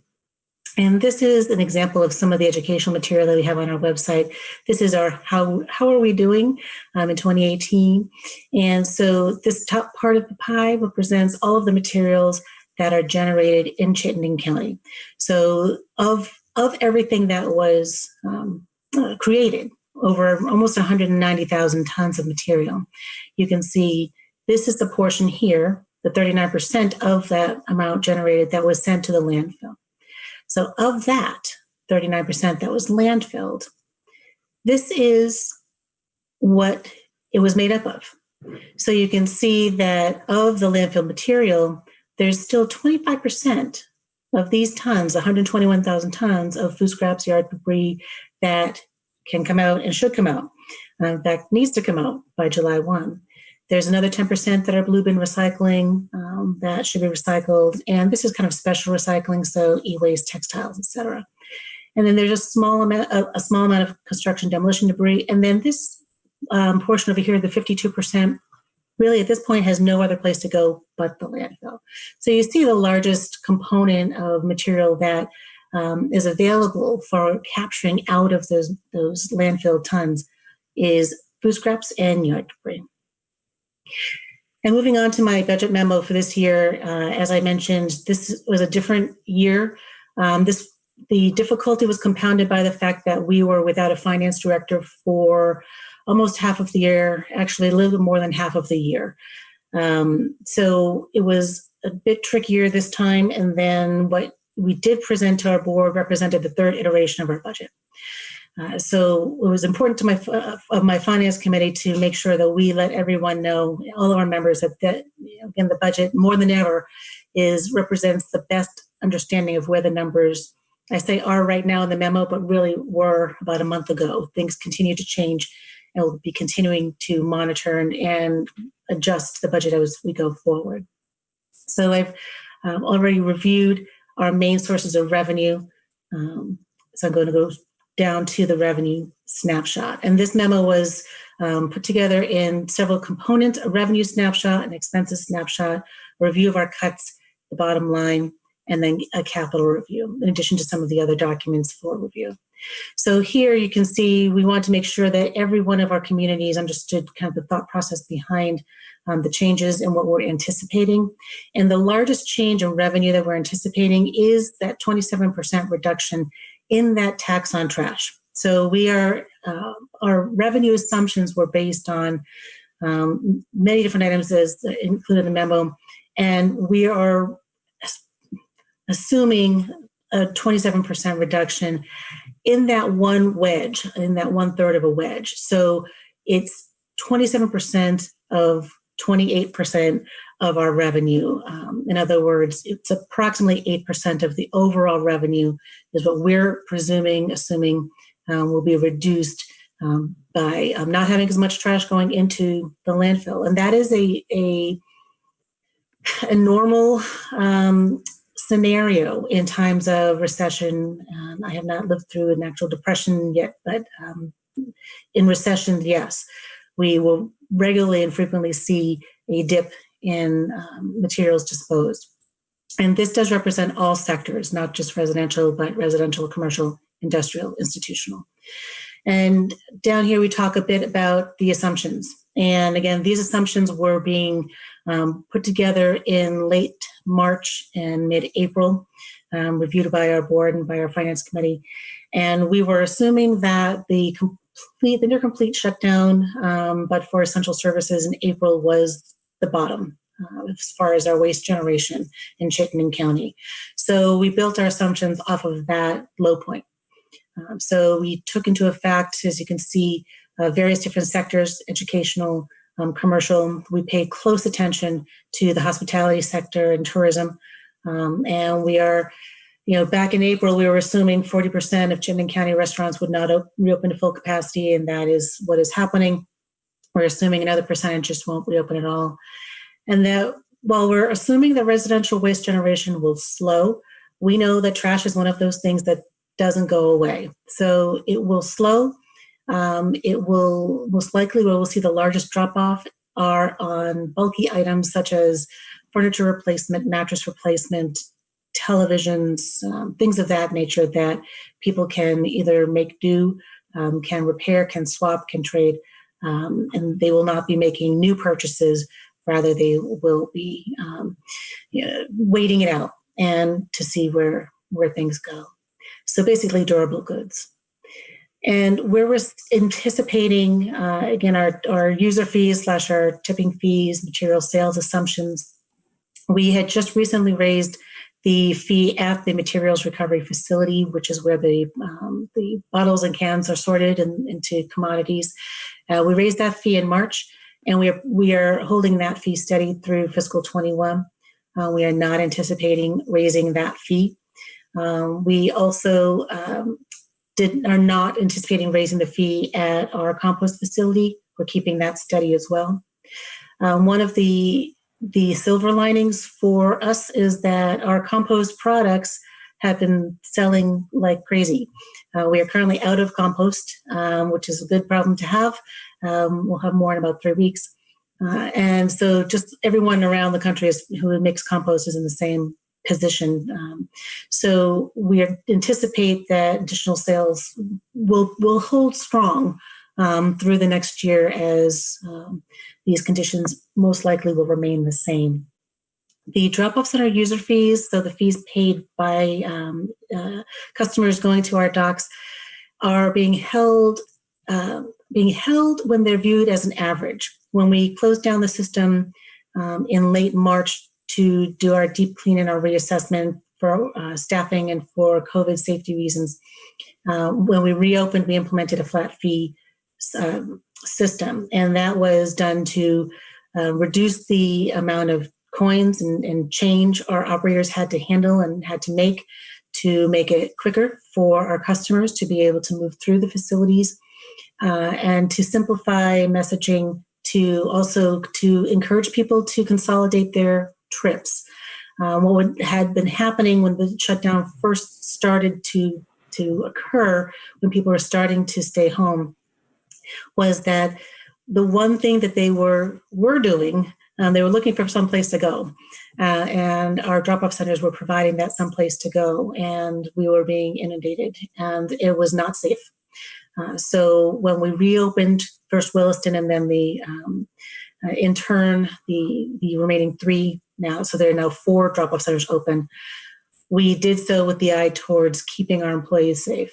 And we reconfigured each of the sites to accomplish that, and one of those was keeping that flat fee structure in place. And we're anticipating holding the flat fee structure most likely through the first quarter. Our fiscal year starts July 1. And keeping that through the first quarter, doing a reevaluation of that at the end of July after we close out this fiscal year, and then taking another look mid-August, and then another look at the end of August. And then we will be making recommendations to our board in September regarding going back to the standard bag pricing that our customers are used to. But for the first quarter, we'll be maintaining that flat fee system. And I can ask more questions about that if you like as well. Our expenses, so the revenues are anticipated just over $12 million. The expenses are looking to be just under $12 million, so an extremely tight budget this year. We have several items that were coming in higher than we want. The largest line item that is coming in significantly higher in fiscal 21 than in fiscal 20 is a line item for materials management. And materials management is when we, CSWD, hire a transportation company or a hauler to move materials either to market or to landfill or to other customers.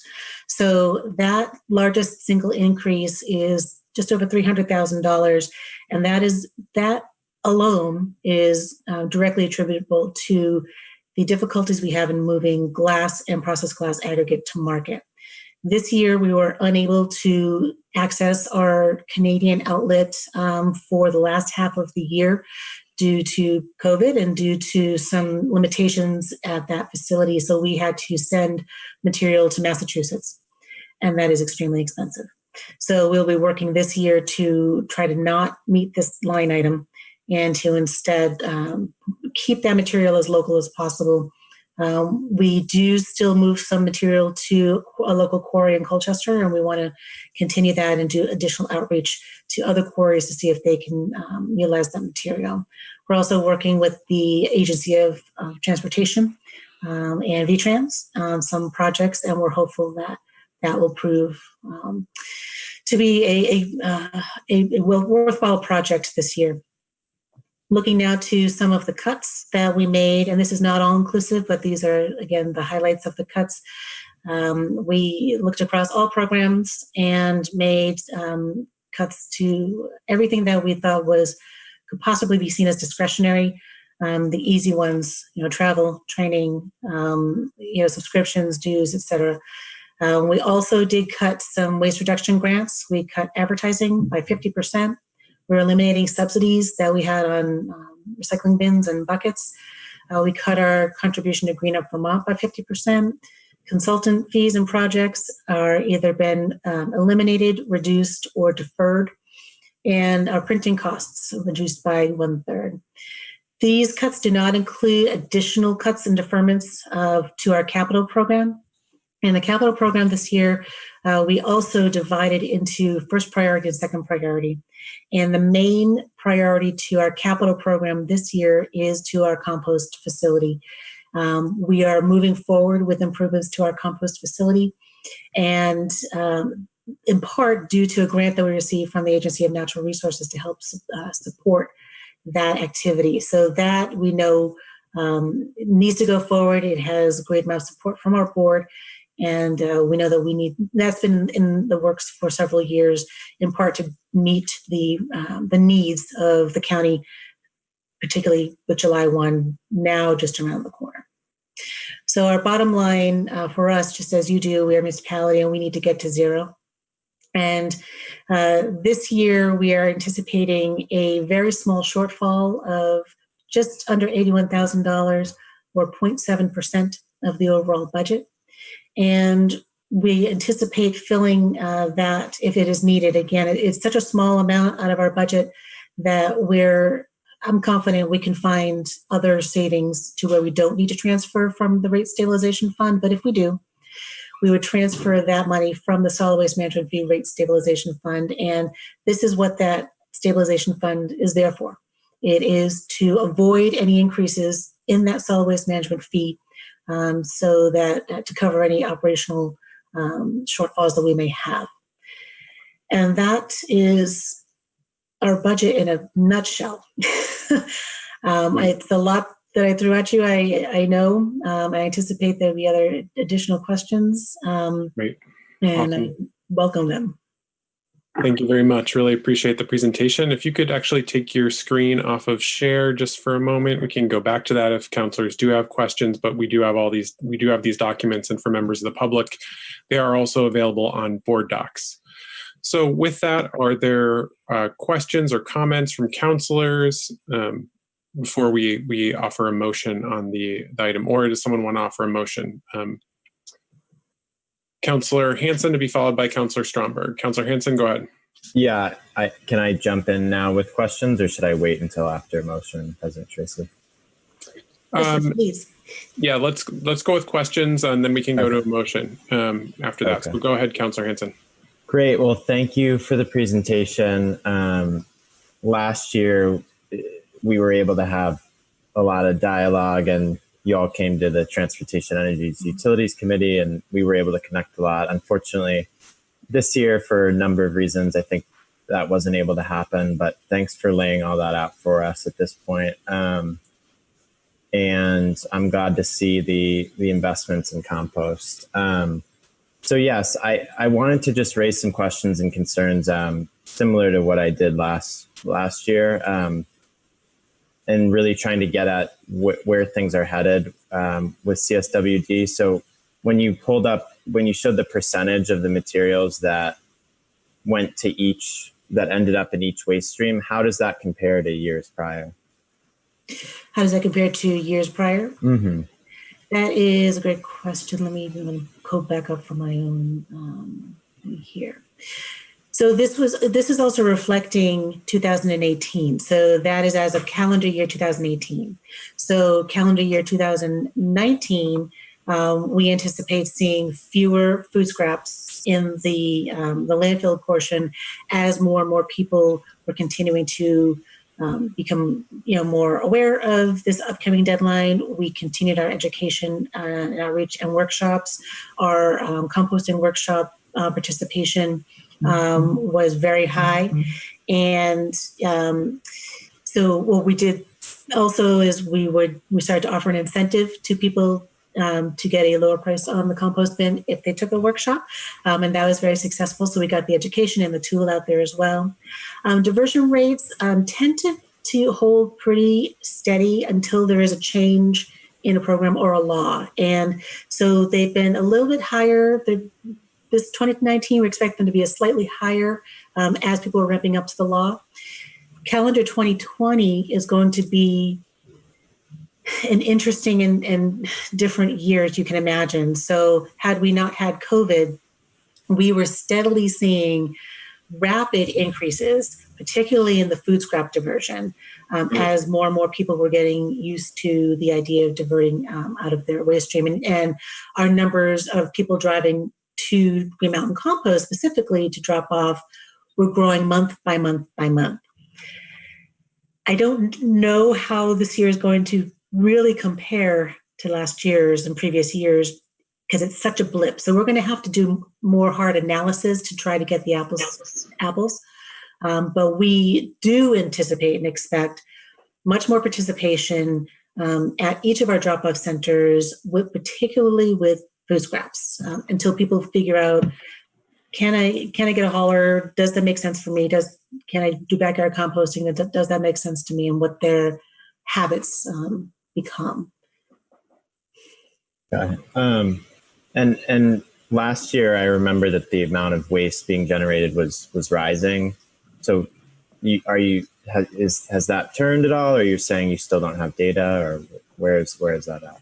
So again, for this calendar year, it's going to be an oddity. So I would want to look to 2019, almost take 2020 out in isolation. We'll need to take a look at that, because even though things were slowing down, and in that kind of 6 weeks or so where everything was really reduced, people were still generating materials, and they were generating different kinds of materials. So we saw more cardboard, which was great. So it's waste being generated, but it was being diverted to recycling.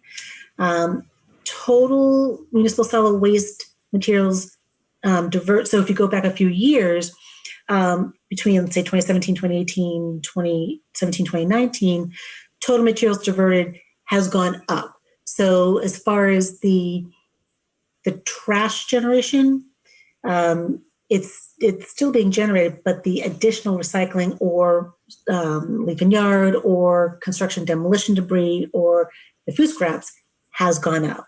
So we want to take that trash number, and that's where we're seeing the small pie, right? And that's where we're focusing on, okay, of that smaller pie that's left, where do we need to focus? And with 25% of what is left being organics, that's where we're going to see a huge difference with this law coming up this week. Great. And last year when we approved this budget, we had included language around towards the goal of reducing trash and increasing recycling and composting, that we directed our representatives to advocate for a comprehensive rate study to evaluate ways that you all could financially discourage landfilling. So have there been steps taken? Like, what economic shifts have happened? I see that the MRF tip fees have gone up, which is not really, I think, the direction that we're talking about, but what has been done economically to try to reduce the amount of waste generated? Yeah, as I mentioned, almost within a few weeks, if not that same week that I presented to you the second time, my finance director at the time had moved on to her dream job. So we were without our finance director at that crucial point. And then the person who had filled her shoes moved on quickly as well. So just recently, about a month ago, we have got our person and she's in place. So I put this on to that project list for this year. So unfortunately, I didn't have the personnel in place to be able to do significant work on that. However, we've learned an awful lot about rate setting and how to incentivize people to reduce their trash and to reduce their trips by putting in the flat fee system. And so for those who maybe haven't gone to the Wilson Drop-Off Center or now to Essex, or South Burlington just reopened on Saturday as well, and Milton's open too. When we reopened, we implemented a flat fee where if you brought in between, anywhere from 1, 2, 3, or 4 bags of trash or barrels of trash up to 45 gallons, it was a flat fee of $10 per visit. So you could bring all the recycling you wanted to, you could bring your food scraps if you wanted to, and then you got 4 of those bags for $10. And what that did was for people who generated maybe 1 or 2 of the smaller bags that they were paying $2.75, if they could wait and they generated 4, they ended up saving $1. If they were generating more waste and they consolidated their trips, they saved even more money. So we got a lot of very interesting feedback on that kind of a system. So we'll incorporate that information into this project for our new finance director. But unfortunately, Councilman, I wasn't able to pull the trigger on that just due to the staffing issue. Okay. Okay. And two other questions that kind of relate to what you just said. So the drop-off centers are reopening now. And my first question is, are the reuse facilities going to be reopening? And then my other question is, I remember last year talking about how, and I think it makes sense intuitively, that if you charge per bag, there's more of an incentive for folks to actually produce less versus a flat fee that kind of, as you said, rewards actually, you get a better deal if you bring more trash versus less. So there's not that sensitivity built in. So I'm just curious about that, as well as, the reuse facilities.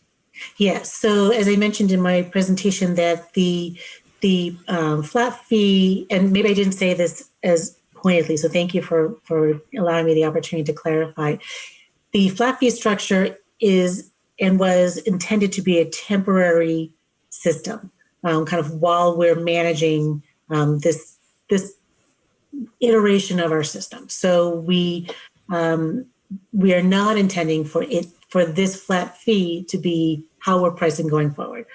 The intent is always to go back to the bag size, because you're right. We want to be able to really incentivize people to use the smallest bag possible. And how we do that is to make sure that we always have great availability and affordability for all of the other streams, so that people can only put in that bag or that barrel where it has nowhere else to go, true trash. So yes, we will be going back to that system. And as I mentioned, we're going to go through, just again, as we kind of roll through the reopenings, keep it in place so that we don't have competing systems in place. And then once we've got the system for 2021 done, we'll go back to the more standard kind of pay-as-you-throw system. Regarding the reuse zones, the board did vote last year to close all of them. So all of them remain shuttered at each drop-off center.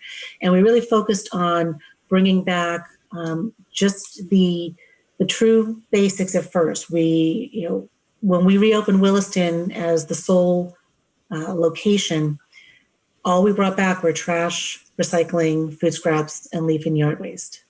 That was it. We needed to understand how we could manage with the physical distancing requirements, with the masks, handling cash and checks.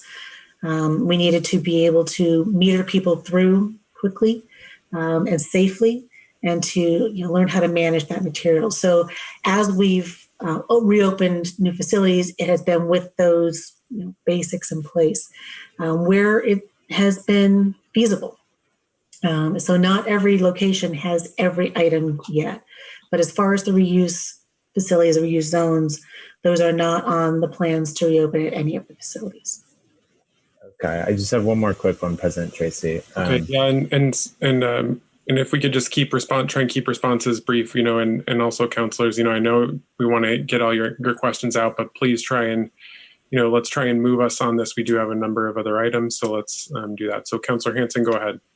Okay, and just a quick comment on that so that I can add that in, don't have to come back later. That does concern me about the reuse facilities and folks having that zone to be able to do that. And I had a couple constituents reach out about that. And one of them had also reached out to me about this issue in October that VT Digger had reported that CSWD had dumped thousands of cubic yards of crushed glass. And was that issue resolved? And what's going on to ensure that something like that doesn't happen again? I guess there wasn't an Act 250 permit for that. I would need to look back at the article to understand the details. We did receive a couple of years ago a notice of alleged violation, and for where the Agency of Natural Resources believed that we did not properly use process class aggregate, and we believe that we did, and that process is still working its way through the system, believe it or not. So there's no new news regarding that. But as I mentioned again in my presentation, we do take this very seriously, and we work very, very hard and have put a lot of investment into our materials recovery facility to ensure that we have equipment that will produce a usable material. And that is that process class aggregate that is going to both the quarry in Colchester and is going for recycling in Massachusetts, and when we can up into Canada.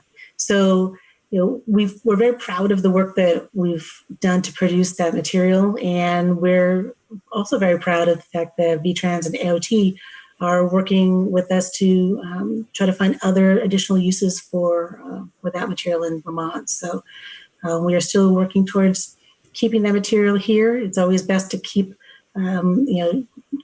your solid waste activities as close to the source as possible and not ship them around if you don't have to. And that's the goal, is to continue to find new ways to reuse that process glass aggregate that we produce at the market.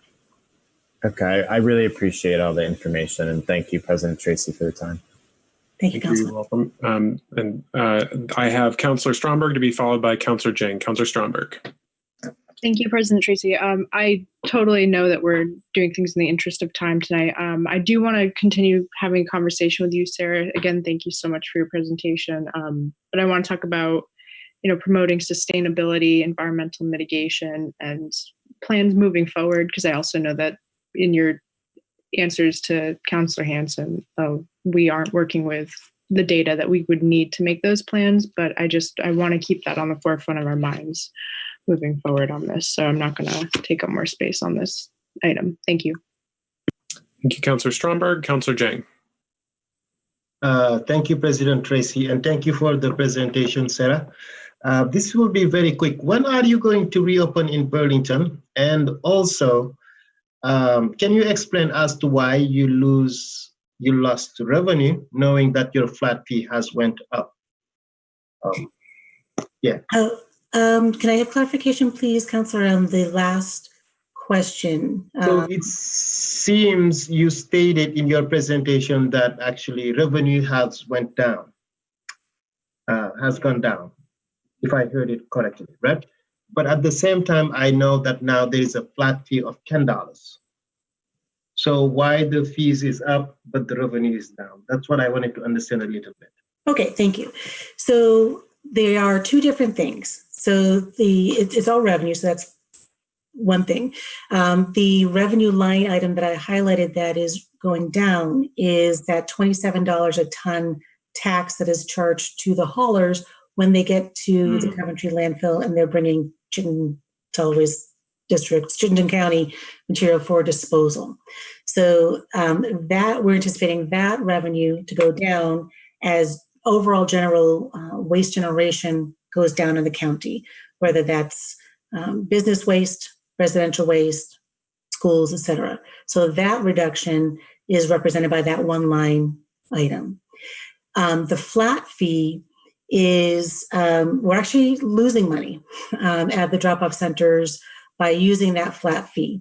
Because if we were to look at each transaction at our drop-off centers, the price per transaction over time, we are down approximately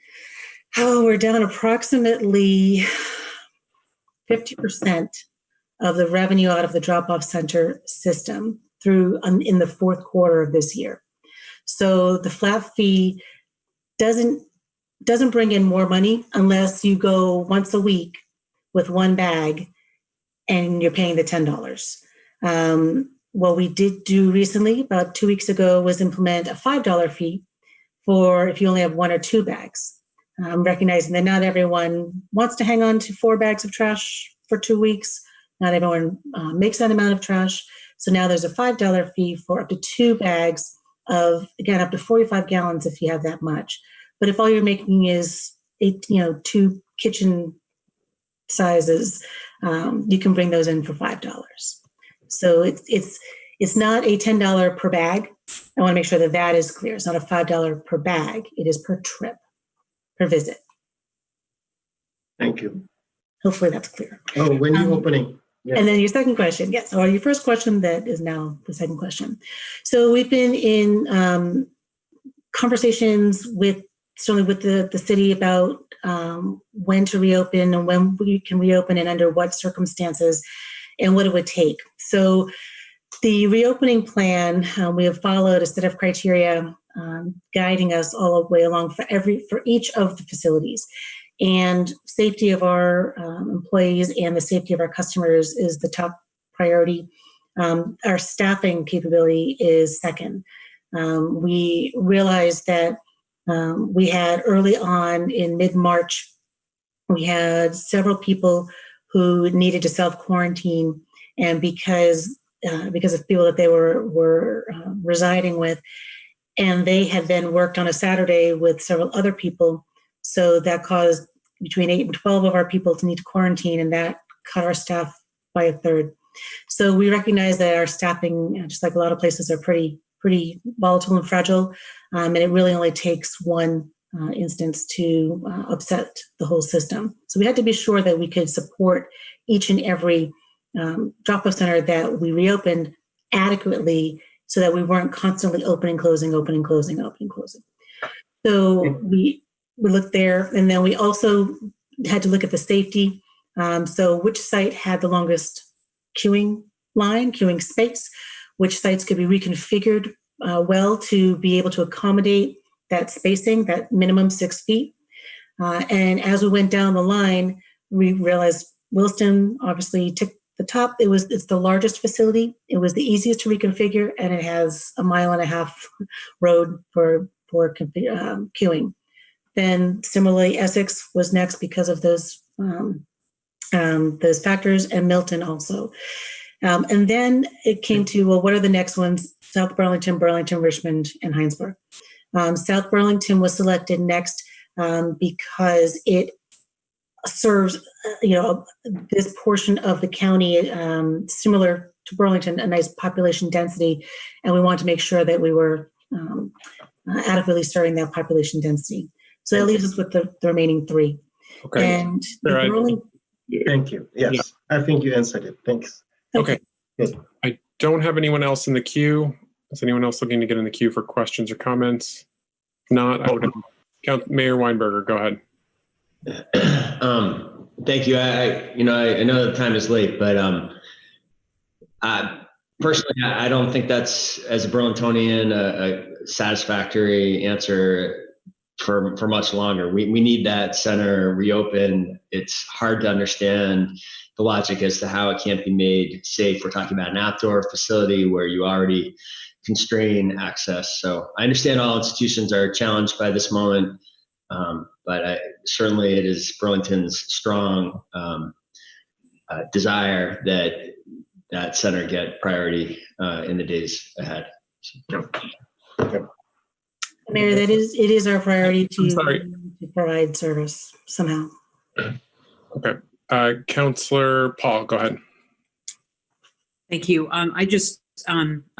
I think this is just a very short, quick comment, and that is that there are a number of people that I rarely hear from, constituents that maybe email me once a year, and these are the same constituents that have been emailing me wanting to have that location open, and they feel that if they're going to live within the regulations that they need for that center to be open. So I hope it will happen quickly. And thanks for coming. Thank you very much. That's all.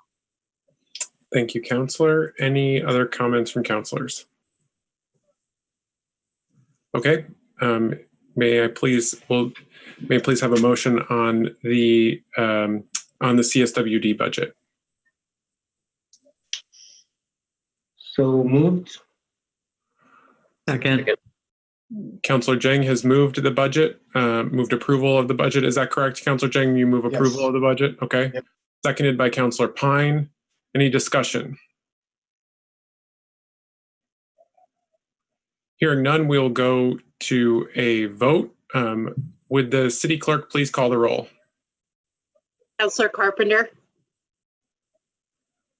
Sorry, Councillor Carpenter, couldn't hear you. Councillor Carpenter. Aye. Councillor Jeng. Yes. Councillor Freeman. No. Councillor Hanson. No. Councillor Hightower. Yes. Councillor Mason. Yes. Councillor Paul. Yes. Councillor Paulino. Yes. Councillor Pine. Yes. Councillor Shannon. Yes. Councillor Strongberg. No. City Council President Tracy. No. 8 ayes, 4 nays. Motion carries. Councillor Hightower, it is 10:30, so a motion to suspend the rules is in order. I believe that's what you're looking for, correct? Is what I'm looking for. I would like to move to suspend the rules and complete the agenda through item 5.12 and then recess to time certain of 5:30 p.m. tomorrow to complete the remainder of the agenda. Okay, we have a motion to suspend the rules from Councillor Hightower, seconded by Councillor Stromberg. Any discussion on that motion?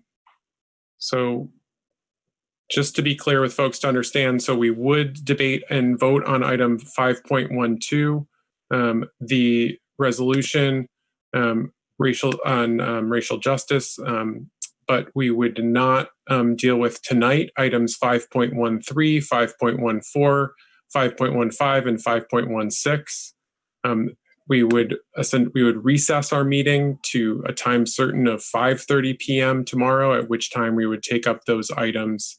And we had reserved that time as a potential time in case we did have overflow. So we would just pick up right back up in the agenda on that. So is everybody clear on the motion? Okay, let's go to a vote on that. The motion to suspend the rules does require 2/3. All those in favor of suspending the rules, please say aye. Aye. Aye. Any opposed? The motion to suspend the rules passes unanimously.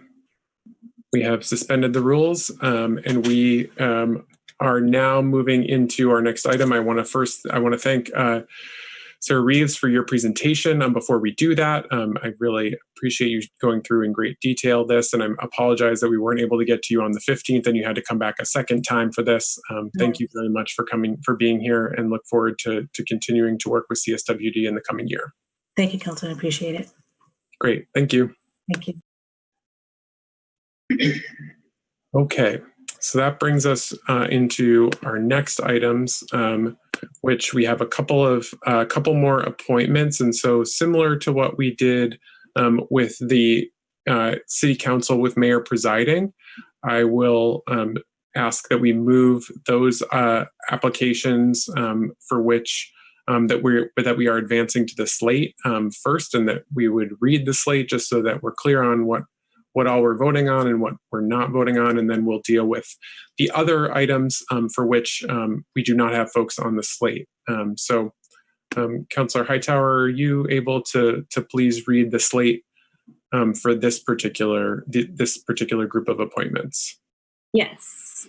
We have CSWD alternate, which we will re-advertise, CSWD position appointing Lee Perry, Church Street Marketplace Commission appointing Buddy Sin, 2 Church Street Marketplace Commissions going to the council for a vote. First fence viewer, Baikas Monkey Pudi. Second fence viewer, Shay Totten. Third fence viewer is to be re-advertised. Green Mountain Transit alternate goes to Marcy Gallagher. Green Mountain Transit appointed to Megan Polite. And Housing Board of Review goes to Charlie Glisserman. So are you, Councilor Hightower, are you moving the slate? And I would like to move that. I would like to move that slate. Okay, we have a motion on the slate, seconded by Councilor Stromberg. Any discussion? Hearing none, we'll go to a vote. All those in favor of the slate, please say aye. Aye. Any opposed?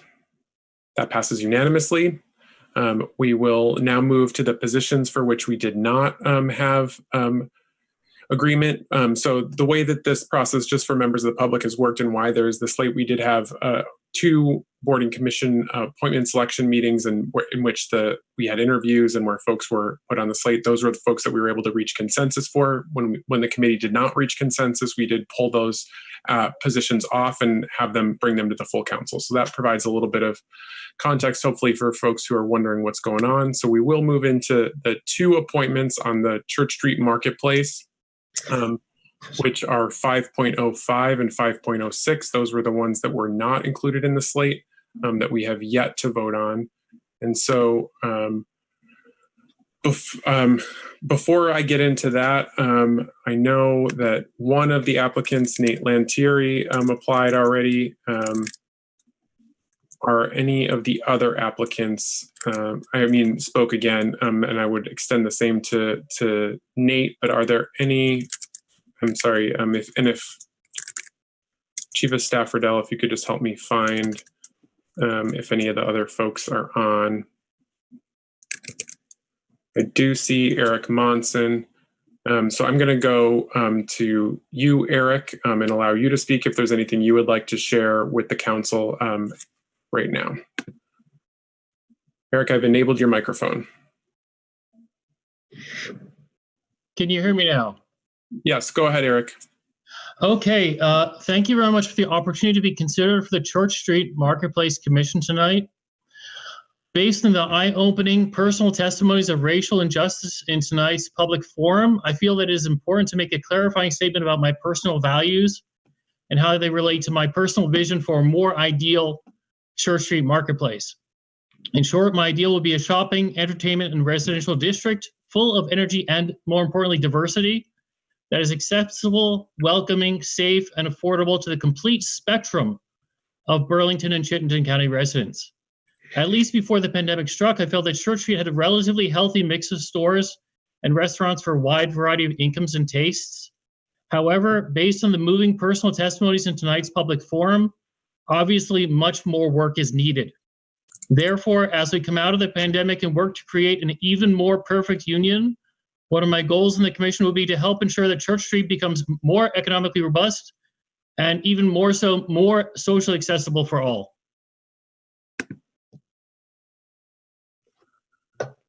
Great. Thank you. Thank you. All right. The other person that I see is Nate Lantieri. Nate, I'm going to enable your microphone. Go ahead. Hi there, folks. Thanks for allowing me to have this time again. And I want to just quickly apologize for speaking earlier. I didn't know that the second session would be available. I can keep my comments relatively brief.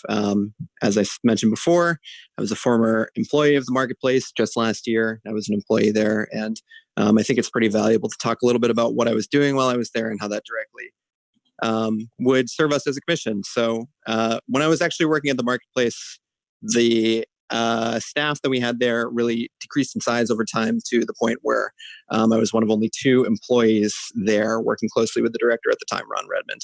And as a result, a lot of what I was doing was doing direct outreach to vendors, both in stores, and I was also the manager of the card vendor program, which for members of the public is a great, one of the best incubator programs that we have in this city, as I see it. And it's a really great opportunity for folks to enter fields that, the cost of doing so might be really challenging on the actual marketplace.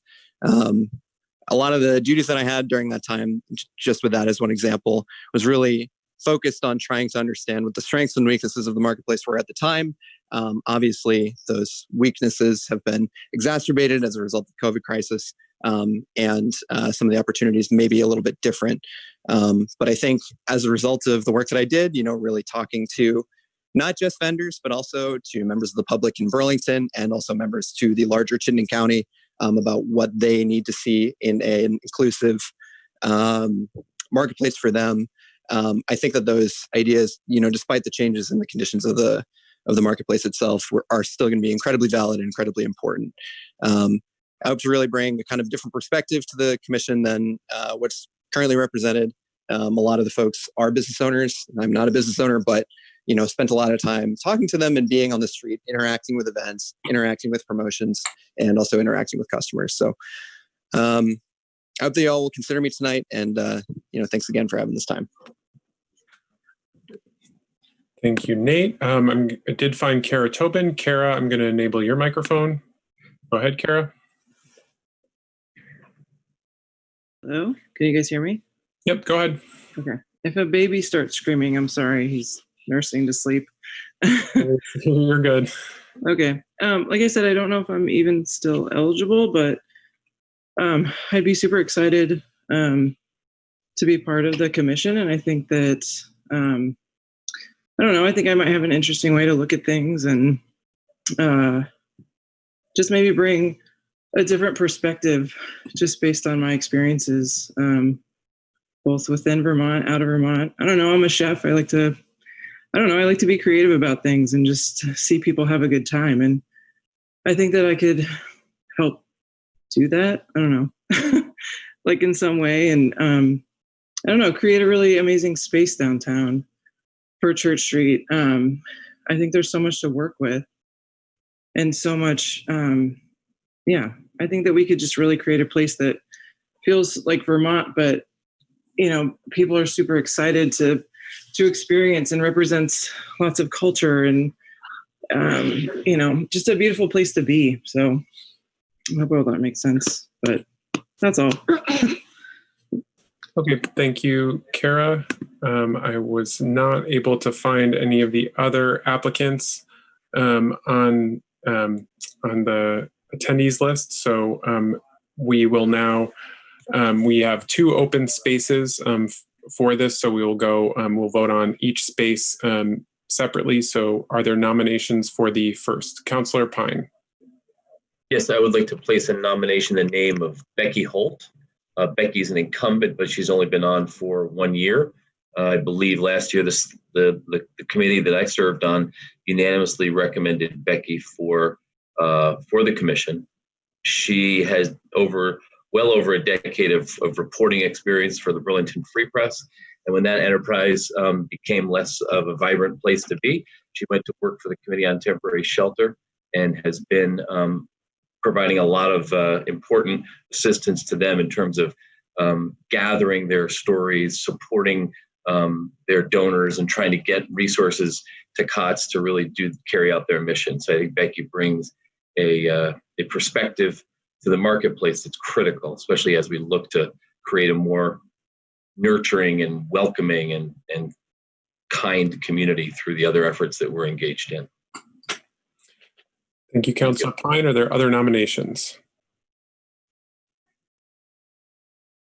Okay, seeing none for this first spot, we will go to a vote on Becky Holt. All those in favor of Becky Holt, please say aye.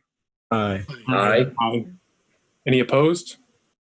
Actually, we don't do that on this one. So we have, so Becky Holt has been approved for the first spot on Church Street Marketplace. We will now move into the second space that we need to fill for the Church Street Marketplace.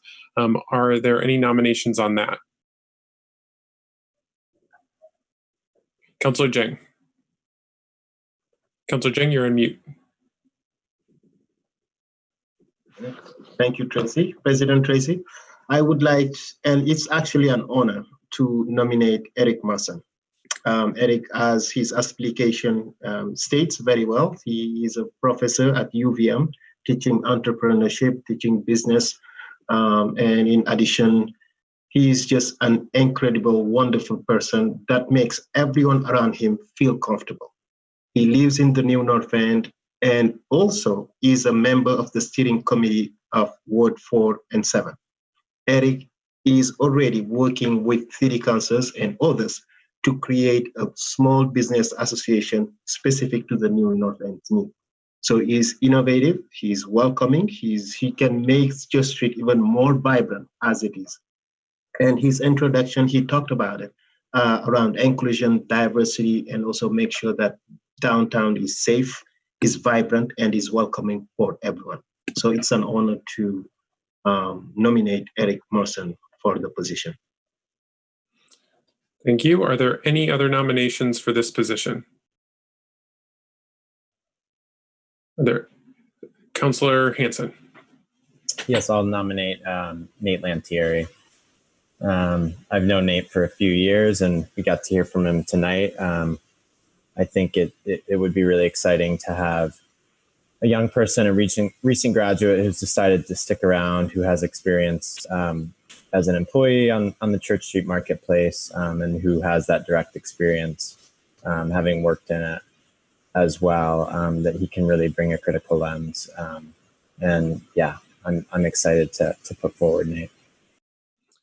Thank you, Councilor Hanson. Are there any other nominees? Any other nominations? Okay, we will go to a vote. And if we could just do the same thing that we did with the mayor presiding, with the clerk, please calling the roll. And then if you could state the last name of the either Monson or Lantieri for the nominee that you're voting for. That will help us move through the process. So the city clerk, please call the roll. Councilor Carpenter. Monson.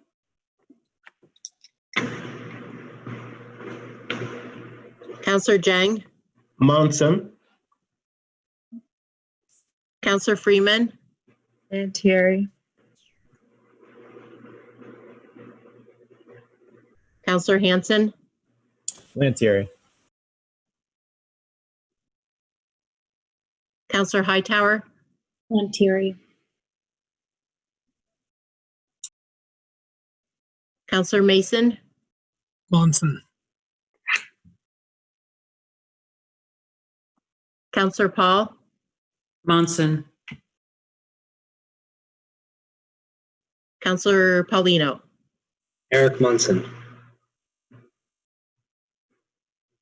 Councilor Pine. Councilor Pine, you're on mute. Nate Lantieri.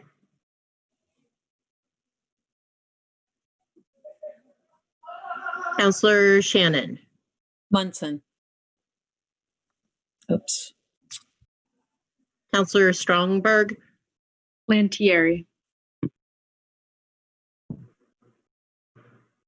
City Council President Tracy, And Thierry.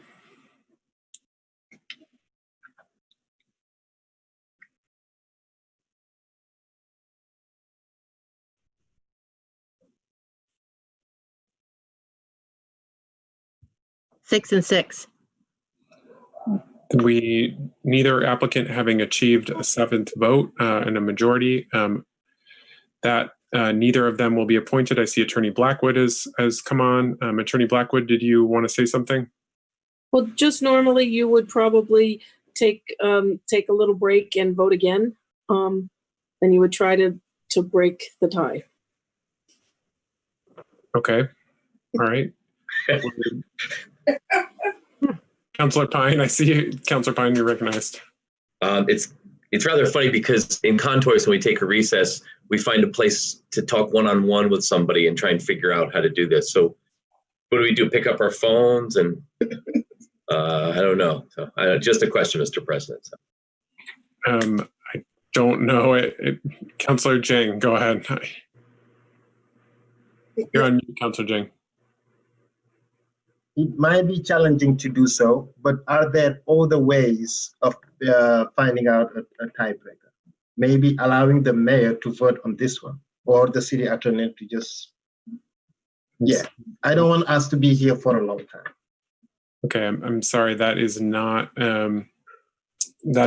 permitted, and for this particular appointment. Anything? I mean, that's fine. You can re-advertise. I mean, that's another. That's fine as well. But just given the difficulties of Zoom, I mean, normally the process under Robert's rules is that you would continue to try again, but it seems like it doesn't really make sense. So maybe your best bet is just for someone to move to re-advertise. Okay, thank you, Attorney Blackwood, for that feedback. I see Councilor Carpenter to be followed by Councilor Paulino. Councilor Carpenter?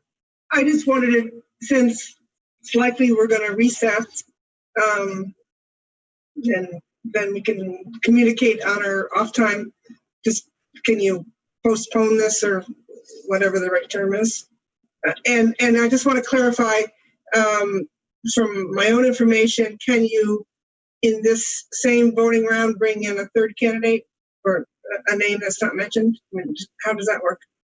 Attorney Blackwood, are we able to, if we vote again? Yes, if we vote again, anyone is free to enter in additional nominations, in different nominations. But point of information or point of order on that, I think. Sure, Councilor Pine, go ahead. I need to ask if the city attorney could confirm. My understanding is council has a rule for itself that anyone has to be elected by a majority of the council for a commission. So it's not just a plurality if you have several candidates. I believe so. I see some heads nodding. Okay. That's correct. The reason I'm hesitating is that someone is pointing me to the council rules saying that you may have a different rule on nominations that I am not remembering. So I'm trying to find it. Okay, well, you're trying to do that, Attorney Blackwood. I'm going to go to Councilor Paulino. Well, I mean, this is open for discussion, but I was going to make a motion to table this item to our July 13th meeting, and that way give us some time to get to know. And Terry, I actually don't think that we should re-advertise. Sounds like we have two really good candidates, and there's reason why there's a lot of support for both of them, and it really just takes one counselor to go either way, and it's worth coming back and doing that. Okay, thank you, Councilor Paulino. I do see Attorney Blackwood looking to be recognized. Go ahead, Attorney. Yep, I apologize. I see it's in section 7 of your rules. It says, if no candidate receives a majority, the nominations fail and the position is re-advertised. Okay. So, Councilor Paulino, were you looking to enter a motion? I was, but based on that clarification by Attorney Blackwood, can we table it? I guess we can. If we can recess, we can table it. Essentially what we're doing. Attorney Blackwood, are you able to advise? Yeah, I mean, I reading this rule, it seems to say if no candidate receives a majority, the nominations fail and the position is re-advertised. It sounds like that's the decision. You can always suspend the rules and do something different. Or we could essentially be, can we take multiple votes? I think that would be a point of information. Right. I mean, normally that's what Robert's rules would have you do. And then if after you've taken multiple votes, then, your rules don't really say that there's just one vote. It just says, if nobody receives a majority, then you re-advertise. It doesn't say whether you take these multiple votes that Robert's rules normally contemplates that you do in nominations. So I think that you could postpone this to another date certain and see whether or not you can reach agreement. Then if you don't reach agreement, you can re-advertise. Councillor Paulino, you still have the floor. I do see you, Councillor Jing. I'll come to you afterwards. Yeah, so I'll make a motion to table this item to our July 13th meeting, a regularly scheduled meeting. Give us an opportunity to reach out. I don't know Nate, but I know Eric well. I think all the New North End councilors know Eric well. That'll give us a chance to talk to Eric as well and explain where he's at now that he's gotten 6 votes, and come back. So with a second, I would make that motion. So Councillor Paulino, you're making a motion that is time certain. So that is actually technically not a motion to table. That is a motion to postpone. Is that what you're trying to do? Yes. Thank you, Council President Tracy. Okay. So we have a motion. Is everybody clear on the motion from Councillor Paulino? Is there a second? Seconded by Councillor Mason. Any discussion on postponing this item till the July 13th meeting? Councillor Carpenter to be followed by, actually, Councillor Jang, you had been wanting to get in, so I'll go to Councillor Jang to be followed by Councillor Carpenter. Councillor Jang, go ahead. Yeah, so normally we would have just take a recess and vote on it. But I was just wondering if we still can recess this while from today and tomorrow our meeting, we will take it back up tomorrow, if it's possible, instead of the 13th. I don't know if we need to change the motion to just postpone it to tomorrow. So in order to change the motion, we would need an amendment, Councillor Jang, amendment to the amendment, or I mean amendment to the motion. Yes, I want to make an amendment to the motion to postpone it to tomorrow and for this item to be our first agenda item. Okay, so Councillor Jang has made a motion to postpone this till tomorrow. Is there a second to Councillor Jang's motion?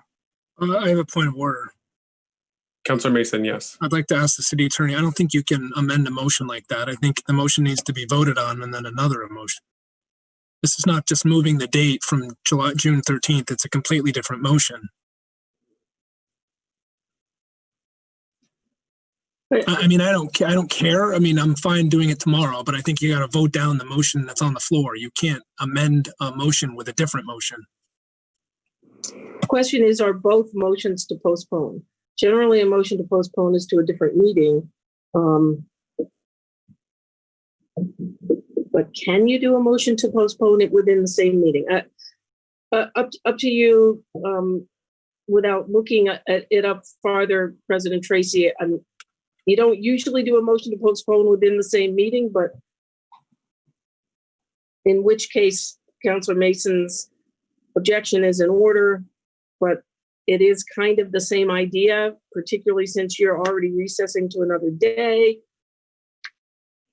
Okay. I think whether you want to entertain the amendment, Councillor Jang's amendment as an amendment. Okay, I will entertain it as an amendment, given the complexity of it. Is there a second to the motion? Are you second? No, you're seconding, yes. Councillor Jang? Yes. Okay. So we've seconded Councillor Jang's motion to deal with this, to take up this item tomorrow. Is there any discussion on that particular amendment? Councillor Mason. I just want to be clear, although Councillor Paulino was speaking of it being us limited to 2, that's not the situation. We have a vacancy to fill and we have multiple applicants. So the discussion may involve, to try and reach some accommodation, a third or another candidate stepping forward. Thank you, Councilor Mason. Councilor Carpenter. Well, that's what I wanted to clarify. Is in fact, can we consider another candidate? And if in fact that's the case, I personally would advocate, given what we've got on our plate, that we do it at the July meeting. Okay. Any other councilor? So Councilor Carpenter, yes, you can, because that we have not voted on it. Any of the people who have applied are able to be nominated for the commission. Is there any further discussion on the amendment to take up this item as the first item that we deal with tomorrow? Hearing none, we'll go to a vote. Although, Councilor Pine, go ahead. I just missed, did someone second that? I just want to make sure. Councilor Mason did. Okay. Oh. Okay. So all those in favor of the amendment to take this up tomorrow, please say aye. Aye. Aye. Any opposed? No. No. No. Okay. Will the city clerk please call the roll? Counselor Carpenter? No. I'm sorry? No. Counselor Jang? Yes. Counselor Freeman? No. Counselor Hanson? No. Counselor Hightower? No. I'm sorry? No. Thank you. Counselor Mason? Yes. Does he get a towel? Counselor Paul? Yes. Counselor Paulino? No. Counselor Pine? No. Counselor Shannon? Yes. Counselor Strongberg? Just to clarify, this is to take it up tomorrow as part of this meeting. Or July.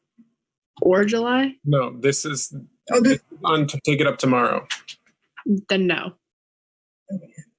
City Council President Tracy? Yes. 5 ayes, 7 nays. Okay. So the motion fails, and we are now back to the original motion to take this item up at our July meeting. Is there any further discussion on that? Okay. Seeing none, we'll go to a vote on that. Will all those in favor please say aye? Aye. Aye. Aye. Opposed? That passes unanimously, and we will deal with this appointment at our July meeting. Thank you, councilors. That completes the board and commission appointments item that we had on the agenda, bringing us to the final item that we will deal with for this evening per the suspension of the rules, which is item 5.12. Councilor Hightower. I'd like to waive the reading and adopt the resolution and take the floor back after a second. The motion, there's a motion from Councilor Hightower, a second from Councilor Stromberg. Councilor Hightower, you have the floor. Thanks. So I want to start by saying thank you to the Racial Justice Alliance and really the hundreds upon hundreds of people who called into various council meetings to encourage us to take bold action. The past few weeks have reminded, or in some cases taught us to re-examine our own biases and privilege and be as brave as this moment calls for. Personally, this has been an emotional few weeks for me. Councilor Hanson made sure that we started the process of this resolution pretty early so we could incorporate feedback from voices of color in our community as well as the Racial Justice Alliance. I will admit that you will find that this resolution has flaws, one of them being that we are still over-focused on police reform rather than holistically addressing systemic racism. But I am pretty proud of the resolution, not because the work is done or because the resolution is perfect, but I think we have a solid plan for moving forward, and I trust that the community will hold us accountable for iterating on that plan. And so what this resolution does, if you haven't had a chance to read it, is it declares racism a citywide health crisis. It prioritizes the eradication of systemic racism in our budget process, reduces our sworn police officers through attrition. It reallocates that funding to other needed services. It seriously calls into question the need for SROs and asks that the school district find alternatives over the next year.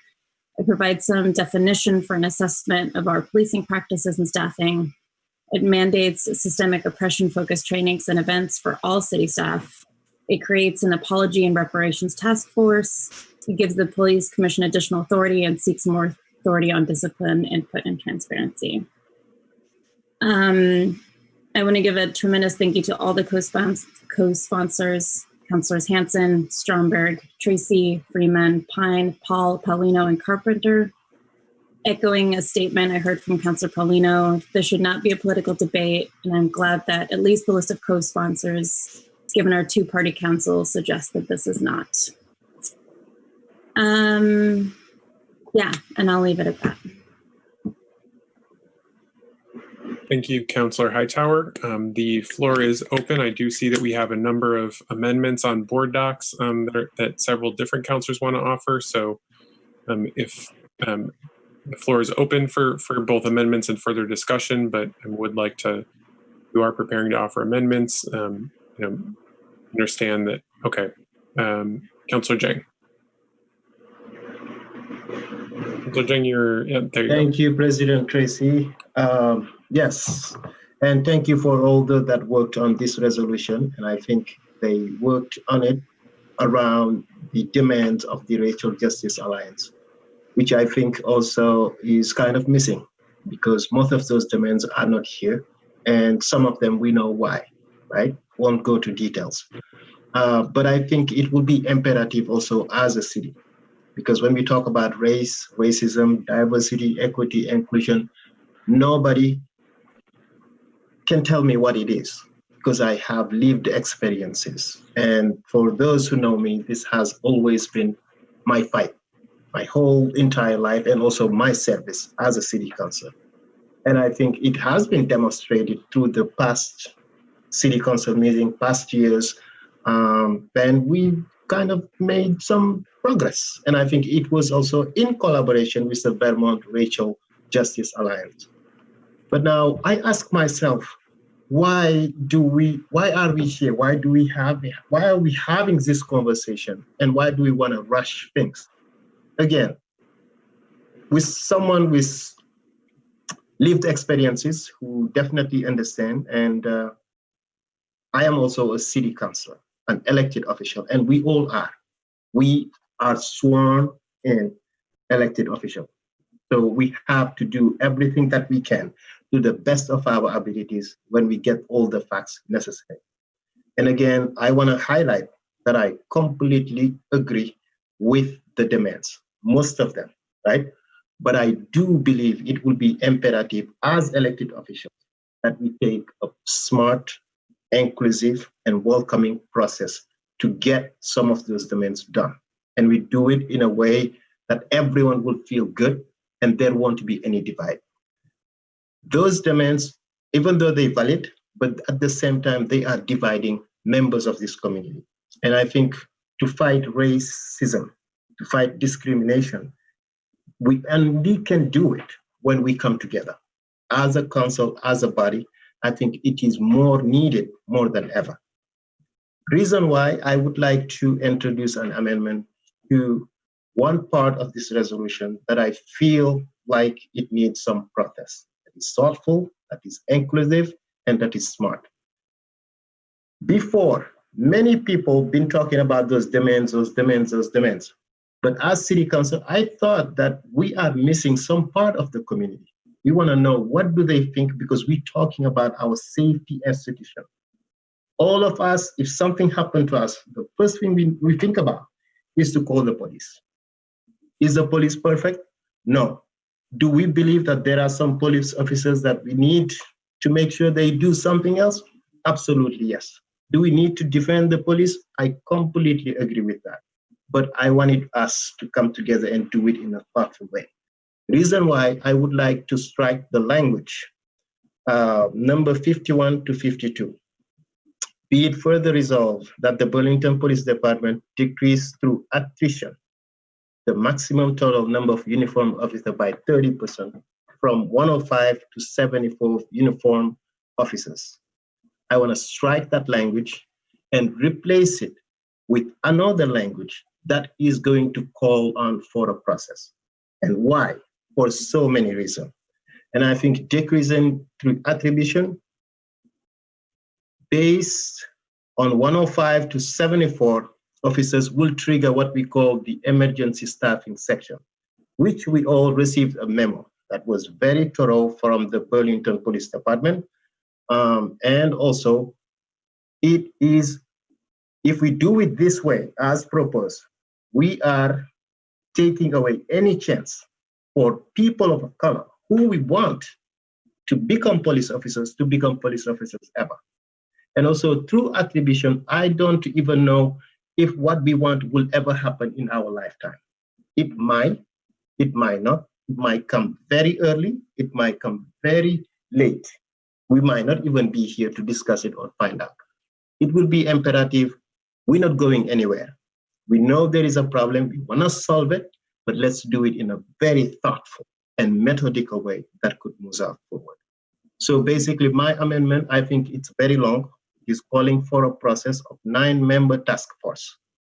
And that task force will be including community members, people of color, will be including the racial equity director and belonging for the city of Burlington, will be including also street outreach or Howard Center designee, will be including a mayor representative, will be including city councils, will be including the police department, will be including stakeholders such as business associations. I think those people, when they come together, it will be very powerful. We will have more time, we will listen to more people, and we will hear even more people of color in this process. And I think this amendment also is calling for when those people, that 7-member task force is formed, their first scope of work is to get to business, nominate a chair, and right after that, to outline the service agreement and scope of work in hiring a consultant. It would be imperative for us to bring people with expertise around criminal justice, around community design, because we want to hear from the people the Burlington Police Department serve and that we represent. We want to hear more. We want also to understand the data analysis. Someone with expertise will be imperative. If we want to also look into all the way of providing public safety, that is not always the police department, right? We want also to include new Americans.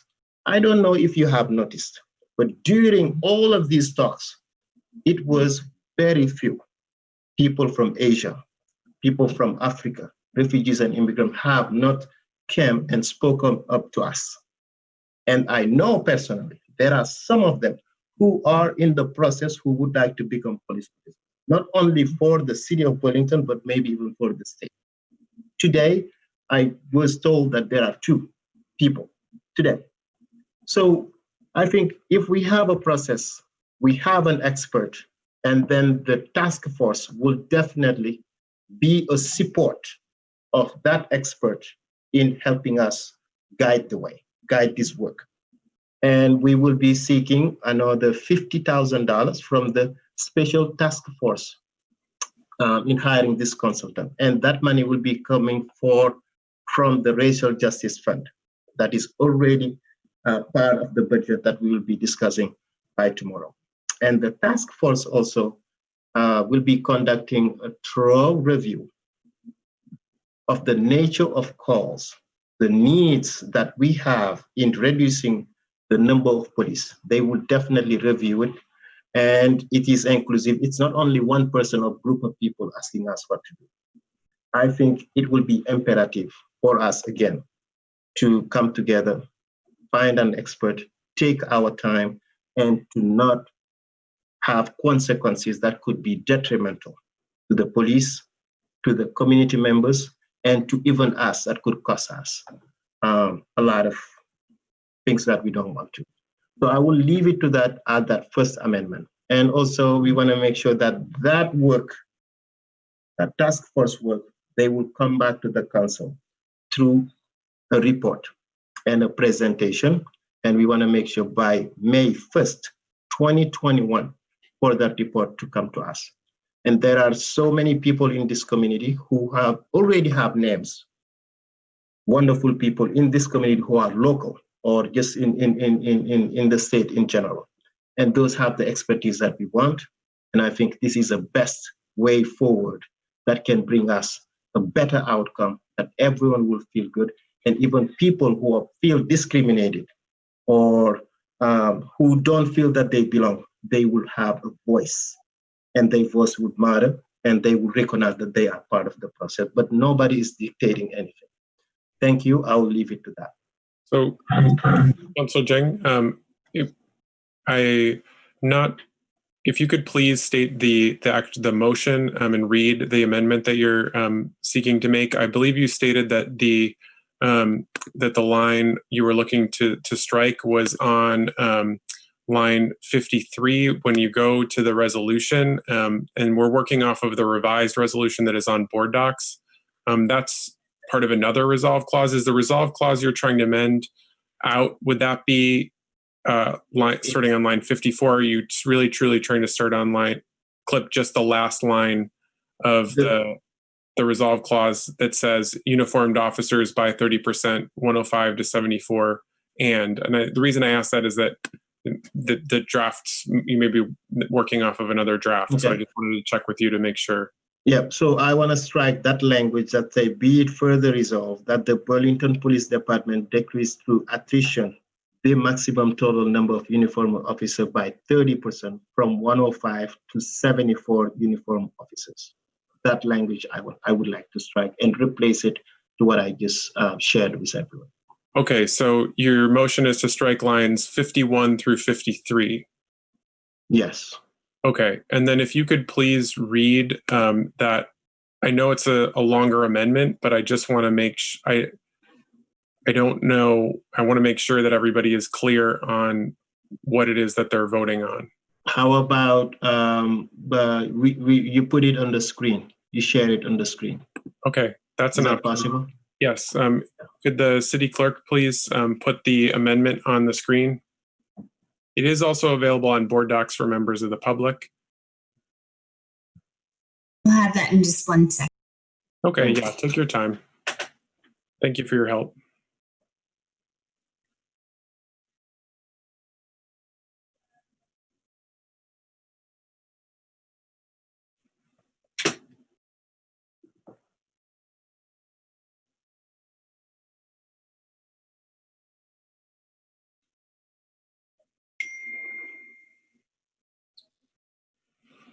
So while we're waiting, I wanted to also make sure that to make a small statement and thank people such as community members, Stephanie Seguno, who has also put extensive amount of work for these amendments, as well as Councillor John Shannon and Kirk Wright.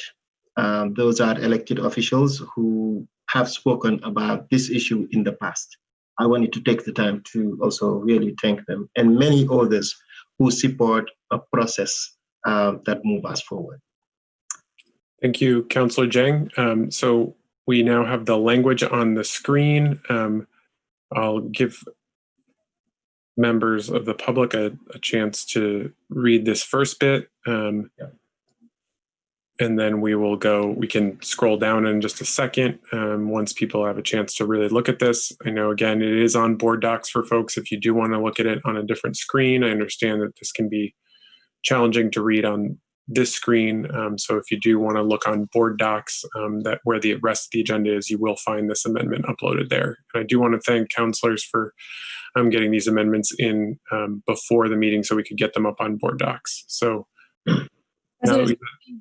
would you like a second? I'm sorry, Councillor Shannon. I'm just making sure that folks have a chance to read it just before they offer a second. I just want everybody to be clear on what they might be seconding. So if you could just, City Clerk, if you could please scroll down.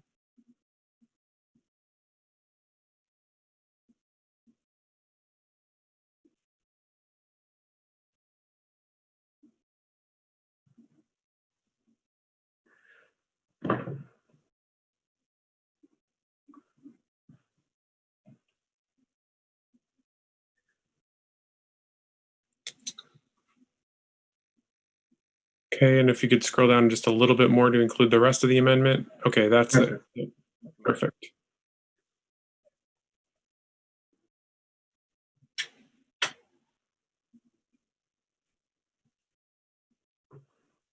Okay, now if we could just go, I believe it, is everybody clear on this? I can't see everybody because we're of the mode we're in.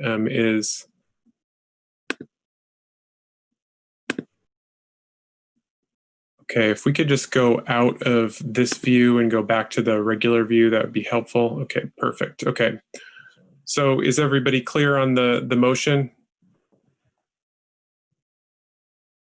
Okay, is there a second to Councillor Zhang's amendment? Seconded by Councillor Shannon. Is there discussion on Councillor Zhang's amendment?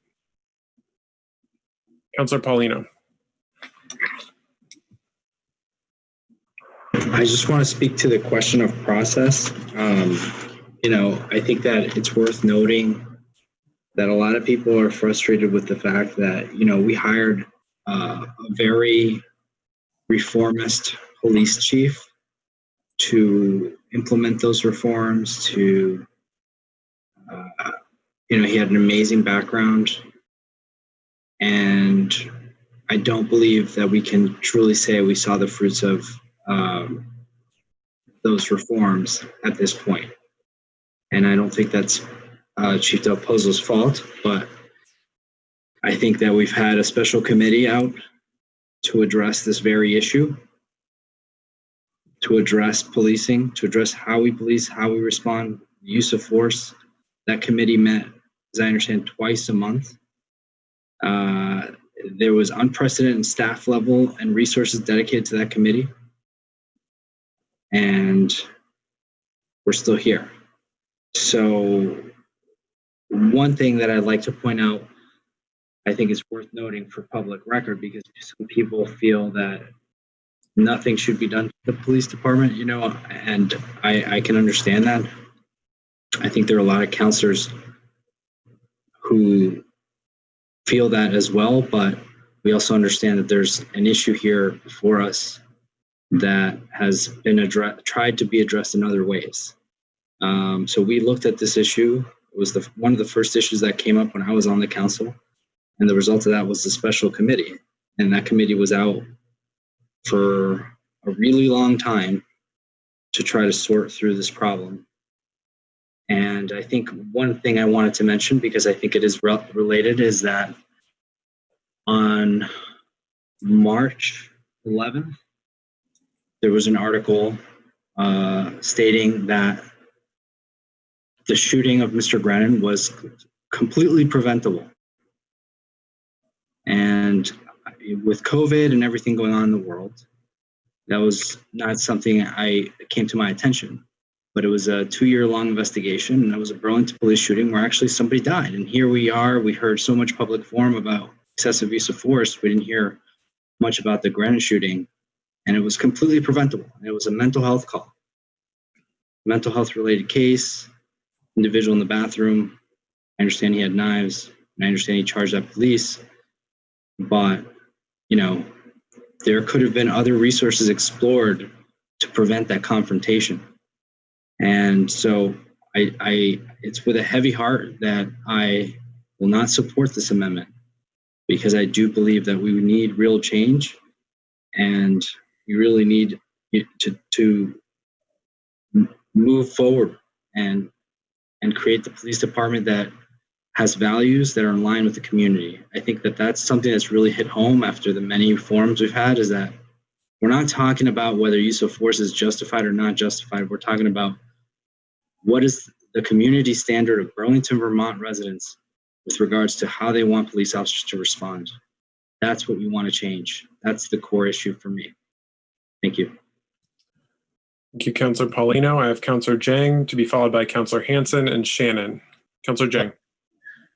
Thank you, President, and Councillor Paulino, thank you for those remarks. But I think it would be imperative to also highlight, when we go back as to your point about a task force was created.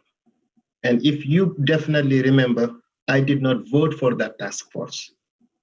Why? Maybe I was the only person who did not vote, who voted against it.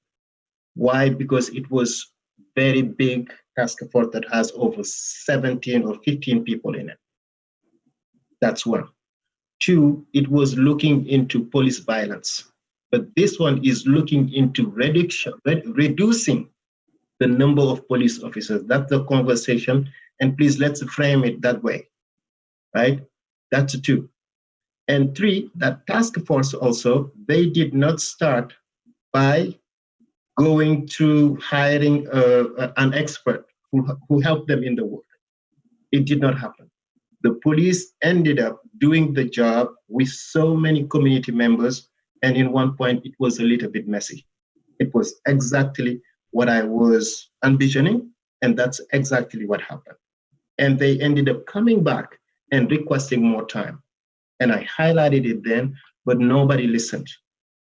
Here we are again, and this time around, it's not about police force, but is it about whether or not we need 90 police officers? When should we cut it, and how that cut should look like? And also, how do we make sure that if we cut them, what type of safety agency system we need to create and put it in place? And to me, reason why we need experts, and reason why we need also community members, and reason why we need to have a process that will bring us forward. I am completely in agreement with the resolution, with what the Racial Justice Alliance are asking, but how do we do it is the question, and that's this amendment is trying to achieve. Thank you. Thank you, Councillor Jang. I have Councillor Hanson to be followed by Shannon, Mason, and Paul. Councillor Hanson.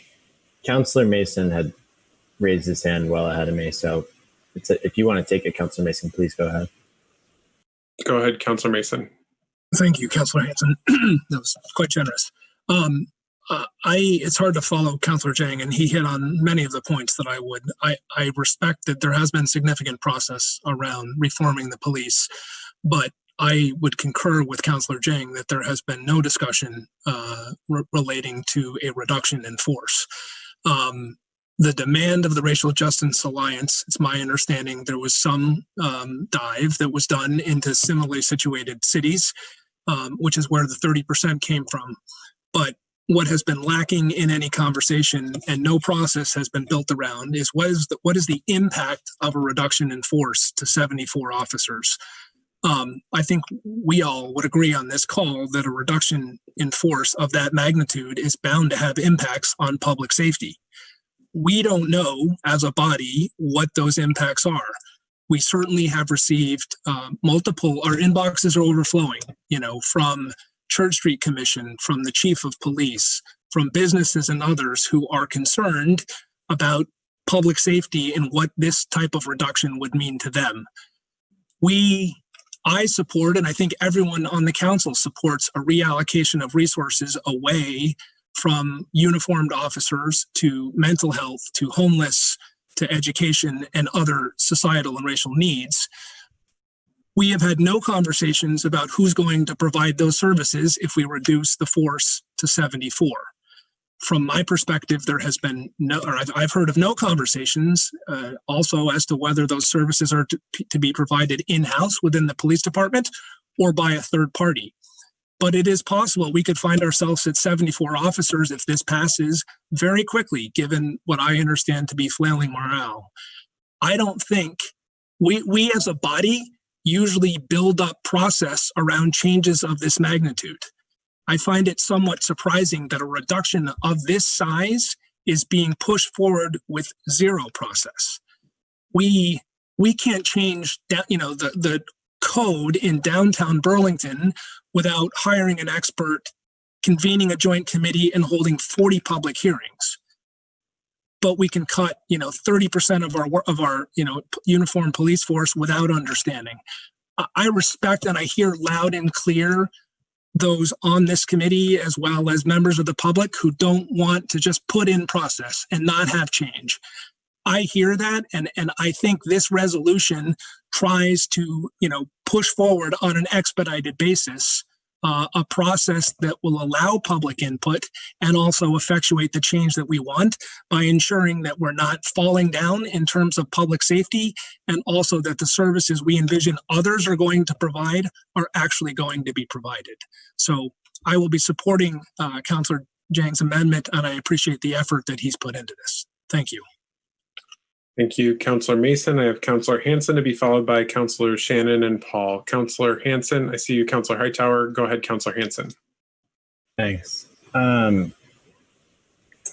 So I won't be supporting the amendment. I think the voices that called in were loud and clear, and I think it's important for us to acknowledge the fact that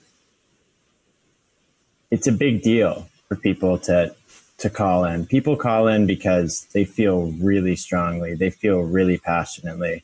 I think that was very clear from the callers. So it's not the same as just signing a petition online. This is really putting yourself out there.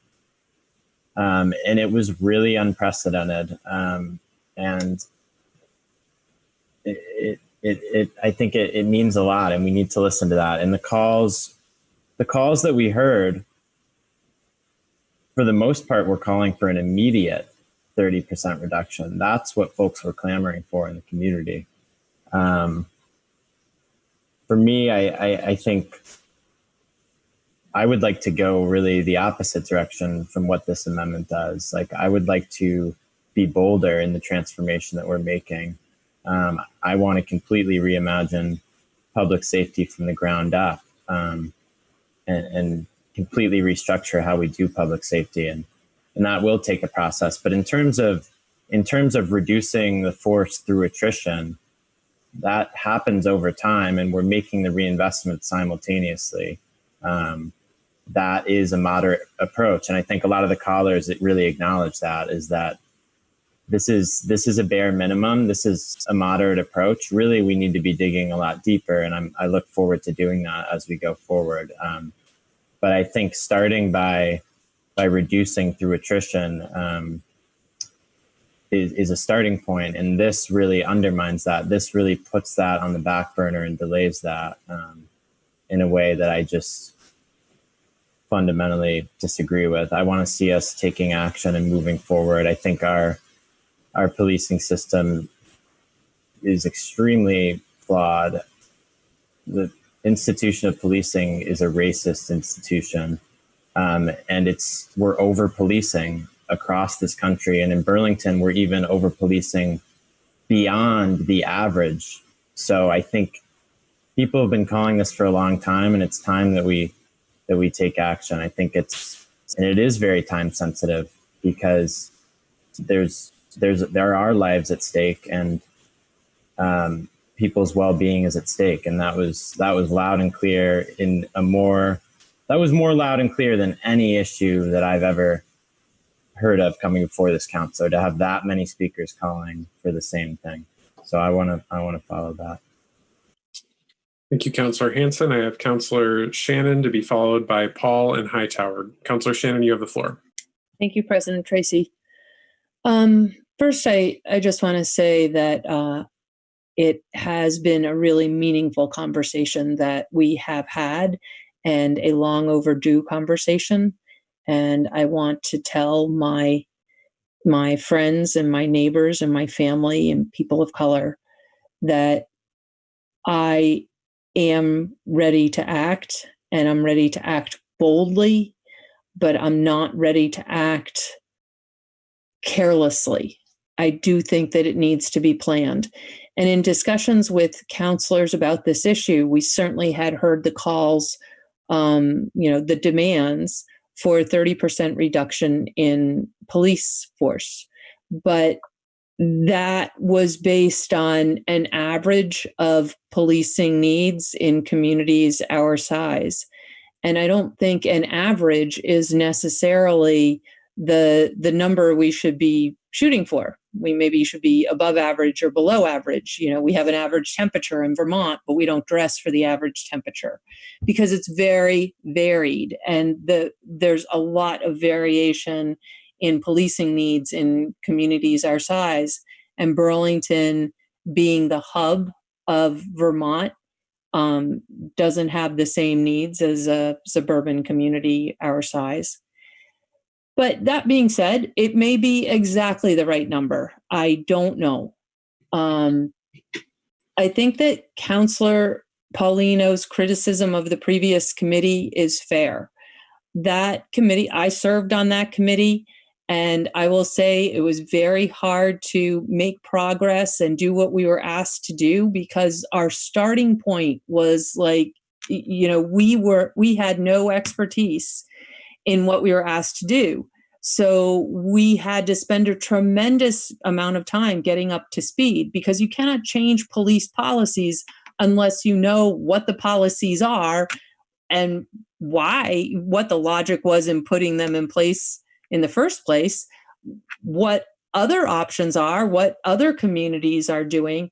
But we didn't have that expertise at the table except for the police themselves. And we did have discussions and we had funds allocated to hire an expert, but we never chose to hire an expert. And I think that that's one of the things that Councillor Jang has identified as a flaw and has changed in this proposal. It lays out that that is the first thing that should be done is to hire an expert to guide this process because there are some excellent models out there that we could modify for Burlington. But the other difference is that this is a very high level community. Sorry, it's late. This is a very high level committee with people who really know the needs of our community. It would have somebody from Howard Center on the committee. And one of my frustrations was that even though I knew that some of my fellow counselors wanted to act on this reduction of 30% by attrition, what I didn't know was that it was going to be here today. And the first I heard of it was Friday afternoon. And in my efforts, I think that our vision is that there are other services that can respond to calls other than the police. And if we put that structure in place, it could work quite well. But the only organization I know in this community that's likely to be able to pick up a lot of that slack is the Howard Center. And you know, they have street outreach and Act One and other services. But when I called the Howard Center, they had not seen this resolution. They hadn't been consulted on this. And I don't think that they can just step in right away to fill this void. With some planning and process, I think that they could, and they would be very willing partners in this process, but they do need to be our partner in getting there. So I think that this committee is actually structured for success in ways that the previous committee was not. And so as I said, I think Councillor Paulino's criticism of that committee is perfectly fair. That doesn't mean that this one won't be successful. And I think that Councillor Jang planned it very carefully, put in a lot of thought and detail to assure that this committee can get us where we need to go, has the expertise at the table that we need. And I will support it. Thank you. Thank you, Councillor Shannon. Councillor Paul, to be followed by Councillor Hightower. Okay, thank you so much, President Tracy. So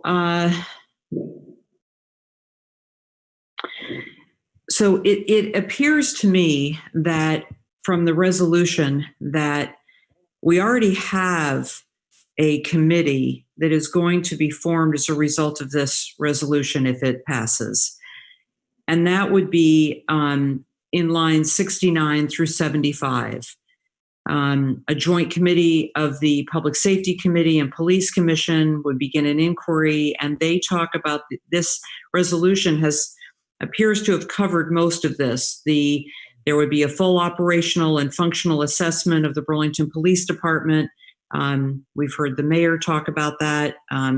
Many of the things that are in the amendment that Councillor Jang has put forward are also in this are also in this resolved clause. And I do have an amendment to that. However, it's very small, which is why I didn't put it out there. It's a couple of dates, but I'll do that after.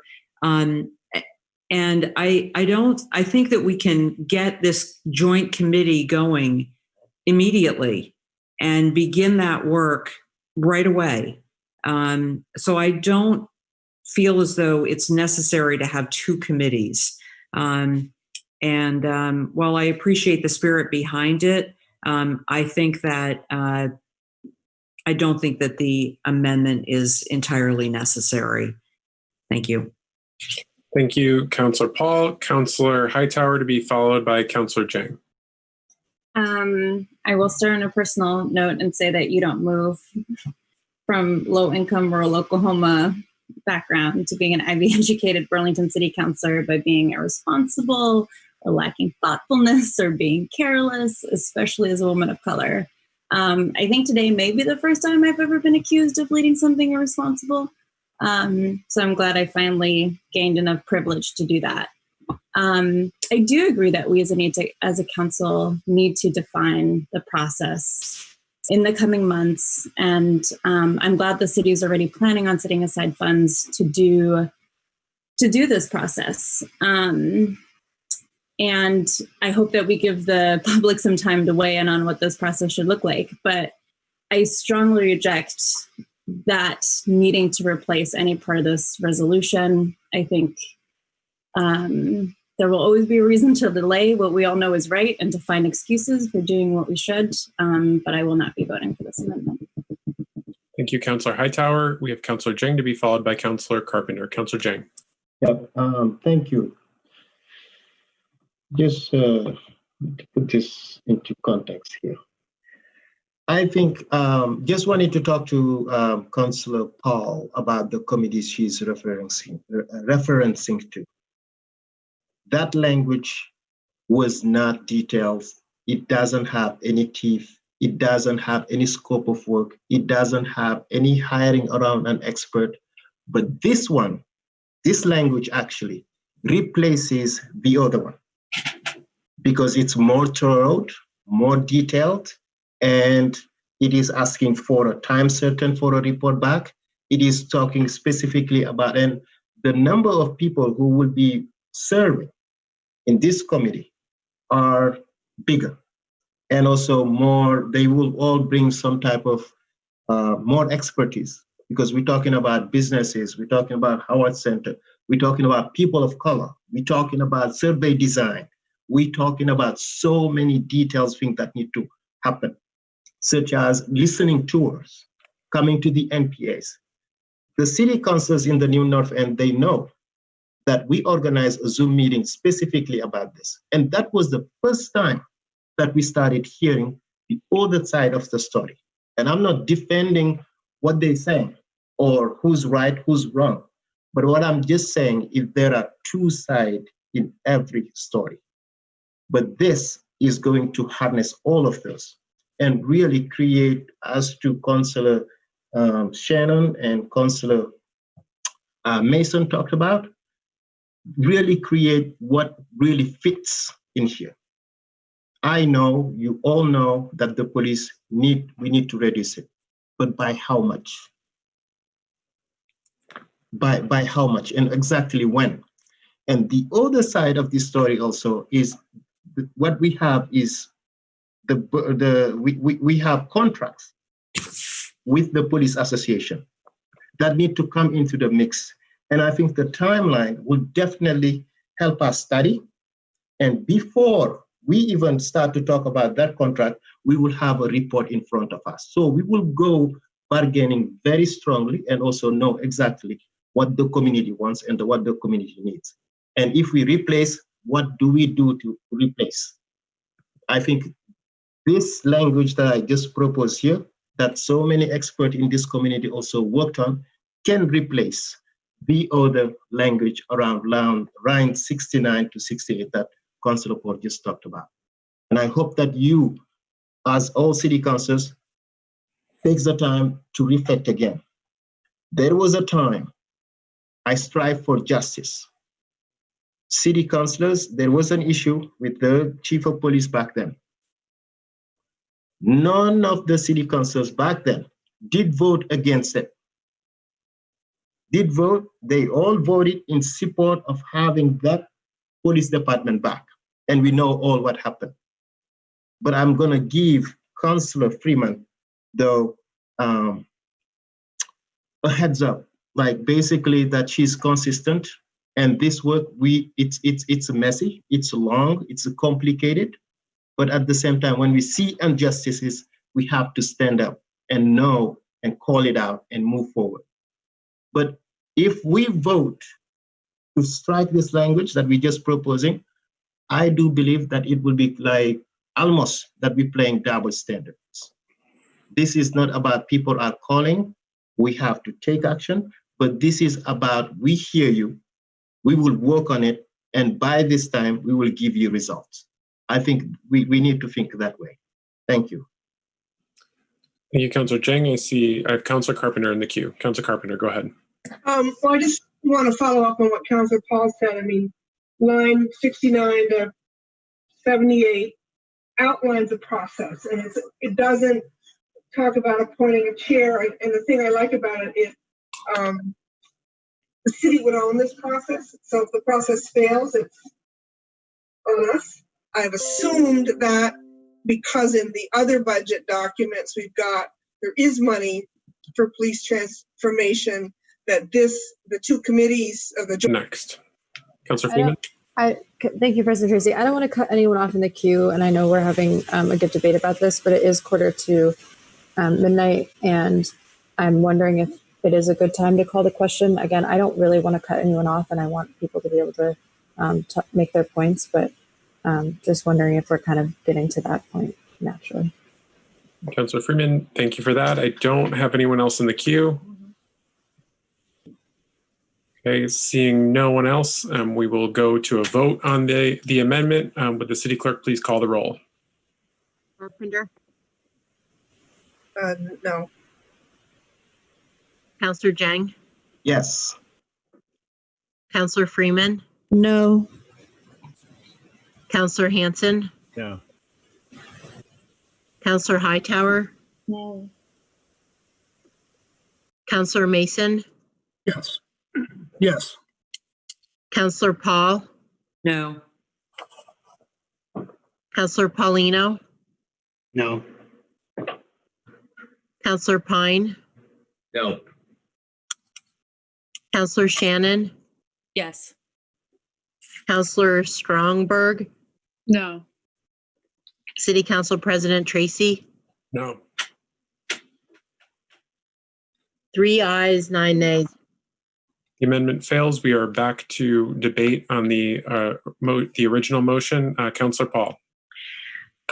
President Tracy, I'm wondering, I do, following up on that and relating to line 69 through 75, or 78, I did have a couple of amendments that I wanted to make. I'm assuming that there are other amendments to come, and I can work on that while others are proposing, but just wanted to let you know, and I'll do that now and try to pay attention at the same time and just bring those forward. Hopefully it's just one amendment. Okay, thank you, Councillor Paul. If you could please put any amendments in writing and email them to the city clerks, that would be great. Yeah, will do. All right, Councillor Mason, go ahead. Thank you, President Tracy. I would like to propose an amendment.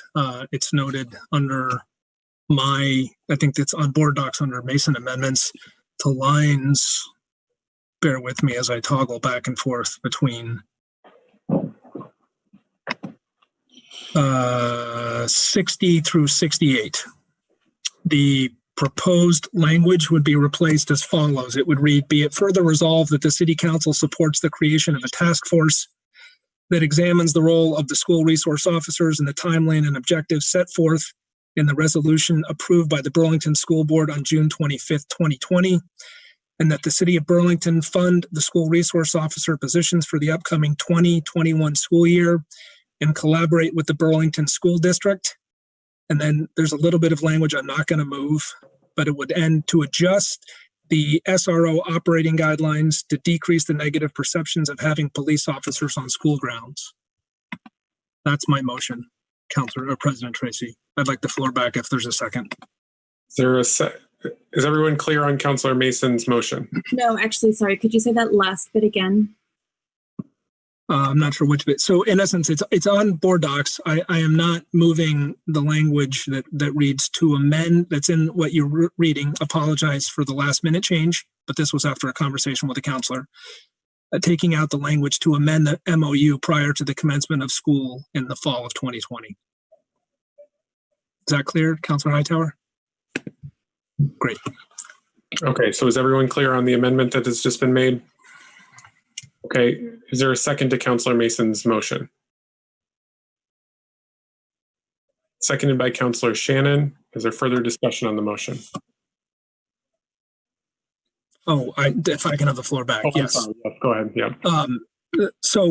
I will be brief because the hour is late and there's lots of amendments. What is before you is in essence what was passed by the school board. No additions, no subtractions. It is my belief that the school board, which is actually tasked with this responsibility, should be respected. We should not substitute our process for their process. We heard this evening from the principal who's in the building, as well as the vice principal at Hunt, that this is the path they wish to pursue. So I would ask that we respect that and move forward with this amendment. Thank you, Councilor Mason. I have Councilors Carpenter, Hightower, and Carpenter to be followed by Hightower and Pine. Councilor Carpenter. To clarify, I honestly don't see much difference. There may be a more rounded attempt in the resolution, and so I'm just not seeing any reason to substitute a new amendment for what's in the resolution. Point of information. We can hear what she's saying. Sorry. I'm questioning in maybe by the writer of the resolution. I don't see a difference in an intent, and I just would say let's keep what we've got in the resolution because it flows with the rest of it. Thank you, Councilor Carpenter. Councilor Hightower to be followed by Councilor Pine. Yeah, I also don't see a difference in terms of the process that would happen. I think both of them are giving 1 year to the school board to work with the city council to come up with a new plan. The only difference that I do see is that this one seems to assume that SROs are not a problem and there's just a marketing problem with the language of just to decrease negative perceptions. It assumes that that's the only problem we have to solve, which I find fairly problematic. So I also will not be voting for this resolution. Thank you, Councilor Hightower. Councilor Pine. Yeah, I would just like to point out that I believe the language that Councilor Mason has stricken in the amendment is not actually the language that we have before us as a revised version of this resolution, because the revised version that we have on board docs for tonight actually says the first sentence is shall terminate the memorandum of understanding between the Burlington School District and the Burlington Police Department by the end of spring semester 21. So I think ultimately what I'm finding is that there's really not a substantial difference here. I think it's a little too semantic to really entertain and to consider as a necessary amendment. I actually don't think it's needed after looking more closely at the revised version of the resolution. Thank you. Thank you, Councilor Pine. I don't have anyone else in the queue. Yep. Councilor Jang. Yep, I think it is again calling for process, which this resolution definitely lacks. And I think it is imperative to hear exactly the experts at the Burlington School District, what they're requesting. And also to make sure at least be inclusive when you want to bring policies forward. We haven't heard from so many parents, and I'm telling you, it would be imperative and a big mistake if we end the SRO programs without a real definite community input and gathering, hearing even from students themselves. That should not be our call to end by. No, I think it should be a decision making that is very thoughtful, that is inclusive, and that we will all again feel good about, that we have done something beautiful. as to why I'm supporting the Chief Councilor Mason's amendment. Thank you. I have, thank you, Councillor Jang. I have Councillor Stromberg to be followed by Councillor Hightower. Councillor Stromberg.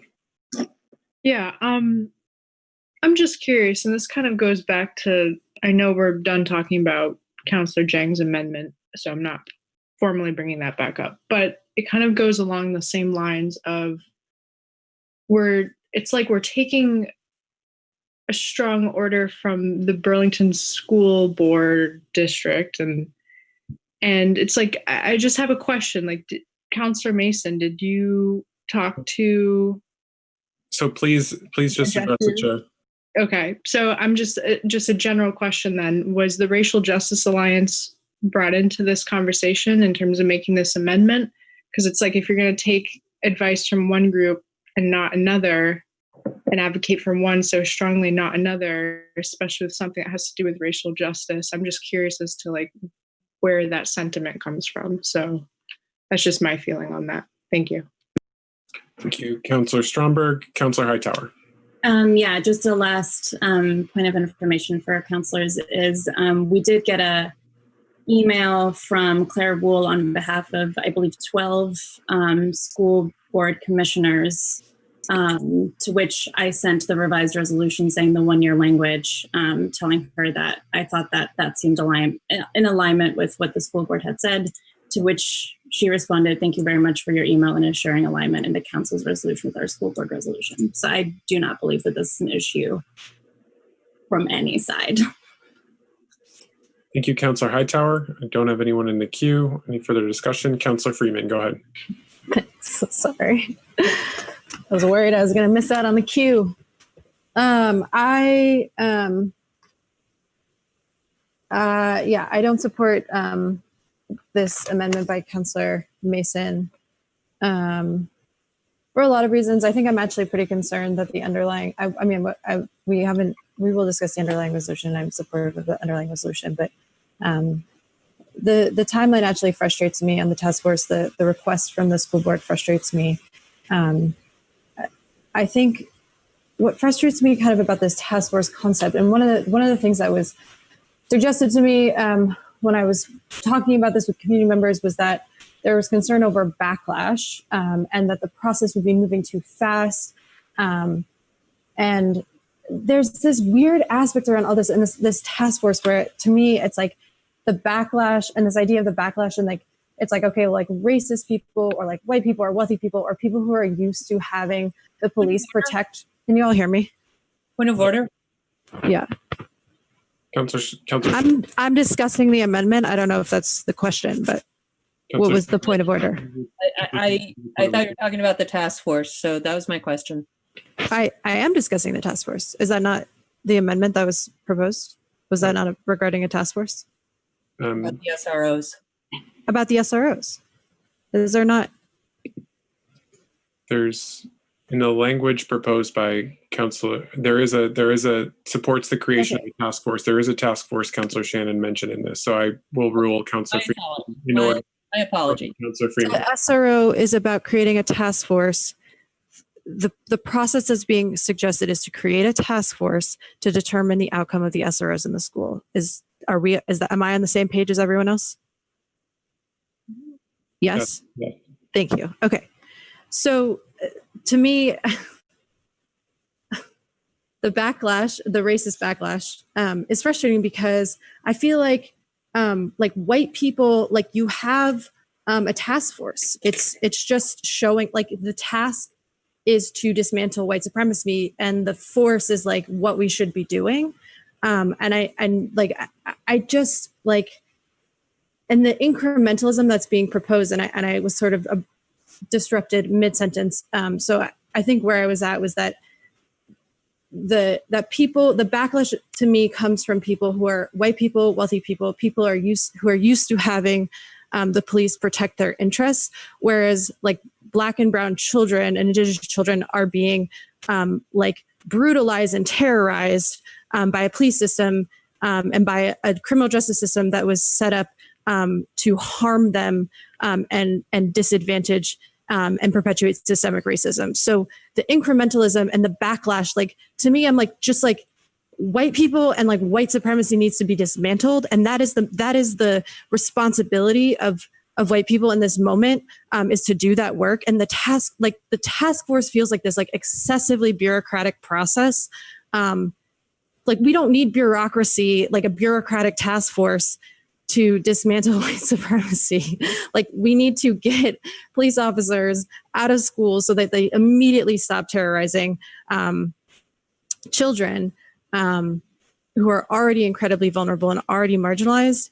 And then like we can work in our communities to dismantle the very harmful and violent thinking that went into allowing police to be in the schools in the first place. I think the amount of people who've testified around this, who've spoken from personal experience, who've just made such incredible, brilliant, wise, and like clear points about why this is so problematic has spoken to me so much, I think, over the years and especially in this moment. So I don't support the amendment. I think it continues to water down even the current language around the task force. I would have liked to have seen the SROs removed immediately. This amendment in particular just I think goes against even more like sort of the spirit and the movement and the vision that I think folks are really looking to see and the change that we're looking to have right now. So I will not be supporting this amendment. Thank you. Thank you. Councillor Freeman, is there any further discussion on the amendment? Seeing none, we'll go to a vote. Will the city clerk please call the roll? Councillor Carpenter, You're on mute, Councillor Carpenter. Not used to the two screens. No. Councillor Jang, Yes. Councillor Freeman, No. Councillor Hanson, No.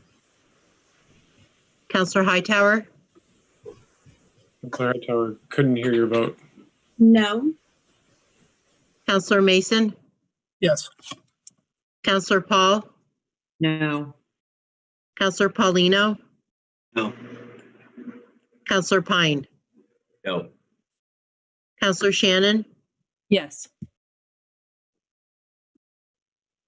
Councillor Strongberg, No. City Council President Tracy, No. 3 ayes, 9 nays. The motion fails. We are back to debate on the original motion. Is there further discussion? Councillor Stromberg. Yeah, I'd like to propose amendment. Okay, Councillor Stromberg, what is your amendment? What's the amendment? So I would move to strike lines 51 through 53 and replace it with the following language. Be it further resolved that the Burlington Police Department shall reduce their number of sworn officers from their current level of 91 to 63 officers, which is an equivalent to 30.8% of a reduction in number of sworn officers by fiscal year 2023. And is there a second? Can I have the floor back? Or Okay, is everyone clear on the amendment? No. yeah, or not a second. I just want to elaborate. Okay, Councillor Jang, were you saying you're not clear on what the amendment is? No. Okay, Councillor Stromberg, can you please read the amendment again? Yep. So I want to replace the language that currently states, and I can read that as well, that the Burlington Police Department decrease through attrition, allowing officers to elect of their own accord to retire or leave for other reasons, the maximum total number of uniformed police officers by 30% from 105 to 74 uniformed officers. That's lines 51 through 53. And I am proposing that we strike that language entirely and replace it with, be it further resolved that the Burlington Police Department shall reduce their number of sworn officers from their current level of 91 to 63 officers, which is an equivalent of 30.8% reduction in the number of sworn officers by fiscal year 2023. Okay, are you clear now, Councillor Jang? Yes, but I have question then.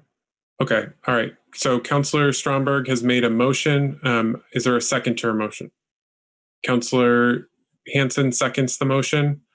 Did you want the floor back, Councillor Stromberg? I do. Thank you. Okay, go ahead. Well, thanks. So I know it's late. I know we're tired. I get it. I just don't want us to lose like that fire that we felt during that time on the week of the 15th, 16th, 17th, those nights, those evenings that I honestly had to turn my screen off sometimes because I was tearing up, and I just listening to how powerful these stories were, and just having it like so blatant in front of and we're all humans, we're all taking in this information, and this is not about party decisions. This is not about, at the end of the day, it shouldn't be about politics. So the resounding message was, do not pass this budget until these demands are met. We understand what that means, right? Like we're already compromising. We're already not meeting every single demand. And we're not meeting it entirely on many other fronts. And I'm okay with that. For this moment, to move this over the finish line as a group, to be proud of this entire city council, like I am ready to do that. But I think that we really need to focus on what the actual principle of this was, what the number one demand was. And I recall on June 15th, that day, I hopped in the Board of Finance meeting halfway through, and I heard Moreau literally say these words, that it is his budget and that he is not making any changes. Now, I don't believe that that's true. Like, I think that, like, Moreau, I know, like, you're listening to this, like, I have so much more, like, I think that, you know, you've already moved on certain things. You're already having this discussion. You hopped back into public forum, which was a good move on your part. And personally, I think so. You should not have left necessarily. But anyway, so I'm just saying, like, we're not even meeting the specific demands in this current resolution. And I want to put it out there that we can make this stronger. And I think that, like, I come to these city council meetings knowing that I have literally one job, and it is to advocate. And that's what I'm doing. That is literally what I'm doing. That's why I'm here. And so I think that at least setting a hard date for us to have accomplished, like, this reduction is a really good starting point. And with that point, I just want to make this very, very, very clear. I am open to not having the number be 63. I'm open to that being higher. I want us to come to an agreement on that. I like implore you, if you have an amendment to this amendment, please engage on that, because I believe in every single one of us tonight. And I really don't want this to be pushed off any longer. I want us to really be in agreement and be able to take a plan and move it forward, because these are people's lives we're talking about. And, you know, and I think that is my number one goal here, is to do that. I'm not up against anyone in particular. I'm not operating along party lines. I'm not doing anything that politics makes you want to do. I literally just feel like we need to be a little bit more bold on this, and I need your help. I want help to do that. So I'm good. Thanks. Thank you, Councillor Stromberg. I had Councillor Carpenter be followed by Councillor Jang. Go ahead, Councillor Carpenter. I'm aware of this amendment. It's totally taking me by surprise. The 30% was based on a data set that the Racial Justice Alliance gave to us. Councillor Hanson sent me the data core. Councillor Pine reached out and got additional data. So the 30% wasn't out of the sky. It said, analyzing where we are today at the 105 officers, we need to downsize to the 74, and we need to be at a force size that's comparable to an average community similar to us. So that's how we got to the 74. We didn't just pluck it out of the sky. The RJA did it. We had additional resource done. So I think that's really critical. It's, to me, that's just not a movable point. The resolution itself also acknowledged that we have an employed force under a union contract, whether we like that or not, and that attrition would be the kindest way to get us to where we want to go. We know the force has a lot of turnover, so we can assume attrition. And we also think there was a big step by not letting the force fund up vacancies, leaving that as an open option. So to me, this really changes the data set and the focus that we all had agreed on when we went into the resolution. There's so much more in this resolution, and I just don't want us to forget that. There's good stuff, and I don't want us to be stumbling and bumbling on something that doesn't have some facts behind it. And to be honest, probably not as much facts as we need, as others have pointed out tonight. So I just think it's really important that we sort of stay where we all agreed, understanding it was a compromise for some counselors, because there's so much more in the whole rest of the resolution. It's sort of a package. I mean, I felt that same way with just now with the SRO language. Let's kind of stay where we're at. If there's some tweaks, I'm open to that. But this is a very big tweak. It's more than that. It changes what I thought we all had agreed on. Thank you, Councillor Carpenter. I have Councillor Jang to be followed by Councillor Hanson, Paul, and Hightower. Go ahead, Councillor Jang. Yep. So I think this language is as dangerous as the previous one. It's basically both the same, and there will be backlash. There will be consequences.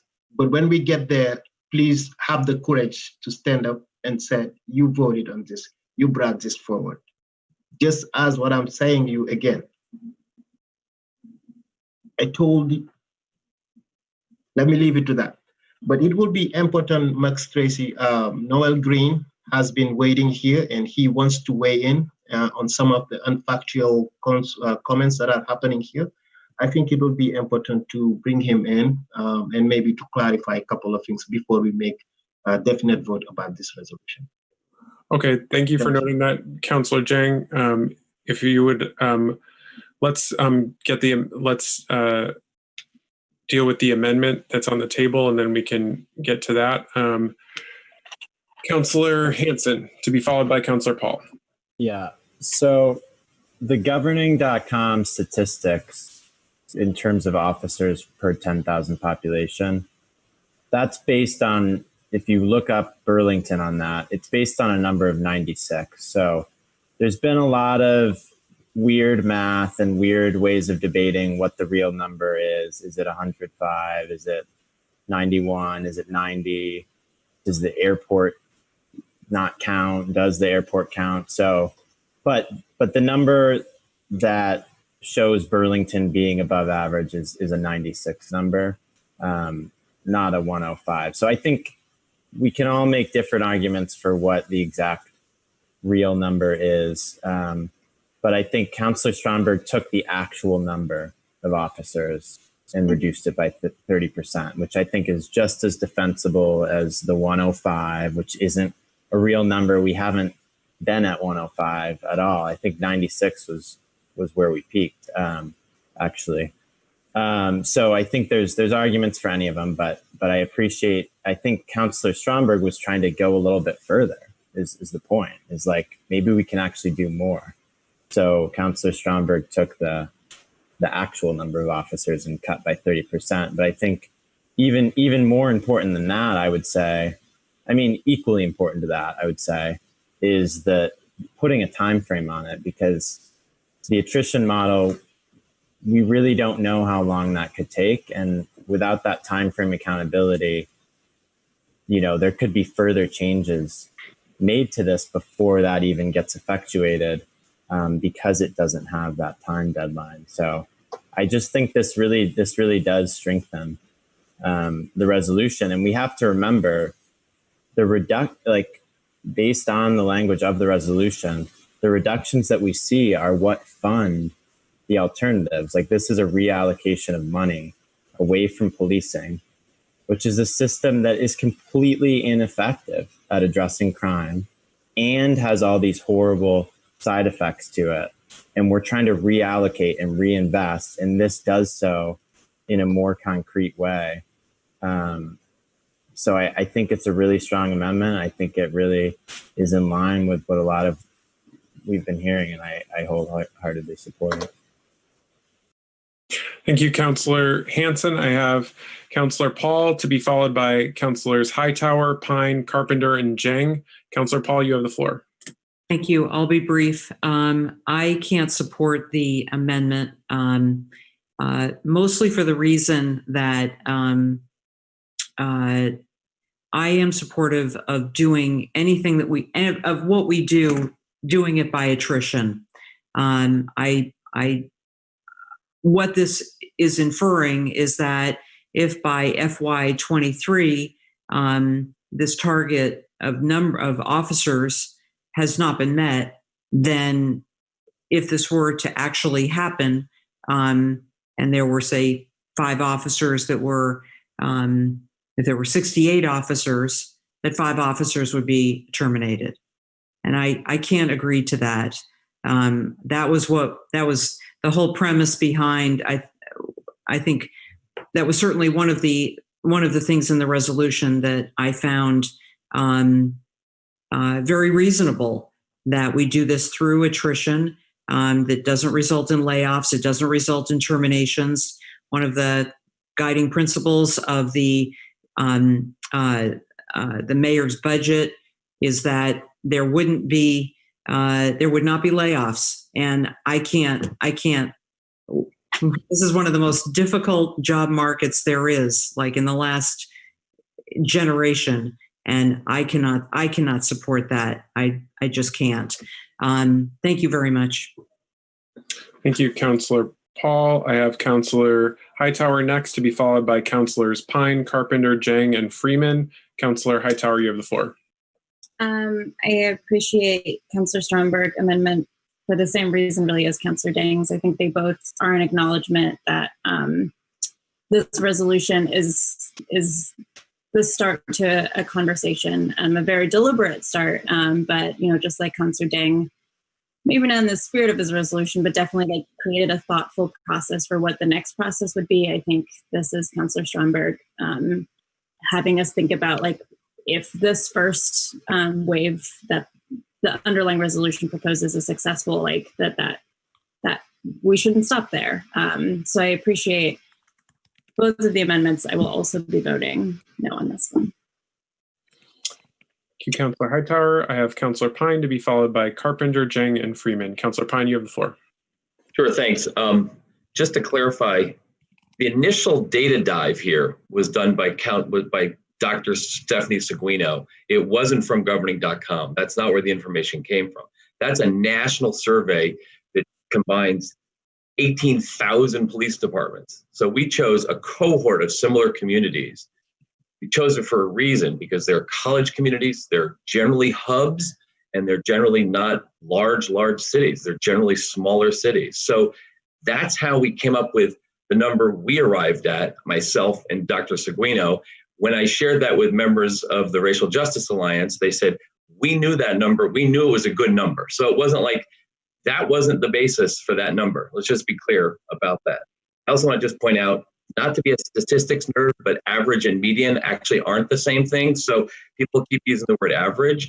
And the word median is important because it's the midpoint under which half the other cities fall and above which the other half fall. So to say average is actually a skewed number. So please try and be, respectful of the nerdy statisticians. But I would just say that this was based on total sworn officers authorized. That's what this analysis was. So when we looked at a cohort of cities that have a lot in common with Burlington, it was based on total authorized force, not on how many people occupied the position. So it really was a data set that meant something. It had validity. It was a valid sample. I mean, there's a lot to it, but that's what that piece of work was. I just don't want that to get lost in the shuffle of how the numbers were arrived at, how we got at it. And the numbers do matter. I really would rather I don't object to most of this amendment, but I do object to the math. I don't agree with the math. Thank you, Councillor Pine. I have Councillor Carpenter to be followed by Councillors Jang and Freeman, as well as the mayor. Councillor Carpenter, you have the floor. Well, I was just essentially going to repeat what Councillor Pine reviewed. I reviewed with them when I became aware of it. We've had long conversations about how do you get to the right number, and we're still doing a little bit of guesswork. But I think Dr. Seguino's deep dive made some sense. If you look at some of the governing doc things, depends on what metrics, you still come around to the same basic number if you use an average per community like ours. And we need at least a core of a data to get us there. The other thing I just want to point out is that there already will be a chunk of savings from the vacancies. And I know that's sort of accounting wise hard to get our arms around, but by being hardcore on those are positions that you cannot go backwards and fill, gives us a starting point for what we're looking for. And as Councilor Paul said, we went in this with a premise that at least for this year, attrition was the way that we needed to go. Thank you, Councillor Carpenter. Councillor Jang to be followed by Councillor Freeman and the mayor. Councillor Jang.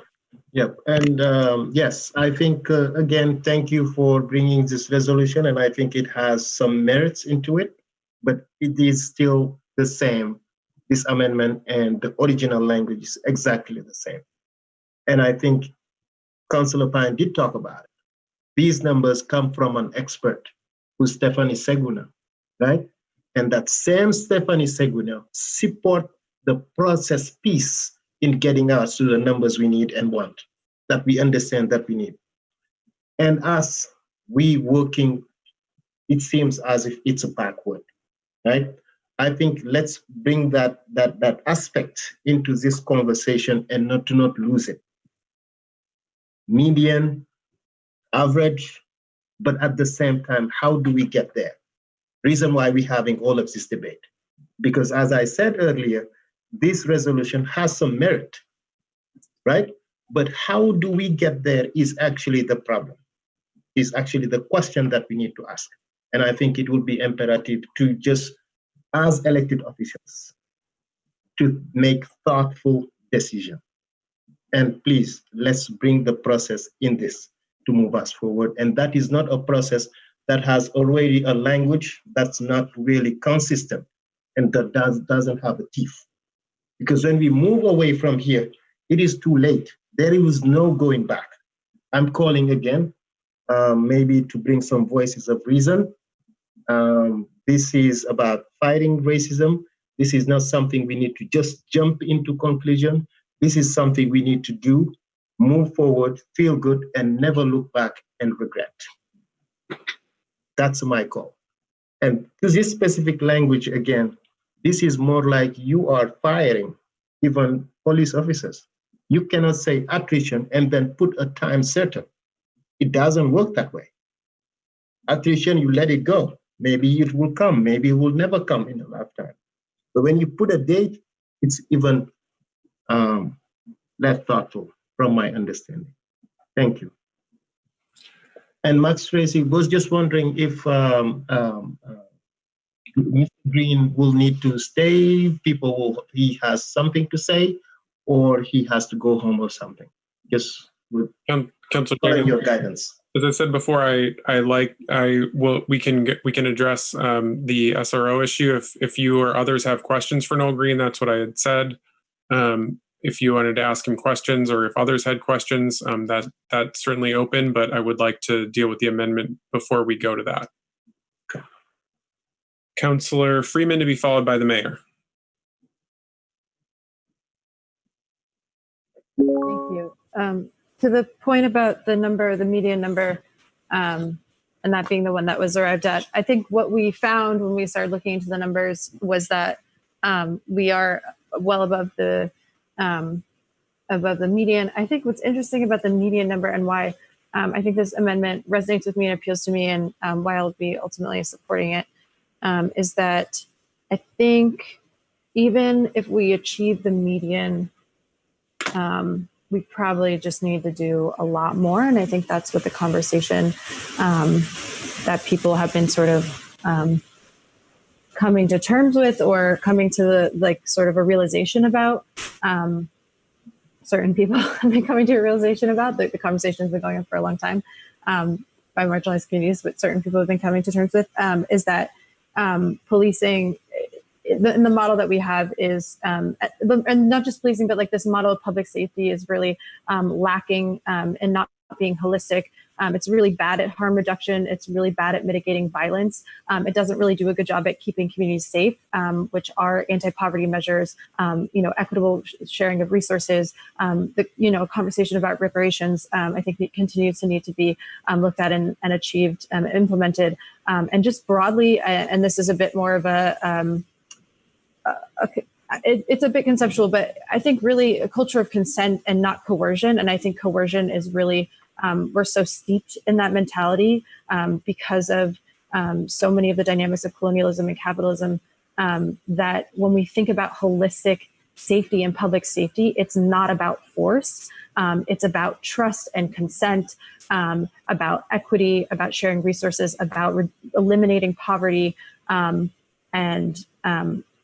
so when I think of us shifting in the vision that we're moving towards, I understand that the resolution as it is achieves this sort of median goal in terms of well, I guess average is potentially not the right term, but I hear that people are attracted to the median. It feels like data, it feels concrete.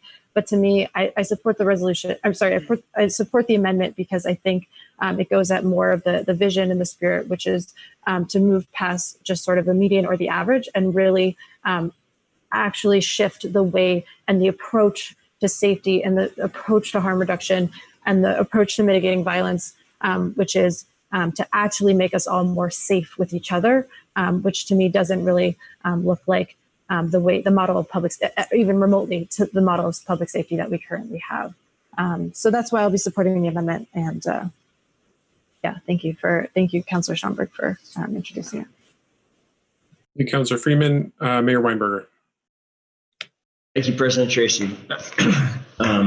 I asked to weigh in here because I think there was a suggestion from Councilor Stromberg that somehow my comments to the Board of Finance a couple weeks ago had been inappropriate or untoward in some ways. And I just want to make sure my position then and now is clear. I was basically describing the process, which is that the mayor, the way our system works, the mayor makes a budget proposal, and that is the mayor's budget proposal. And then the council has its role in the process.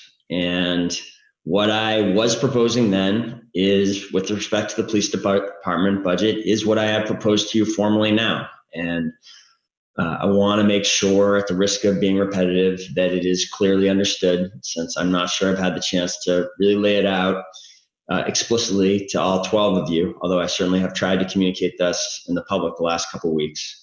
What I have laid out is a dramatic change in the police department budget. It is a $2 million reduction over what we would have brought forward but for the pandemic. And the debate that we've had the last couple of weeks, last month. That $2 million reduction is made up of $1.2 million in hard cuts, actual cuts. I do not agree with the notion that I think was also made by the Councilor Stromberg in public that these aren't real cuts. I defy you to state how they are not real cuts. It is a substantial. It is a $1.2 million reduction. In addition, we have reallocated to other parts of the city another $800,000 functions.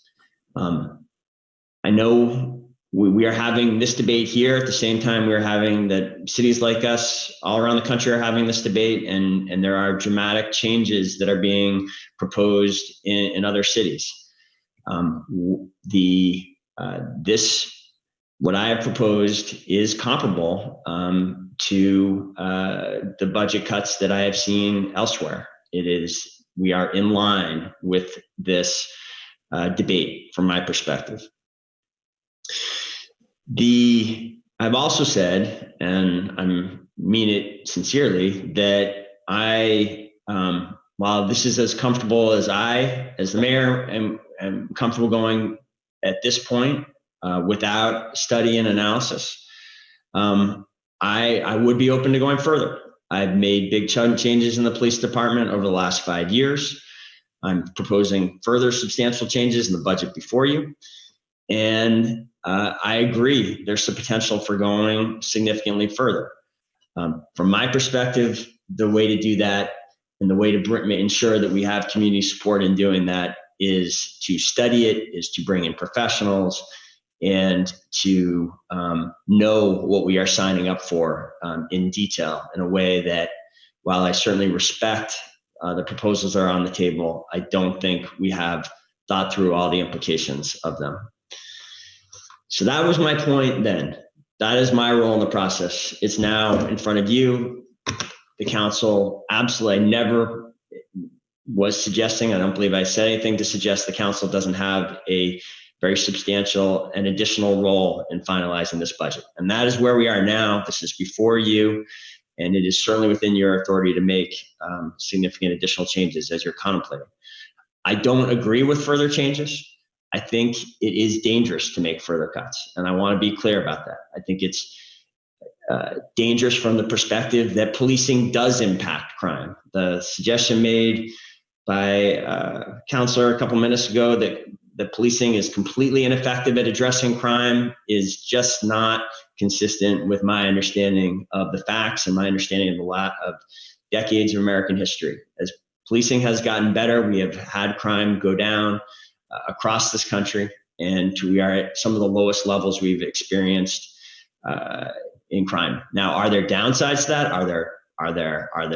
Was there terrible impacts in certain aspects of our crime fighting? Absolutely. I am in no way defending everything that American policing stands for. I stand for change and transformation of policing. But to suggest that policing and crime are not related, I think is just a stunning assertion, and one that I don't agree with. And we have seen that even in our own community. When we got serious about reducing burglaries over the last 5-6 years, we saw burglaries go down dramatically. I really think this notion put out here that crime and policing are not related is one that is quite breathtaking and concerning, and I don't agree with it. I think it's dangerous. I also think it is dangerous in this sense. I urge you to look at the memo from Chief Murad. We are contractually committed, if we go through with some of the reductions that are being discussed, certainly the one discussed now on the table from Councilor Stromberg, but I think some of the others as well, we will be contractually committed to point of order. Pull back. Councilor Hightower has a point of order. Go ahead, Councilor Hightower. This is rather long, and I'm not 100% sure that this is all completely germane to the amendment. Thank you, Councilor Hightower. Mayor, will you please stick to the amendment that is before us?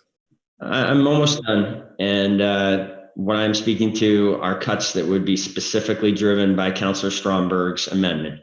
Councilor Stromberg's amendment would require by contract, and she's requiring these changes to happen within the current contract period, would require us to pull back from our domestic violence commitments that the police department has. It would require us to pull back from the emergency vehicle commitments, which were commitments and efforts set up specifically in response to the Phil Brennan situation that Councilor Paulino referenced before.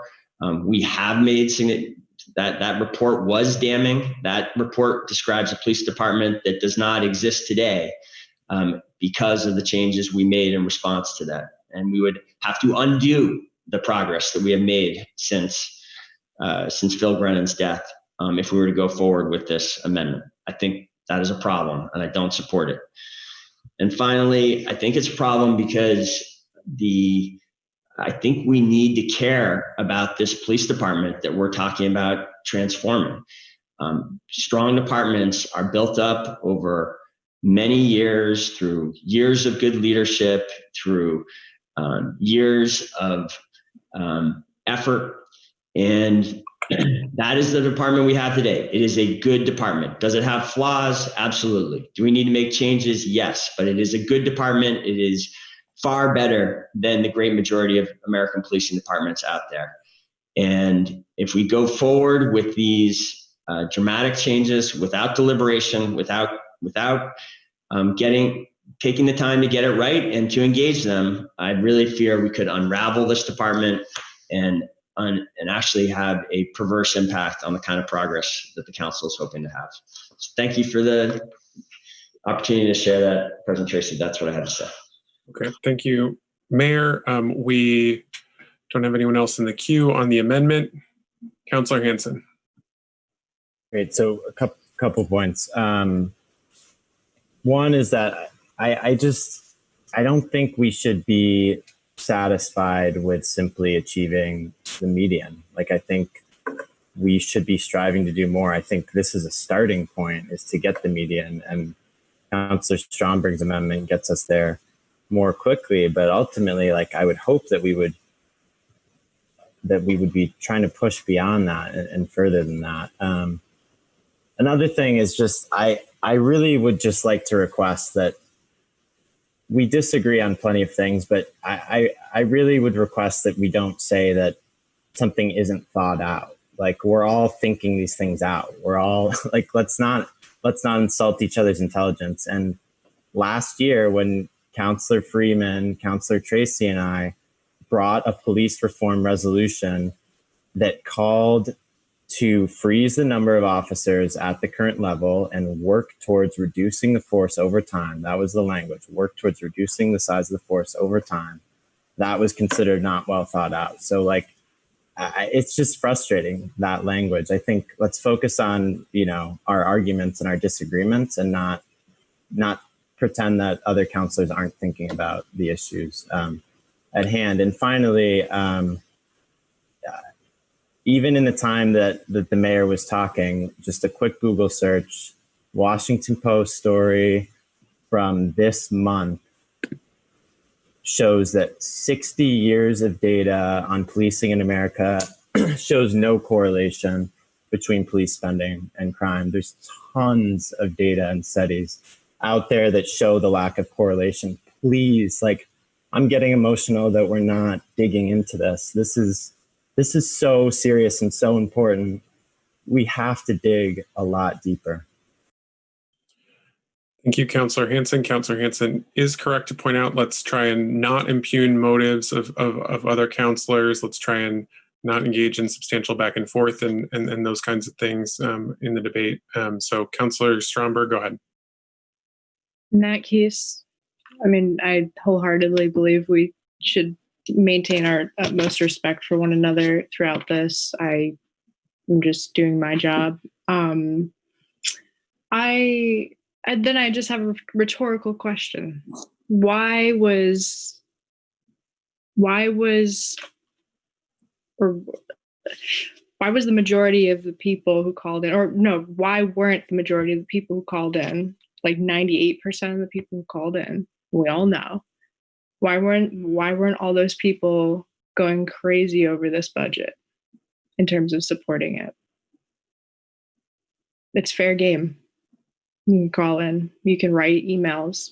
And I've gotten correspondence from people that don't agree with me ideologically. I get that all the time. But really, though, why wasn't the majority then, if this budget is so good for our city at this time? Really, though, this literally comes down to us doing our jobs. And Kia Morris said it perfectly. She said that these seats don't belong to us, but they belong to the people, and we need to change the course. She said that in public forum. I wrote it down because it meant a lot to me. And I feel like it means a lot to all of us. I feel like if we really dig deep, it does. I just want to leave it with that. Okay, we are still on the amendment. Anyone else on the amendment? Councilor Paulino, go ahead. So thank you, Council President Tracy. I won't be supporting the amendment, but I do find value in the amendment in that it uses the word reduce. And the reason I want to point that out is because in reading the resolution, a line in which it seeks to substitute uses two words I'm not so sure is best for what the intent of the people that support the resolution. So those two words are the word attrition and then couple of words says to the allowing officers to elect of their own accord. And this was pointed out to me by a constituent who doesn't support this resolution, but they called me and they said, you're reducing the number and you're allowing the officers that quote unquote you don't want, or some people do not want around to stay. And you're essentially codifying, giving them the right to elect on their own accord to retire or leave. And the reason I point this out at this moment is because Councilor Hightower's, Councilor Stromberg's amendment does use the word reduce. And I think it more speaks to what we're trying to achieve here. We're not trying to say the officers can elect to their own accord. We're trying to reduce. However, I do believe, like Councilor Paul, Councilor Pine, and Councilor Carpenter, that 74 is the correct number. So for that reason, I cannot support the amendment. Thank you. Thank you, Councilor Paulino. Any other Councilor? Councilor Stromberg, go ahead. I did say, and this is recorded, I did say that I implore each one of you to come up with more amendments to this amendment. Like was more than willing from the get-go to change the number. Like if that's what we're hung up on, like guys, come on. Like I want to move forward with something that's more concrete and more bold. And I think we can do that. It just, if it's a number, if it's like, let's move past the attrition part or add it. I don't know, but I think this is like, at least having a hard timeline is a smart idea to some extent. Thank you, Councilor Stromberg. Anyone else on the amendment? Councilor Mason. I just, thank you, President Tracy. I feel the need to respond. I'm not supporting this amendment. And while I appreciate the request for a different number, my view is no different than it was for Councilor Jang's amendment. I'm not in a position where I know what the number is. I don't know that anyone on this council knows what the right number is. So, it's not, I'm not trying to be disrespectful and throw out a different number, Councilor Stromberg, but I don't believe any of us are in a position to be able to know what the right number is. I wanted to have a process that got us to that number. I respect that I was I was outvoted, but I don't think lowering that number is something I can support. Thank you. Thank you, Councilor Mason. Anyone else on the amendment? Councilor Jang. Yeah, and I think all of these amendments also, and the resolution itself, it doesn't specifically talk about the other alternative if the cuts are met. And I think that's where the danger is, right? Just wanted to put that out there. Thank you. Thank you, Councilor Jang. Anyone else on the amendment? Councilor Freeman. Councilor Freeman, I can't hear you. Councilor Freeman, I still can't hear you. I'm not hearing any audio, Councilor Freeman.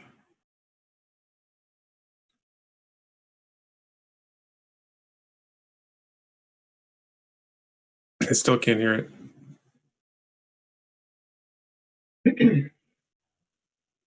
What about now? There we go. Go ahead. Okay, I'll just try to use it without the microphone. So I know I said this last year when we brought the resolution that was based off of the request for Black Lives Matter demands. I don't really like talking about it. It makes me incredibly uncomfortable. But because it continues to be brought up, I'll speak on it just very quickly. There is a lot of frustration, I think, in the community, including myself, who's experienced domestic violence and sexual violence, that it's frustrating. It's very difficult. It's oftentimes, for me, re-traumatizing to hear the idea that police officers and the policing system as it exists can actually mitigate the harms of domestic violence and sexual violence.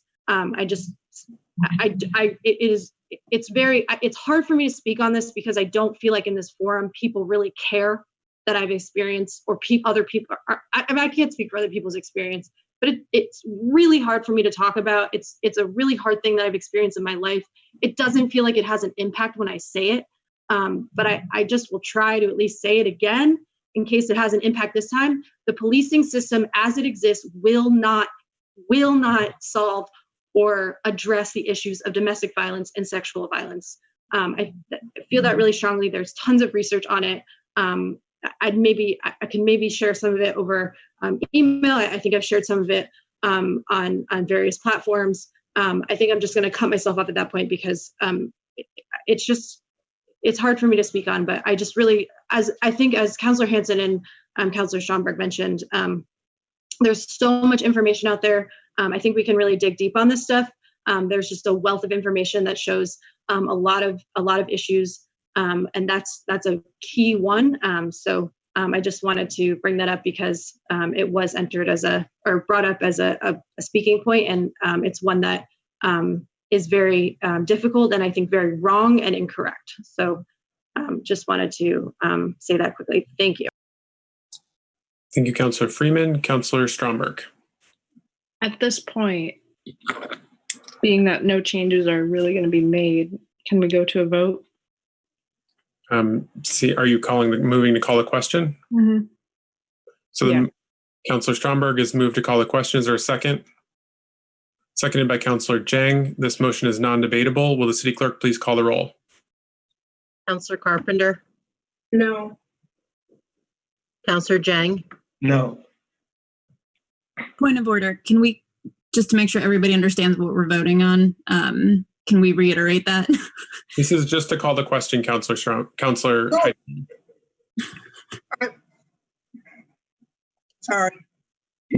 I thought that was non-debatable. So. No, the motion to call the question is non-debatable, Councilor Carpenter. You vote on the motion to call the question, and then the question, should it be called, is then voted on separately. I intended to vote to call the question, yes. Okay, is everybody clear that we're voting on to call the question? Okay, great. Okay, please continue. Councilor Carpenter, you were a yes? Yes, I'm calling. Okay, and Councilor Jang? Yes. Okay. Councilor Freeman? Yes, to call the question. Yes. Councilor Hanson? Yes. Councilor Hightower? Councilor Hightower? Yes. Councilor Mason? Yes. Councilor Paul? Yes. Councilor Paulino? I'm sorry? Yes. Councilor Pine? Yes. Councilor Shannon? Yes. Councilor Stromberg? Yes. City Council President Tracy? Yes. 12 ayes. Question has been called, and we will go to a vote on the amendment. Will the city clerk please call the roll on the amendment? Councilor Carpenter?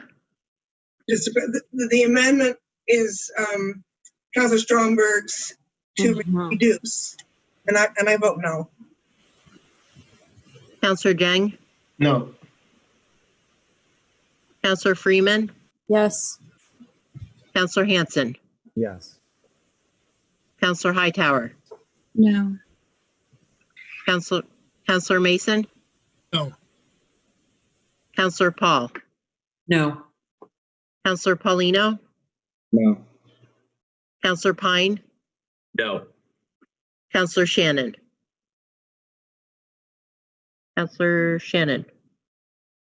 Sorry. No.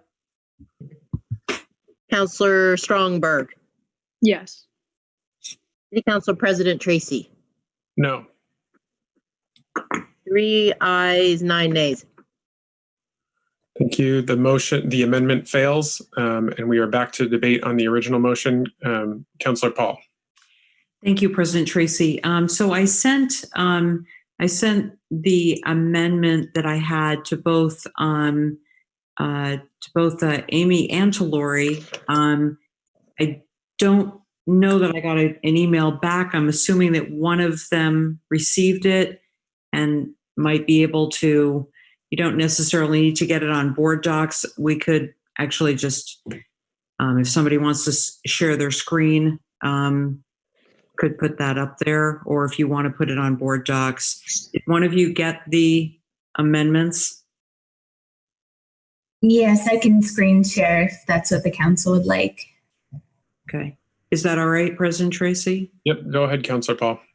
Okay. So they're pretty, hopefully not too much of a, won't take too much time. If you go to line 70, one of the things that I do agree on is that with a number of people who were supportive of Councillor Zhang's initial amendment, is that we get started on this as soon as possible, that we get started on this joint committee and get these get this inquiry and information underway and get a report back in a reasonable amount of time. And so the amendment that I have, the first two amendments are that we would begin that inquiry by July 15th. And then on line 79, the very end of that sentence, where it says requested by the joint committee. Let's see. Oh, I'm sorry. There is. I think I was looking off of an old one. So at the end of the word committee, it would say with a report. Let's see, is requested by the joint committee. Well, it actually. I'm sorry. It's line 79, where it says align with the values of the. No, I'm sorry. It's actually line 79. I just wrote down the wrong. I just put it down incorrectly. Instead of where it says vision of the community, what I meant was as requested by the joint committee, and then in red where I said with a report to the full council by the first council meeting in October of 2020.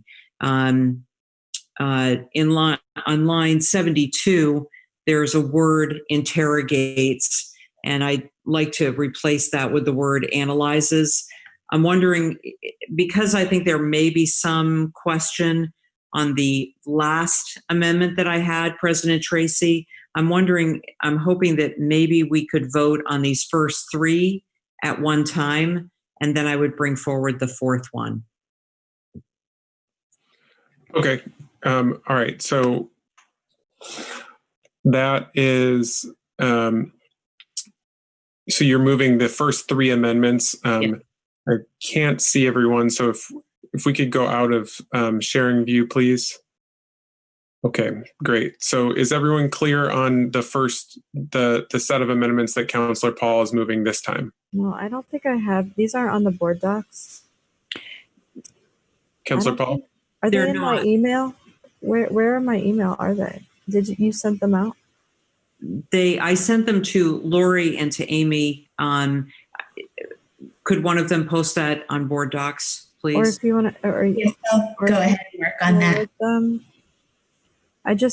It's hard for me to see on the screen. It's just understood. Understood. That's fine. Do you want to, if you want to forward them or something?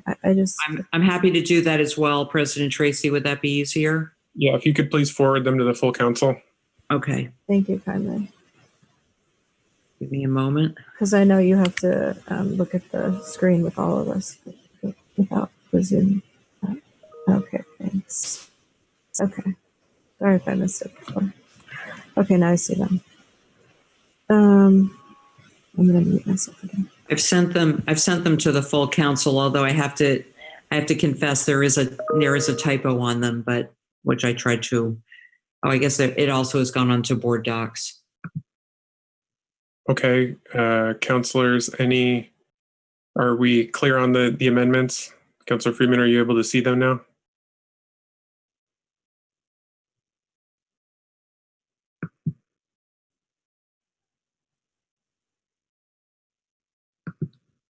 So this is just adding on 70. So these are just adding this is just adding a timeline because no timeline exists in the current. May I ask the maker of the resolution, Councilor Hightower, do you have a? I don't feel like I have a sense. Maybe I just didn't have a chance to touch base with the original maker of the resolution. So I'd be curious to know if the maker of the resolution is in support of the proposed amendments. I don't want to put you on the spot, Councilor Hightower, but I'm curious.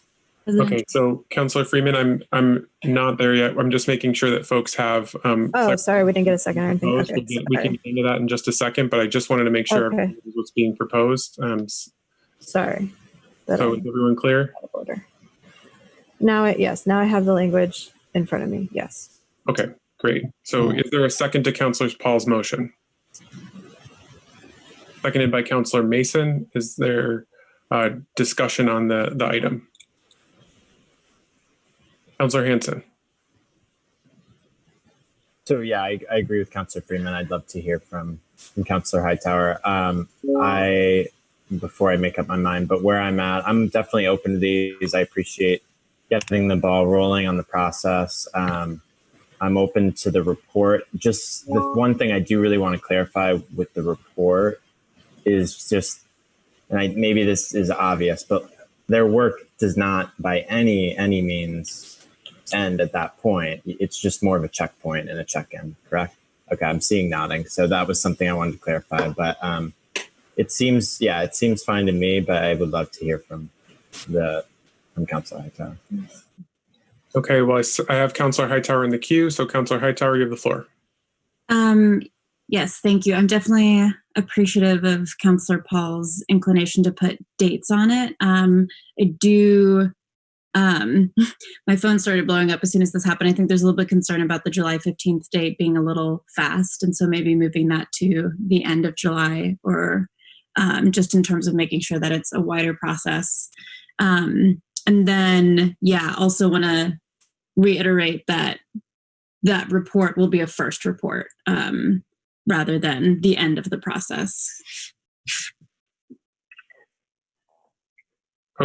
Okay, I have thank you, Councilor Hightower. I have Councilor Stromberg to be followed by Councilor Paul.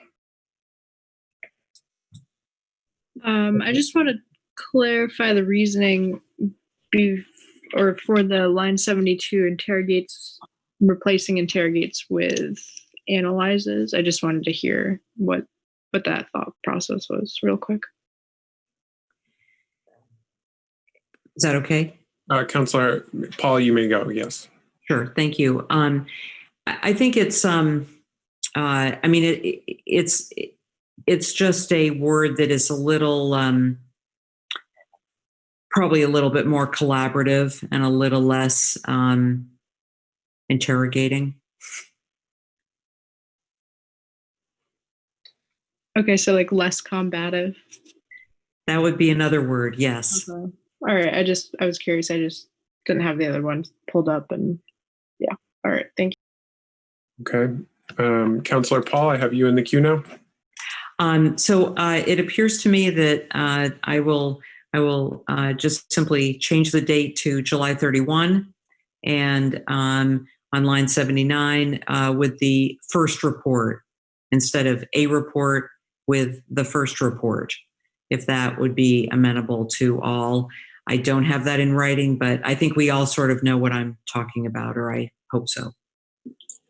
Thank you, Councilor Paul. Attorney Blackwood, is the maker of a motion permitted to change the motion in this fashion? Not after it's seconded. So, Councilor Paul, are you wanting to propose a further amendment to your amendment? Point of information. Councilor Freeman, yes. But could it be withdrawn and re-proposed, or is that a clunky way to do it? Is that it can't be withdrawn after it's been seconded? No, so correct. Yeah, so I'm fine. I'm fine with that. I will make an amendment to my own amendment to change the date to July 31 and to add the word, to get rid of the word a and insert the first. okay. Seconded by Councillor Mason. Any further discussion on the amendment to the amendment? Okay, hearing none, we will go to a vote on that. Will the city clerk please call the roll? Counselor Carpenter, Couldn't hear you. Councilor Carpenter, we couldn't hear your vote. Yes. Counselor Jang, No. Counselor Freeman, Can you just? I'm not clear on the amendment to the amendment. Can you just rephrase it? either. I'm not following. Yeah. Councilor Paul, go ahead. So many people. Just to clarify, the amendment to the amendment is to change the date of July 15 to July 31 and to add the words on line 79, delete the word a report and have it say the first report. And that was the first report is for the October.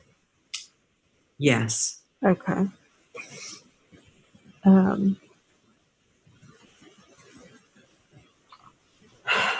Okay. Since the yes. Counselor Hanson, Yes. Counselor Hightower, Yes. Counselor Mason, Yes. Counselor Paul, Yes. Counselor Paulino, Yes, sorry. Counselor Pine, Yes. Counselor Shannon, Yes. Counselor Stromberg, Yes. City Council President Tracy, Yes. 11 ayes, 1 nay. The amendment to the amendment passes and we are back to the original amendment as amended. Is there further discussion? Hearing none, we'll go to a vote. Will the city clerk please call the roll?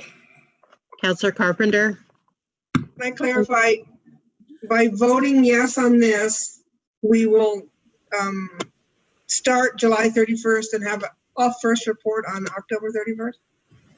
Yes. No, our first council meeting in October, Councilor. Okay. And we are changing one word in line 72. Yes. Can I? Yes. Councilor, can please continue with the roll? Counselor Jang, No. Counselor Freeman, No. Counselor Hanson, Yes. Counselor Hightower, Yes. Counselor Mason, Yes. Counselor Paul, Yes. Counselor Paulino, Yes. Counselor Pine, Yes. Counselor Shannon, Yes.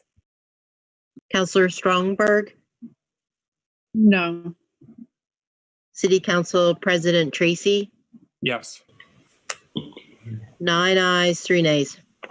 The amendment carries, and we are back to our debate on the original motion. Councilor Paul. So I did have one last amendment that I wanted to just bring forward. That is, I would just want to make sure I've got the right line. So this would be on line 79, and I hope that I have the right. I hope that I have the revised resolution that Councilor Hightower posted.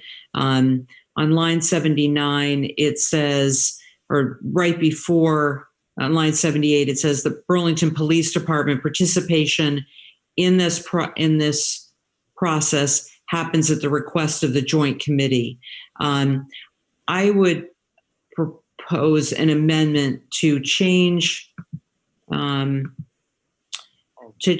that to delete the words happens at the request of the joint committee, and stop with the word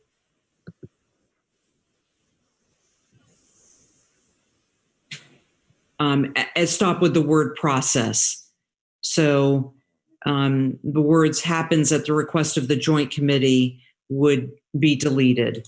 And the reason for that, just very, very briefly, is that I think that we need to be respectful of all parties in this process. And clearly, this is not a case of the special committee where there were, arguably, it was not a great process. There were not enough people at the table. That just the composition of the committee did not allow for a lot of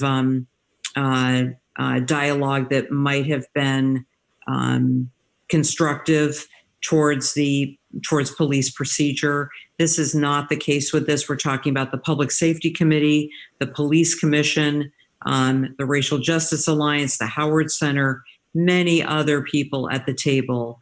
And I think that, this is how we've done things collaboratively. And I think that it shouldn't be at the request of the committee. I think that they should be at the table. So that's my reason for bringing that forward. Point of order. Okay. Councillor Freeman? Wasn't this language already introduced through Councillor Mason's motion wasn't this already in Councillor Mason's motion? To strike this language? Sorry, Councillor Mason. No, Councillor Freeman, this was not included in that motion. Because it was just, you just didn't, it was part of it, but you ended up not proposing it at that time. You only did the SR one. Okay, cool. I didn't track that. All right. I mean, I did, but the hours. Okay, fine. Well, I guess we'll vote on it now. Should I get in the queue to? Or yeah, we are still waiting on a second to the motion. Councillor Paul has made a motion. I see a second from. Well, is everyone clear on the motion now? Okay, Councillor Carpenter has seconded. Councillor Freeman, go ahead. This is one I feel pretty strongly about. I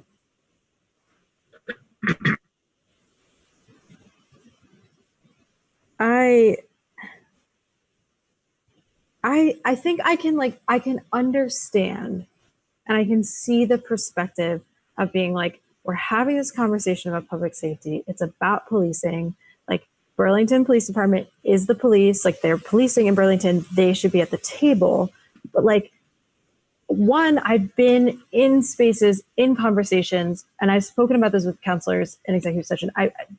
I've already been in over email. I've been in these spaces for at least very close up for a year. I serve on the special committee for policing practices. I think also what we're seeing in the data, like if we're talking about data, what we're seeing is that the police department and policing, and we know the history of policing, has an issue of racism and sexism and classism.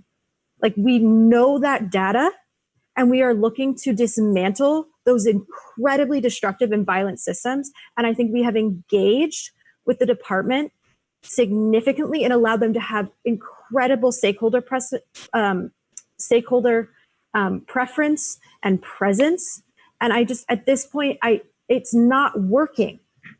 It's not working, and they can still weigh in. But to me, the point is that we are centering the most vulnerable, the most marginalized, the people who are most likely to have harm, because we haven't been centering them. And that is causing, the issue is not getting resolved. So I hear the perspective of saying, like, and I hear like the sort of zoomed out look, like we just need everyone to get on board and stakeholders. But like at this point, I'm not looking to give like I think we've already had that stakeholder process. It is not getting us the outcomes that we need, that we absolutely need. Like, there are people who have been killed by Burlington police. There are people who've gotten traumatic injuries who are being traumatized, terrorized. The systems that is set up is not to reduce harm. And to me, we need to center those voices and those experiences. And by leaving this at the request, allows us to have the capacity to do that. And I'm okay with saying at this point, I have engaged over and over and over again to the point where I've brought up issues of the fact that policing is traumatizing to victims of sexual violence, where I brought up that it's brutalizing Black and Brown Indigenous people, that I brought up that it's criminalizing homelessness. Councilor Freeman, I have a point of information. I tried to raise it before, but I was on mute. About what I'm saying? No, is that? Well, my question is, go ahead. Maybe I'm confused, but is the amendment is to make it more inclusive, not less? So I'm sorry, Councilor Freeman, please get Councilor Paulino, you can continue. You can ask that question when you've been recognized. But Councilor Freeman still has the floor. If you have a point of order, that would be how the amendment is order. But Councilor Freeman has the floor. I can try to speak to it quickly. It doesn't. I don't. The way that I read it is that the way that it's currently written allows for the Joint Committee to decide when to bring on the police department as stakeholders, and striking that language assumes their presence at all of those meetings. So again, I don't support that language. I think it's time that we shift the priorities of who gets heard, because it has been so it's so skewed right now. And I think you can look at the history of colonialism and the genocide and the history of slavery in the U.S. and all these things, and just really and also the criminalization of poverty and vagrancy laws. And there is so much research on this, and the ways that our policing and our criminal justice system have really disallowed us to live sort of more safely and with less harm and less violence. And I really want to center that in this like new vision around what it means to be safe together, and to live like peacefully. So I think the language is good as it stands. I don't think we should be striking it. I think it should be at the way that it's written. Thank you, Councilor Freeman. I have Councilor Jang to be followed by Mason, Paulino, Carpenter, and Hightower. I pass. Okay, Councilor Jang passes. Councilor Mason passes. Councilor Paulino. I pass. Passes. Councilor Carpenter. As I'm reading it, there's sort of two paragraphs. There's the joint committee, and then below it, it says there'll be a full assessment, including a lot of groups. And I think Councilor Paul's point is, in that assessment, the police department should be involved and have a voice, but they're not part of the joint committee. They're separate. So, they're not going to be at the joint committee. They're to be involved in the assessment. Thank you, Councilor Carpenter. Councilor Hightower. Yeah, and thank you, Councilor Paul, for separating this question. I will be voting no, just because this was brought to my attention by a community member. And I do think it's important that we take times to create spaces for people who don't feel safe in the presence of the Burlington Police Department. So I'm not trying to say this to exclude them from the process as a whole. But I think there are a time and a place, and I trust the committee to make the decision about when that is appropriate. Thank you, Councilor Hightower. Councilor Freeman, and if we can just try and move ourselves towards a vote on this, and then Councilor Hanson. Councilor Freeman, go ahead. Yeah, I think I appreciate what Councilor Hightower is saying. I know I've already spoken about my personal experience with domestic violence, family violence, personal violence. This is a highly politicized conversation around policing. I always feel like I'm kind of sticking myself on a limb on it. And I am one of those people whose like blood pressure goes up when I am around the current culture that we have in policing. Like, I'm not trying to be reactionary or to like say a political point. I've been traumatized in my life, and there are things in my experience that make it hard for me to even have my brain function in that space because of the culture that we have. around violence and who gets to kind of have power and how that operates. And I'm being asked to serve on this committee, and I've served on the special committee, and I have held space to just be there and to like feel fear and just be like, you know what, I'm just going to ride it out because like this is a conversation that needs to be had and we need to work together. But at this point, like we have to understand that not everyone gets the privilege to feel safe when they are next to a police officer. That is just not something that everyone feels. And I'm coming to that as a white person. I don't feel safe.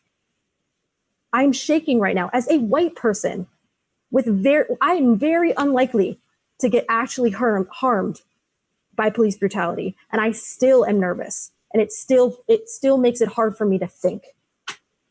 So I just really want us to think about who we're centering when we're talking about moving forward and what's actually going to keep the community safe. Thank you. Thank you, Councillor Freeman. Councillor Hanson. Thanks. First of all, I just want to really honor Councillor Freeman for continuing to raise this issue around domestic violence and having to do so from having that trauma on a personal level and the degree to which that makes it even more difficult. And I want to support that and back that up.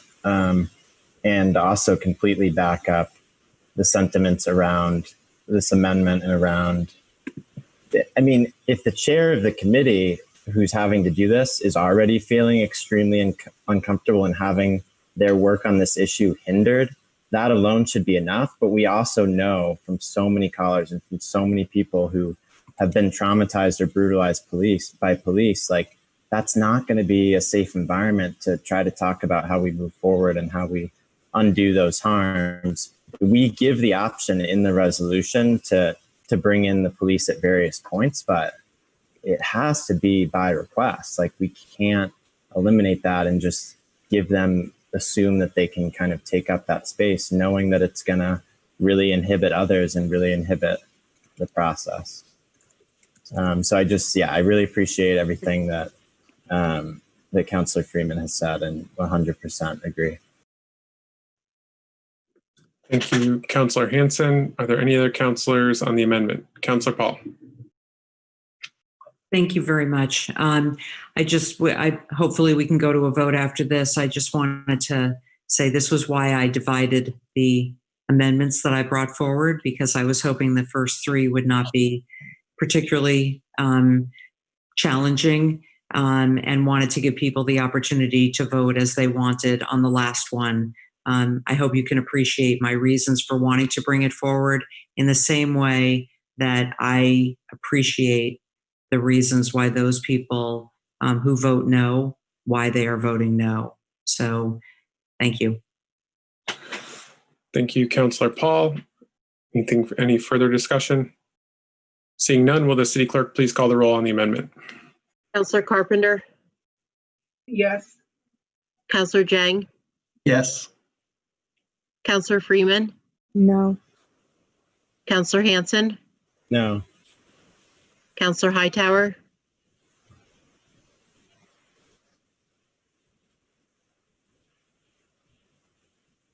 No. Councillor Mason? Yes. Councillor Paul? Yes. Councillor Paulino? Councillor Paulino? Yes. Sorry.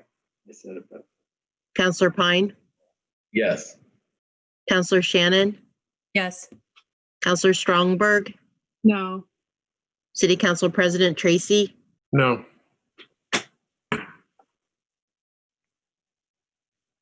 Seven ayes, 5 nays. So the amendment passes and we are back to the original resolution as it's been amended.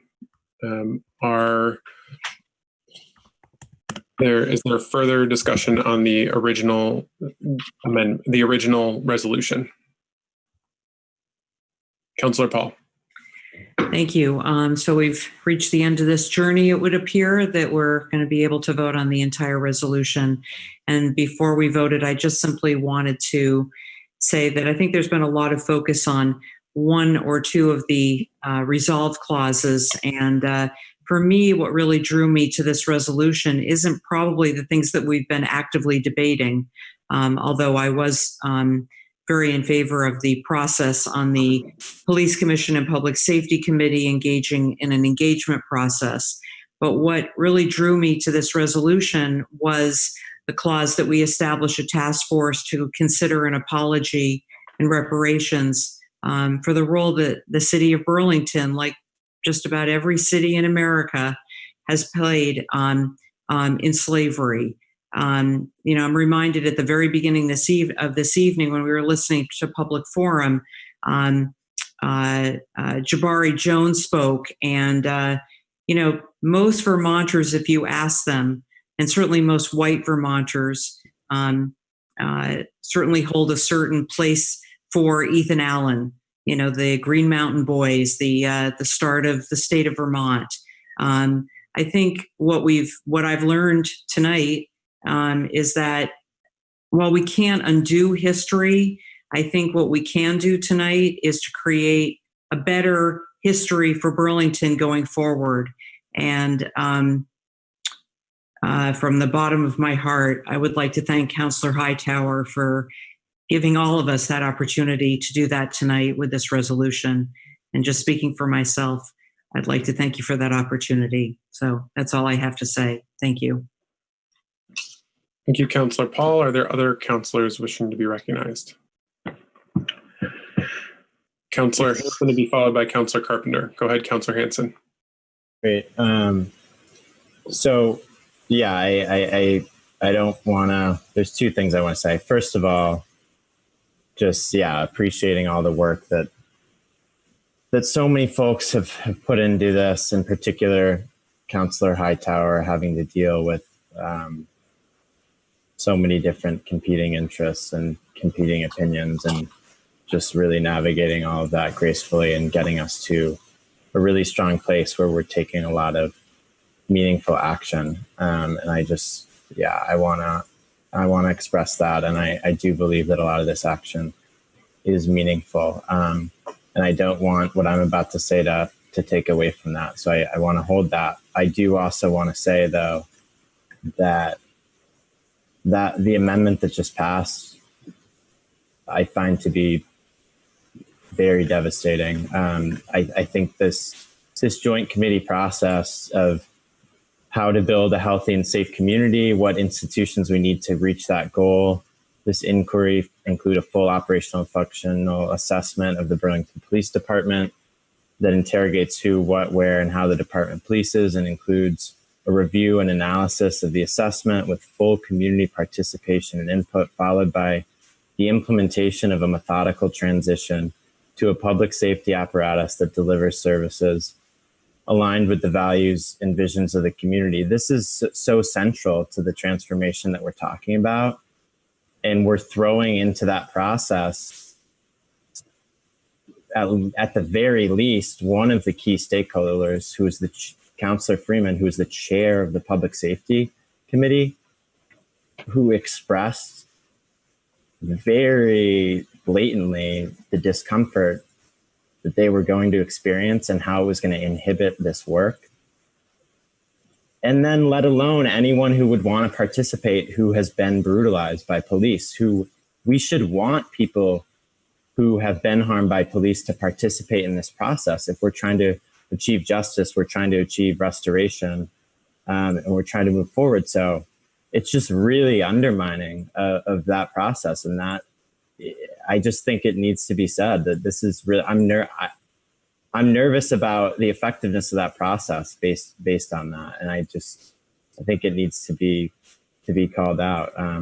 So I think I'm really I'm really happy with a lot of what this resolution does. And I think I don't want to take away from or sour, a lot of the really critical and important aspects of this, but I do also want to point that out.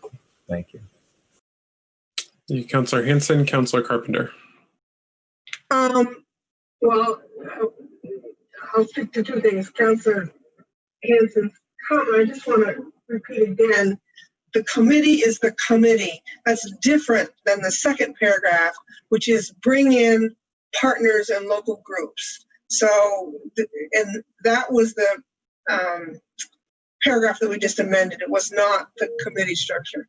But what I really wanted more to do was just, I think, to repeat some of the things that Councilor Paul did, which is this resolution has a lot of stuff in it. And, you know, we got so focused on one aspect, and I just want us to really read the entire resolution and the activities that we've got to deal with systematic racism, and focus on the whole package, I guess. And I want to thank Councilor Hightower for all of the work she did on this. This has been tremendously complicated and difficult. Thank you. Thank you, Councilor Carpenter. Councilor Pine. Thank you, Mr. President. At this late hour, I will spare you what I wrote to say tonight, because it's just we've gotten too far along to do that. I would just say that I think the accomplishment tonight is actually fairly significant, pretty significant for a community that just a few weeks ago started grappling with this particular approach or this particular chapter of what we need to do to dismantle racism. I mean, I think it's several of the people who called in said that they were involved in conversations dating back to the 90s, and I remember some of those community dialogues that happened, and there were changes. There were actual real efforts to diversify, bring in new voices into our city bodies, our city commissions and boards. We had a real focused effort on that for a while. We sort of let up. We took our foot off the gas. We didn't stay focused on it. It's a sign of when we do have, predominantly white people running this community, and we have the privilege we have, we sort of chose when to take up the issue, or quite honestly, we took it up because we had really incredibly outspoken, well-organized people who really spoke to these issues. John Tucker, Haskell Garrett, Osiris Caldwell, Richard Wright, Wanda Hines, and a whole long list of others who brought these issues to our attention in a totally different chapter of our history as a community.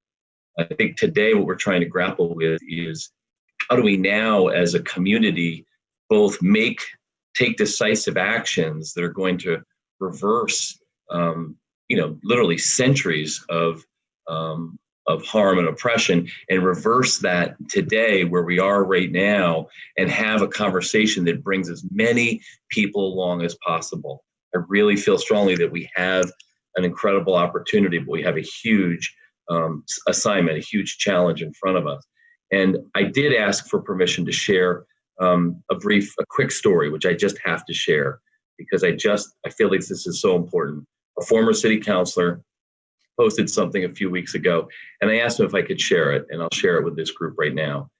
He said, as I read an article on a friend's page recently about a Black man who does not feel safe enough to walk in his own neighborhood without either his dog or his children, and I began reflecting. This is my friend's, this is Clarence Davis speaking, basically. I realized that I share a very similar story with the author. I cannot recall a single time in the 5+ years that we've lived in our home that I've walked by myself in my neighborhood. Let that sink in.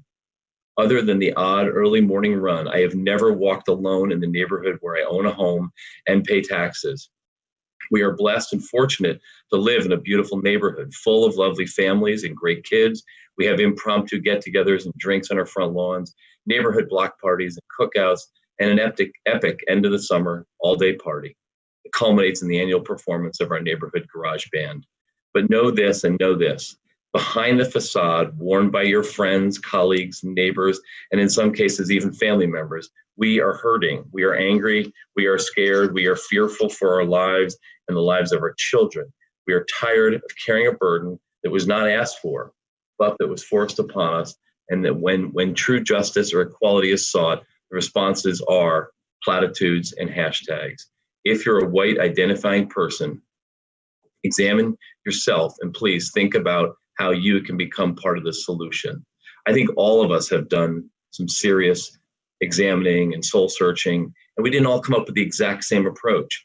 And I hope we can be a little more understanding and compassionate of each other going forward and not seek to demonize people that we may have disagreed with on one section of one resolution or not, and really focus on what we're going to do going forward as a community. Okay, so please remember, we have to be able to do this in a way that is truly going to build a stronger community, not necessarily going to be easy, but we've got to do the hard work. So thank you very much. Thank you, Councillor Pine. Councillor Freeman, did I see you? You can throw me into the queue. I'm sorry, what was that? You can throw me in the queue. Yeah, that's fine. Okay. Well, I had seen you raise your hand, so I was just. Yeah, that's good. Yeah. No, I'm saying you were the next person that I saw. And oh my gosh. Sorry, there's one more person in front of me. I didn't realize that. I just wanted to say, it's a late night, but there were so much work that was done on this.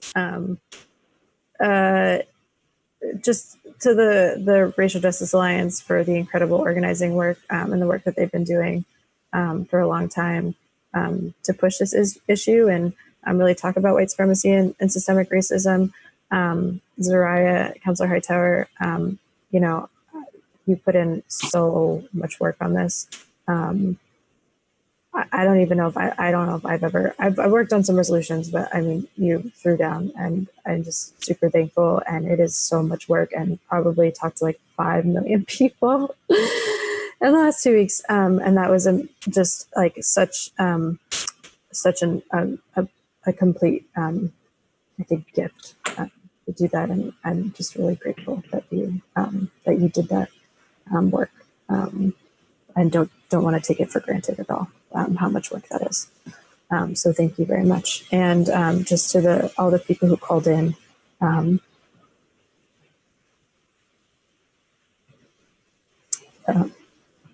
people who spoke about their personal experiences. And it is just, I think, just want to acknowledge that it's just so incredibly exhausting and it's very vulnerable and exposing to do that. And it's work that really shouldn't need to have to be done and shouldn't be asked to be done, but is and continues to be. And just wanting to just pause to reflect on that and just be really thankful that people took their time to do that and also, just not continue to not take it for granted because it's incredibly hard and exhausting. And to our new director of diversity, equity, and inclusion, who's also, I think, been just doing amazing work for the city, just barely being here and new. And I think just so many people put so much time and love and spirit into this and just feeling very thankful. So I'm happy that we got here. Thank you, everyone, for your time. For the fact that we had 1,000 people call in or near 1,000 was pretty incredible for me. Just to feel that level of engagement and thinking about building on that and moving forward and what that really means right now. And just also, I think, feeling really grateful to the Black Lives Matter movement, the creators and the sort of visionaries and part of that movement and what that's meant for us as a community now. I feel very much like in awe. I feel incredibly grateful. I feel grateful for the lessons that I've learned, for the unlearning that I've done, and the fact that I've been like allowed to unlearn the incredibly like toxic, the things that were taught to me, and continue to work to unlearn those, and just feel very like incredibly humbled by that process. Feel very grateful. Want to just really acknowledge people's time and energy and spirit that they put into this. And just feel really, thank you. So that's all. Thank you, Councillor Freeman. I have Councillor Hightower in the queue next. Go ahead, Councillor Hightower. This feels weirdly self-congratulatory a little bit at the end, but I appreciate all of the thank yous. And I think I just have to throw it back to the Racial Justice Alliance for kind of localizing this movement. And then really, again, to like the hundreds upon hundreds of people who called in. I think a lot of the sponsors, myself included, would not have been as brave as we should have been if that hadn't happened. So I'm really grateful that those voices called in and gave us the courage to, hopefully, I assume, maybe pass this resolution. Thank you, Councillor Hightower. Are there any further comments on the resolution? Yep. Councillor Jang, go ahead. Thank you, President Tracy, and thank you for listening to all of these comments and amendments and everything in between. But I think it would be imperative to not lose the fact that basically what we need to strive for is justice. And the demands from the Racial Justice Alliance was seeking justice. This resolution fails to put it in it. It doesn't have justice. If it's not Perry Freeman, it is Ali Jeng, who strived for justice in a way, holding our votes for when it was hard, but nobody else did.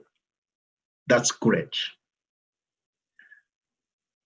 I remember when there was time, I definitely asked people to not invest in Burlington Telecom. And I think through what happened, we know exactly what Ali was talking about. We talked about also to not vote for Del Pazo. Some people had the courage to stand up because we need justice. We talked about to not create the task force to look into police brutalities. And we all know what resulted to it. This resolution is exactly that feeling to me. It does not bring justice, but it is definitely bringing danger to the safety of the resident of the city, to the tourists, to the businesses, to even people who will need help from the police. Times have changed, and change does not come overnight.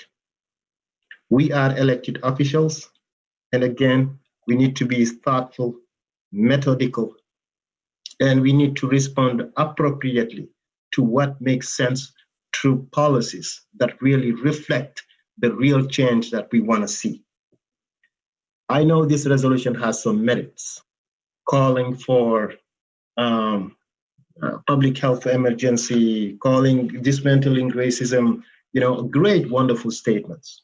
But it is unfortunate that it lacks what it should have been the heart, the essence, which is process. You understand more than me that the process you're saying it is being established, it's not a process about how do we defend the police. It is a process that is only between people who are elected and also people who are appointed as commissioners. And also it will bring organizations. We don't even know how many people you say, groups. It's unclear. Laws, policies should be tangible and very clear, and people know what they're doing. This resolution doesn't have it. And what's most dangerous about this resolution is the perception that now people of the city will have about the council. And I just call, there will be a day, I'm telling it to you today, there will be a day when I would call you to stand in front and said, you voted in support of this. That lacks a process, that's not thoughtful. You can frame it in a way you want, but what I'm telling you is definitely true. It is unfortunate. People will wake up and have an image, an understanding about the way we will continue to do business. A couple of weeks ago, I just was watching two former city councilors speaking at the WCAX. And this is exactly what they were describing, that they are concerned. And this concern, to me, it is playing out here. This is not how we do business. this is not how we should continue to do business. We invest so much money into the police. We recognize it is time to change it, but we don't do it over time, overnight. The process that is needed to move us forward definitely is lacking here. I just wanted to tell you that I am disappointed, and I am also very sorry for children's, for families, for those that we haven't heard from yet, but they will just be those people who will definitely experience the consequences of our decision. It is unfortunate, but I recognize the try. I recognize that we've been listening, but at the same time, this is not the way we should continue to do. Let's take time. Let's reflect when demands come in front of us. Let's make sure that the merits would definitely, the people who live here, who experience injustices, will see thoughtful and methodical solutions that come from the people that they elected. I will not be supporting this resolution, and just leave it to that. Thank you. Thank you, Councillor Jang. Councillor Mason. Thank you, President Tracy. I will be brief because the hour is 1:40, and like I think everyone on this call, we've done nothing but talk about this for 24 hours, which I appreciate. And I wanted to take this opportunity to thank those who were willing to at least engage in a conversation about trying to get all of us to yes. I think I know how this vote is going to go down, and I'm confident it will pass. I will not be one of those voting in support of this for the reasons that Councillor Jang has articulated. I fear the cuts are too deep.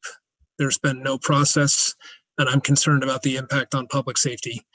I appreciate that that's a small piece of a much larger resolution that I support, but I also respect that the majority of this council was not willing to move forward with that process. So thank you to those who made Herculean efforts to try and bridge the gap, and I'm disappointed we couldn't get there. Thank you. Thank you, Councillor Mason. Anyone else in the queue? Seeing none, we'll go to a vote. Will the city clerk please call the roll? Councillor Carpenter, Yes. Councillor Jang, Councillor Jang, couldn't hear your vote. No. Councillor Freeman, Yes. Councillor Hanson, Yes. Councillor Hightower, Yes. Councillor Mason, No. Councillor Paul, Yes. Councillor Paulino. Councillor Paulino, I couldn't hear your vote. Yes. Can you hear me? Councillor Pine, Yes. Councillor Shannon, No. Councillor Strongberg, Yes. City Council President Tracy, Yes. 9 ayes, 3 nays. Motion carries. Thank you, councilors. Really appreciate it. We will come back tomorrow, and we'll come back tomorrow at 5:30 to discuss to debate the Church Street amendment as well, or the Church Street appointment as well as the budget. You can use the same Zoom link that you used to get onto this meeting to get onto that meeting as well, and we will get. And that should be the case also for members of the public as well. And we'll get the budget and all that, the information that was on this agenda will carry over. We'll get that up on a new board docs in the morning, just so you can see that. But this is a recessed meeting. So what that means is that we will not go into another public forum. We're just basically continuing our agenda where we are leaving off tonight, tomorrow. So we'll go right into discussion on those items that I just highlighted. So that should hopefully clarify it. If folks do have questions about tomorrow, Councillor Pine, go ahead. Did you say what time we're convening tomorrow? 5:30. Wanted to get us started early so everybody would hopefully be fresh. I don't know. We're all going to be pretty tired regardless, but at 5:30. Were there other questions? Okay, a motion. Well, actually, we don't adjourn, correct, Attorney Blackwood? Yes, correct. Okay. We just recess until. Okay, so we are going to recess the meeting until our next, until tomorrow at 5:30. So I'll see you then, counselors. Good night. Thank you. Night.